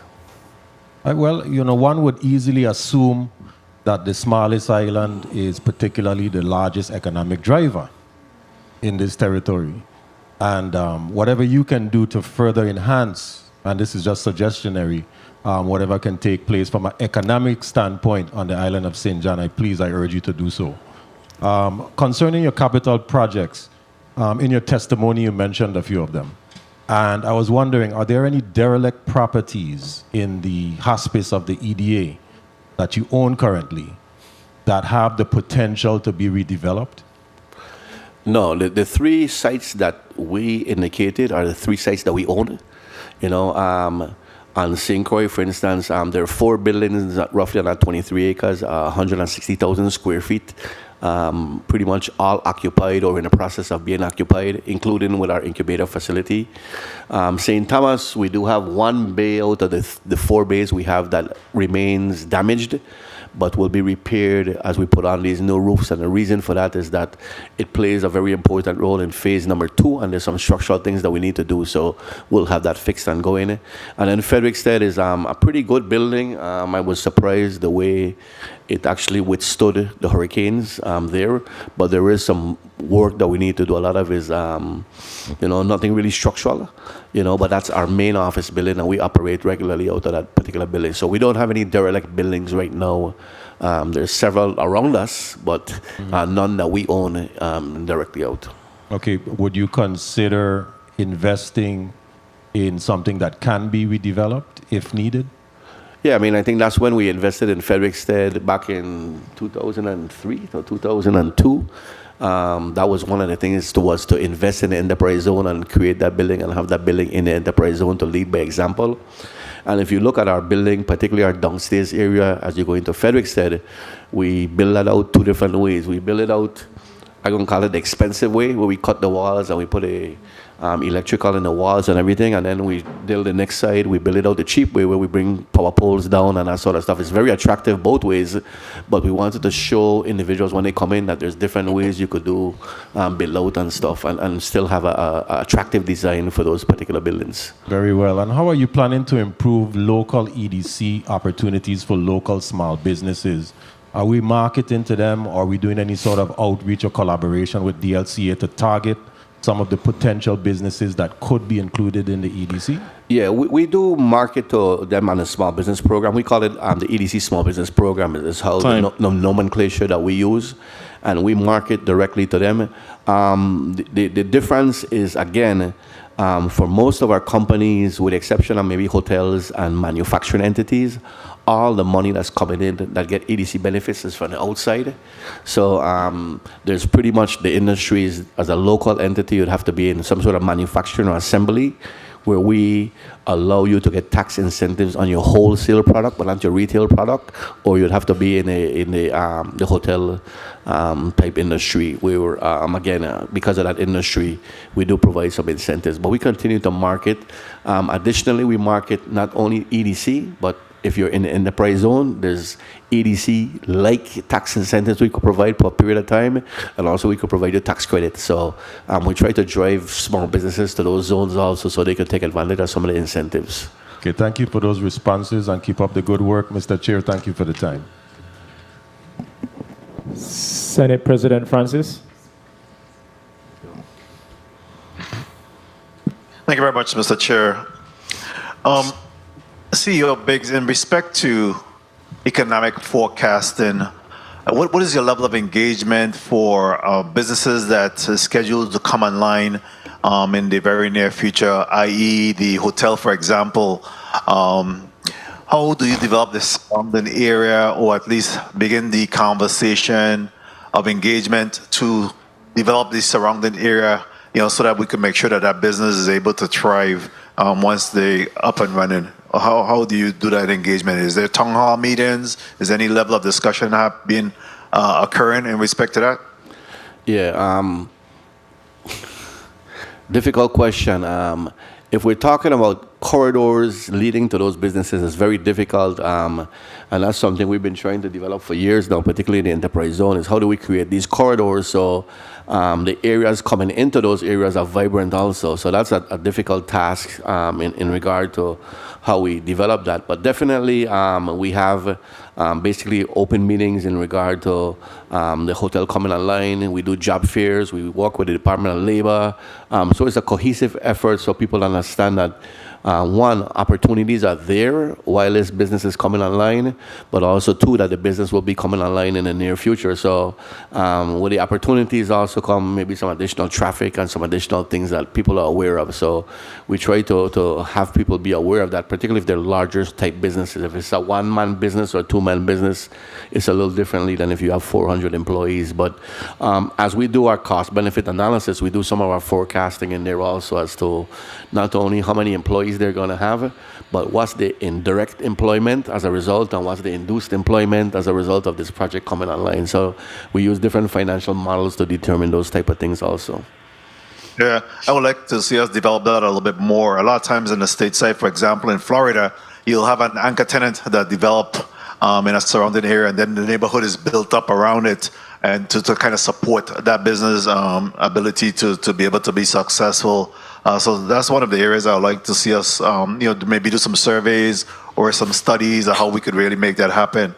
What about scrape and paint? Is there any opportunities for us to allow for some type of a micro grant or funding to support scrape and paint?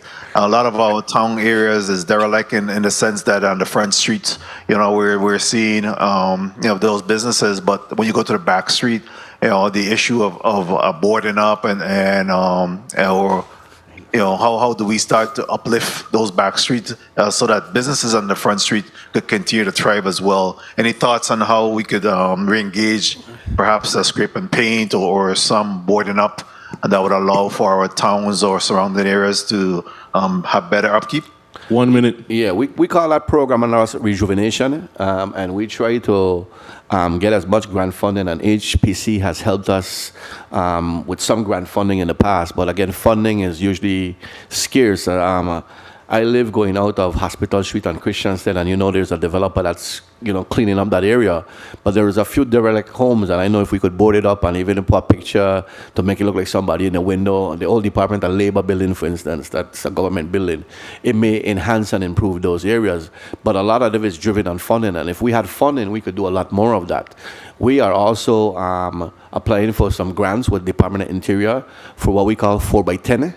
We're looking at the 4 enterprise zones, and we want to, create or clean up 10 blocks in each enterprise zone. So we're providing that, and Nadine is telling me it's under the CDBG in regard to the 4x10. So we're looking at those areas and seeing how do we not look at 1 billion, but how we look at the area. And as far as your previous question, we have looked at how do we cluster businesses to support one another, and it's a little more difficult here because the economies of scale and a few other things, but it is something that we look at and we call it clustering in that regard to make sure that businesses are supported by each other, because if it's aviation, you have a lot of aviation type businesses in the same area, so they support each other and grow that way. Very well, thank you. Mr. Chair, if I could just wrap up with one question. This is unusual for me, but I just wanted to wrap up with one final question in this round, please. Sure. So, Mr. Biggs, you just spoke about the Hospital Street thing, development there, and you wouldn't believe some of the difficulties in being able to get that area rehabilitated. There's some pushback that's occurring, and we intend to, as a legislative body, take a look at that. But my final question to you is in regards to the microgrid. I know some years ago, I think we may have provided some seed money or had some discussion in regards to the development of a EDA microgrid, again, to support your tenants and being able to make that area a little bit more cost effective. Where are we with that? We're still working on that. As a matter of fact, as we improve the roofs to the buildings, our plans are to put the PV and create that microgrid. We're going to start with building number 2. We're working actually PPP with Leatherback, who is in building number 2, and they're going to assist us with some of the financing. You did provide us some monies in reference to retrofitting for energy efficiency, so we've incorporated all of that into how do we build back out those buildings since the hurricane and make sure they're retrofitted for energy efficiencies. But we'll start with building number 2, and the plan is to put solar panels on that building, and then as we create the next building, we'll probably do is building number 4, and we put panels, and then we have them all interacting with each other. So if building number 2 goes down, building number 4 or building number 3 could now feed building number 2. So it's an integrated plan. We've pivoted a little bit from that Department of Energy study that was done back then. So technology has changed somewhat, and we're actually looking at creating a full-blown microgrid that we may be off the grid, but we can feed energy into the grid. So that's not dead. It's still being created. But again, some of it is just cost-related, and how do we create that microgrid as a result of cost? We're estimating it's going to cost us anywhere from $500,000 to probably $750,000 per roof to do the PV. And I don't even include just, the roof rebuild. but just the PV for those. But we do have somebody that we're working with in reference to designing a PV system also, and hopefully we'll move that project forward, like I said, as the buildings get reconstructed with the FEMA funding. Very well. Thank you very much, Mr. Chair, for the time. Very good topic today with agriculture and now the EDA. Thank you very much for the opportunity and time. Thank you, Senate President. Back to the Vision 2040 discussion, right? As now that we have those 8 mandates, is there an obligation or some level of involvement where you have to meet on a quarterly basis, monthly basis, or whatever it is to follow up? No, we don't have anything set up that permanent yet. I mean, we're trying to get the committees together to do a quarterly updates. Again, many times we meet to meet.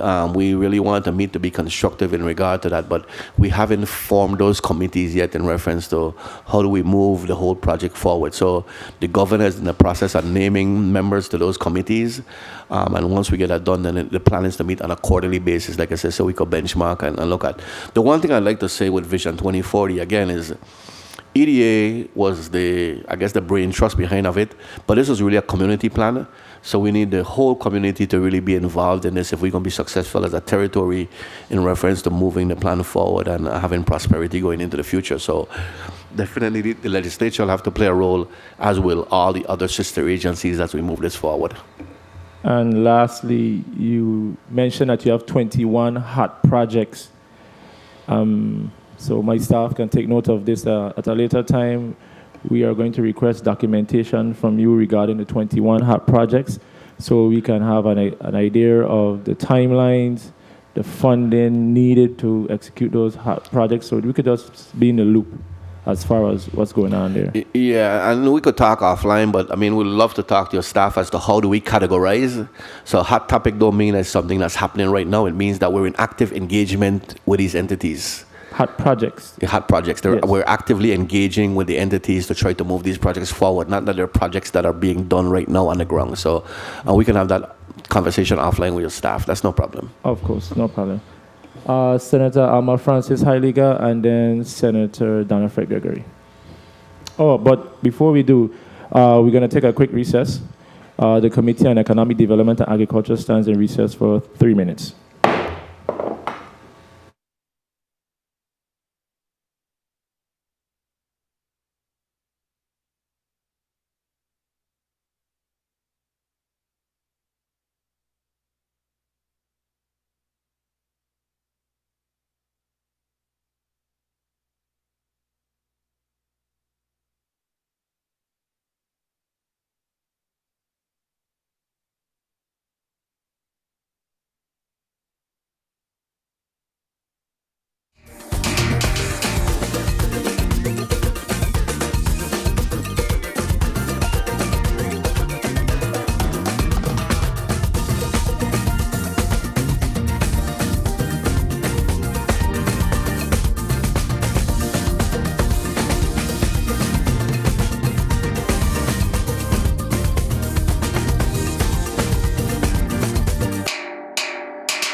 The Committee on Economic Development and Agriculture is now back on the record. Senator Alma Francis Heidegger, you're recognized for your 4 minutes. Thank you so much. Good afternoon to my colleagues, to the people of the territory, to the testifiers once again. My question had to do with when it was spoken about individuals coming back home to the territory and potentially looking at home ownership as something that needs to be improved.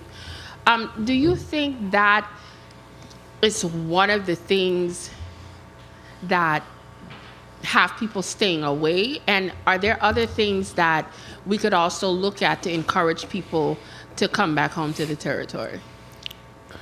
Yeah, I mean, the complex answer. Short answer, yes. I mean, I think home ownership is something, I mean, I can tell you from personal experience, my son stayed in the States and he could put 5% down and he could buy a home a lot easier than you can here when you need to do a 20% down payment. Yeah.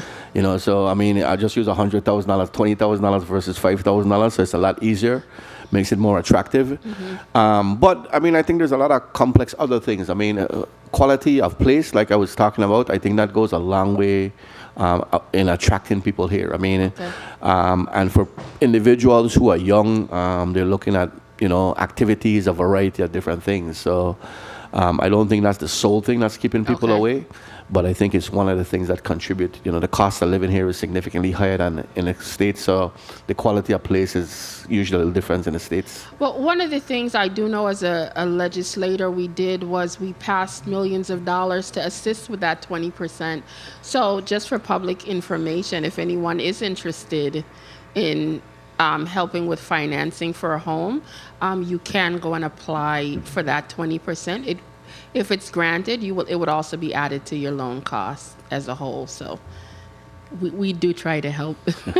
No, I mean, I agree, and I think that's what's very slice is about also. I mean, and the governor legislature, with the support, I mean, has created a program, I think, that can assist individuals. My concern, like I said right now or earlier on, is that I don't think there's an inventory of homes out there, you know, so that makes it a little more difficult. And that leads to my second question. As a EDA, do you guys reach out to companies that potentially build, for example, prefab homes, homes that could be set up in a much shorter period of time? For example, when I speak of that, but of course, staying within the zoning for us, because we are in a hurricane zone, so a lot of these homes can be built to specs for our building code as well as the zone we're in. Do you guys look at that as something viable to really try to reach out to companies like that to assist with the home shortage here in the territory? Yeah, I mean, most definitely we do. I mean, here we use Miami-Dade and we use the International Building Code as our building code. So anybody we talk to, we want to make sure that their product meets those levels. One of the difficulties with us is the paradigm that we have to build with 8-inch block on the outside and 6-inch block on the inside. 1 minute. You know, even 8-inch and sheetrock, you know, we build our commercial areas that way, but not our homes. So we just have to change the paradigm in reference. But we are talking to two entities, and one that they don't call it prefab, they call it modular building. So, and I know the hotel that I talked about that was going to be built in St. Croix, if it does get built, it's going to be using modular construction to keep the cost down. Yes. As is the Hampton Inn Hotel that's going to be built here. They're going to be using modular construction also. So. Do you think, did they say time or, okay. Do you think that when it comes to our laws, that some of our laws needs to be updated to assist with a little bit more of the modern features, still protecting us with our hurricane zoning, but a little bit of tweaking to assist with the way homes are being built nowadays? I don't know if it's so much laws. I mean, I think the building codes allow for a variety of different type buildings. I think the only thing that we really have to be careful, my understanding is in reference to insurance, is that if you build with too much wood, it gets difficult to to insure the property. But as far as building codes and stuff, I think they allow for a wide variety, with the exception that if you're in a historic district, I mean, there's certain provisions that you have to do within a historic district. And I don't think all the provisions that people believe are necessarily true, because you can do facades and everything else. People think you have to use the actual construction material from 250 years ago, but that's not necessarily true. So, I mean, I think what happens sometimes is after storms in particular, we look at various building codes. So we may go from rafters, from, I'm used 3x6. I know we got into 3x8. So we've actually pushed the cost of building up higher because the building materials we're requiring in the code does that. But I think the code has flexibility for a variety of different building. But I think part of our paradigm is the way we build that we've done historically over time. Okay, thank you so much for that explanation. And I'm looking forward to hearing more information with the companies that are dealing with modular, because, we need a lot more options here in the territory. Thank you, Mr. Chairman, for the additional time. You're welcome. Senator Donifred Gregory. Thank you, Mr. Chair. I want to go back to the Vision 2040 plan very quickly. So I know the plan is divided up in various sections. Is there an overall aggregate as to what it will cost us as a territory to implement this plan in earnest, to implement the various areas of the plan in earnest? Yeah, no, we didn't put a cost factor on the plan. I mean, again, for instance, if we're saying you want to become a center of excellence, you may have to spend some money for the technology and a variety of different things, but we didn't put a cost on those. I mean, it was more conceptual ideas as to these are growth industries and these are the way we think we should go, but we didn't cost factor it out. Okay, so good answer. So no cost factor, but under the plan, so you have an overarching plan, and then behind that plan, so how do we action it out, right? So is there an action plan behind the plan for the various categories? Yeah, let me say, for those of you listening, if you haven't read the plan, I would recommend you read at least the executive summary on value number 6. And there's 113 action items in value number 6, and they're broken down by departments, and also what should be short-term, what should be mid-range, what should be long-term. Okay. So they're all laid out that way. Okay, good. So, and I know that piece, but are there associated, and I mean, some of them are long-term goals, like you said, midway, etc. So, so where are you? Let's just talk short-term. Let's just have the short-term conversation. Are there timelines around the short-term and associated funding, associated resources, because everything is not money in this plan, of course, right? So how do we get to it? That's basically what I'm asking. How do we achieve our goals around meeting the low-hanging fruit? Yeah. I think the first thing, and I know the governor is working on it, is really put that committee together. There's a recommendation that a committee be formed in regard to moving some of these things forward. Again, it's not EDA's plan. This is the territory's plan. And we need to move the plan forward in that manner. So I think that's the first thing we have to do, is form the committees and then look at the recommendations and see which ones we can implement and how quickly we can implement some of those recommendations. Because as you've indicated, it's not all about money. Some of them is just policy. Correct. And how do we change policy going forward? Okay. We need to take some time as this particular committee. I think we should do it as a team and really go through the plan and, have some earnest conversation around the low-hanging fruits, the midway, and of course the long term. And this is just from the legislative perspective. But let me shift gears a little bit. I want to go back to the 1 minute. The Solar Plus financing pilot program. So that you partner with the Energy Office on, right? So the loan is being repaid via the WAPA bill, for the most part. Did it start yet? No, we're in the process of getting that program moving right now. So the MOA is pretty much completed. Okay. It should be started within the next 30 days. I think they've already selected, they've gone through the application process, but the back end between us and them is what we're finalizing now. So on your policy, the funds are being, of course, naturally be tied to your WAPA bill. So how do you intend to get your money from WAPA? And it's a very serious question. Yeah, again, it's not our money; it's the Energy Office money. I understand, and but they've you designed, are administrating the program. They've designed it so you pay WAPA, and I think the money actually stays with WAPA. It doesn't go So out it anyhow. stays with It's WAPA. not a revolving fund like our standard loan programs. It stays with WAPA, allows WAPA to have some additional working capital to I assist see. their programs, but also allows people to come off the grid and feed energy into the grid. So, Time. oh boy. So Energy receive these federal funds. We're paying it back as a loan. Are you required to pay back the entire amount? How My does this understanding program is work? Energy is requiring you to pay the entire amount. They have a 1% interest rate on it, so it's a very small interest rate, but you have to pay the entire amount back. So what we're helping them with is we're helping them with the loan documentation. Mm-hmm. We're helping them place the UCC lien and the system, and then we'll help them with accounting. So when you pay WAPA, WAPA will forward that information to us, and we'll keep track of the loan balances and everything for them. So you're getting an administrative fee? Yeah. So yes. Okay. Yes. All right. Okay. Thank you, Mr. Chair, for the time. I just need to understand a little more about how this program works, but I'll get it. Thank you so much. All right, so I'm going to ask my questions, and if anybody else have a quick burning question, I will entertain it. And then after that, we will wrap up this committee hearing. So quickly, in the section labeled resources for farmers and fishers, I saw where you mentioned that you are exploring ways to assist the territory's farmers and fishers by providing financing for business improvements and training on business processes, such as accounting, tax preparation, documentation, information systems, and marketing. I'm happy to know that. How is that initiative being funded? We're funding that pretty much from us. I mean, it's something that we think is very important. So a lot of this is not necessarily monies that have to go out. It's more technical and administrative assistance that we're going to be providing. Okay.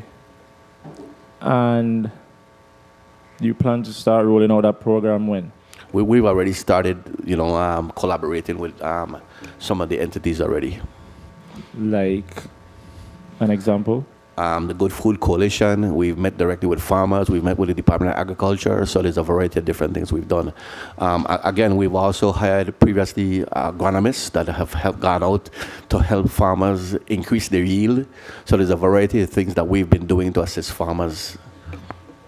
And so far, you have seen individuals coming forward. What are those numbers looking like? Well, we've had good response in regard to that. I mean, we've had some farmers that have been very successful in our loan programs. It's allowed them to buy additional machinery and equipment to increase their farming capabilities. We're also looking at agrotech and agrotech facilities now.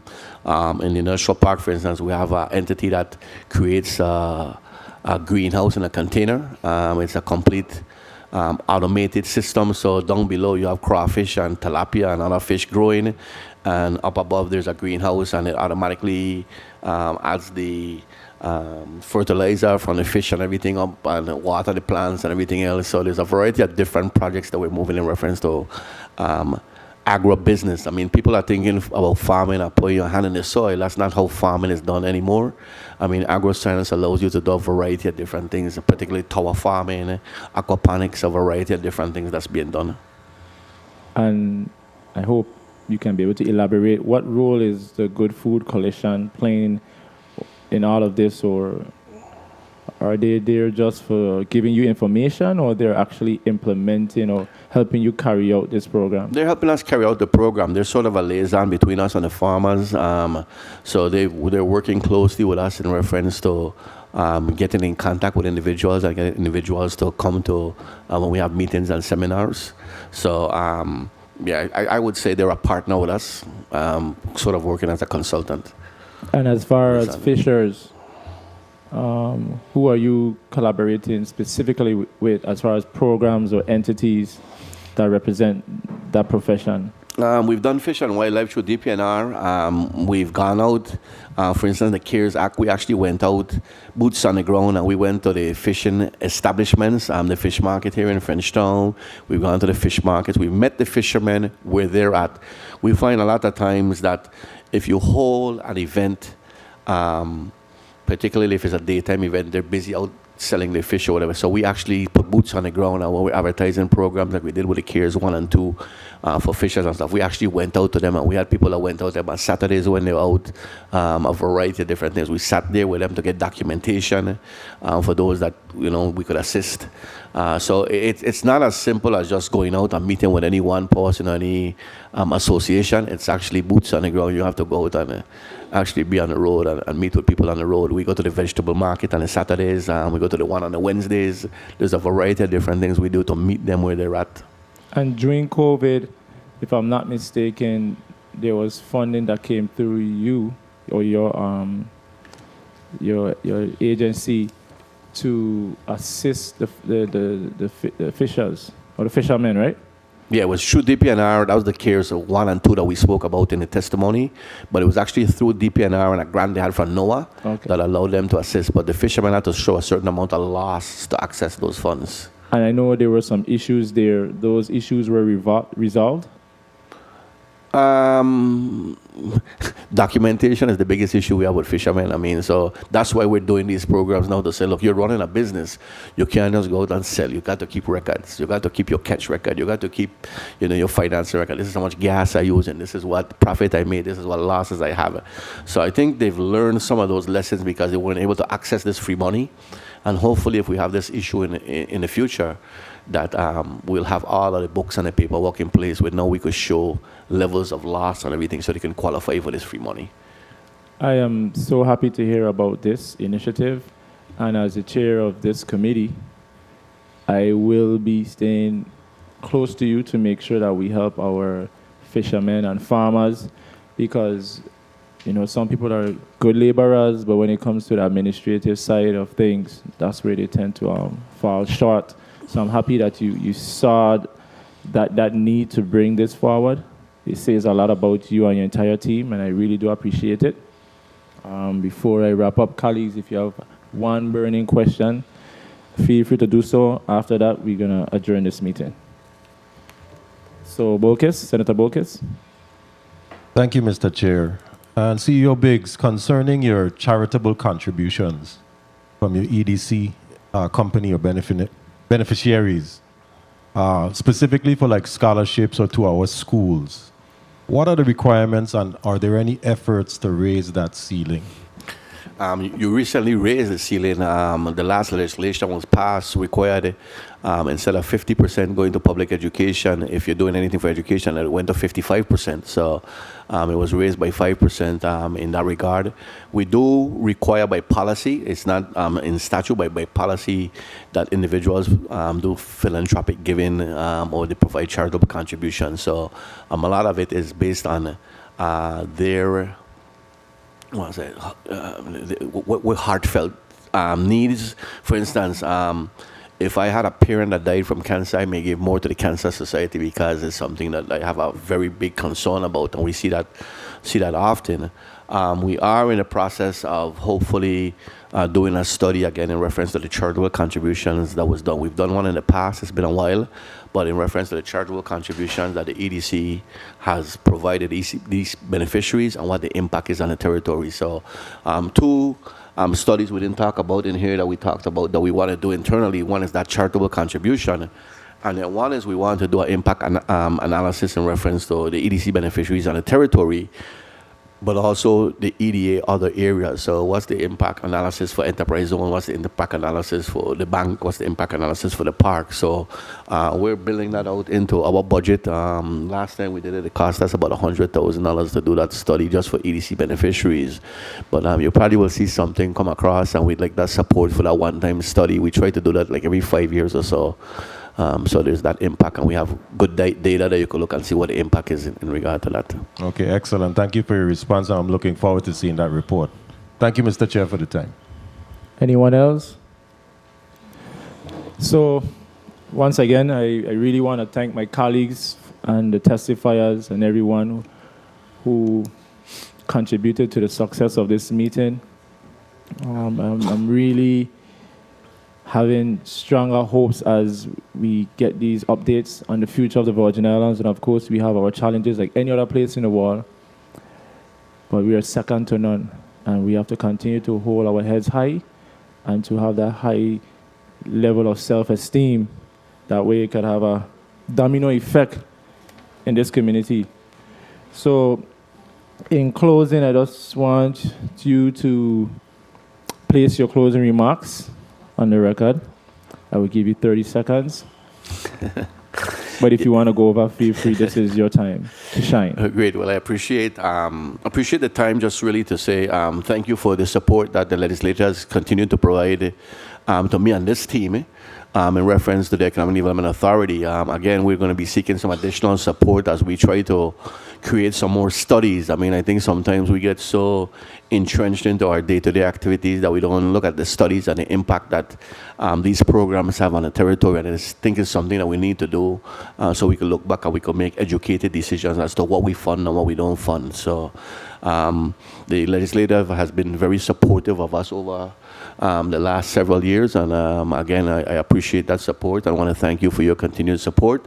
We are always happy to come in front of the legislation and provide a status update and provide information as to what we're doing as it helps us educate the public as to the EDA and what the EDA's function is and the programs that we're working on. So we look forward to working with you in reference to this new committee and your staff, Economic Development and Agriculture.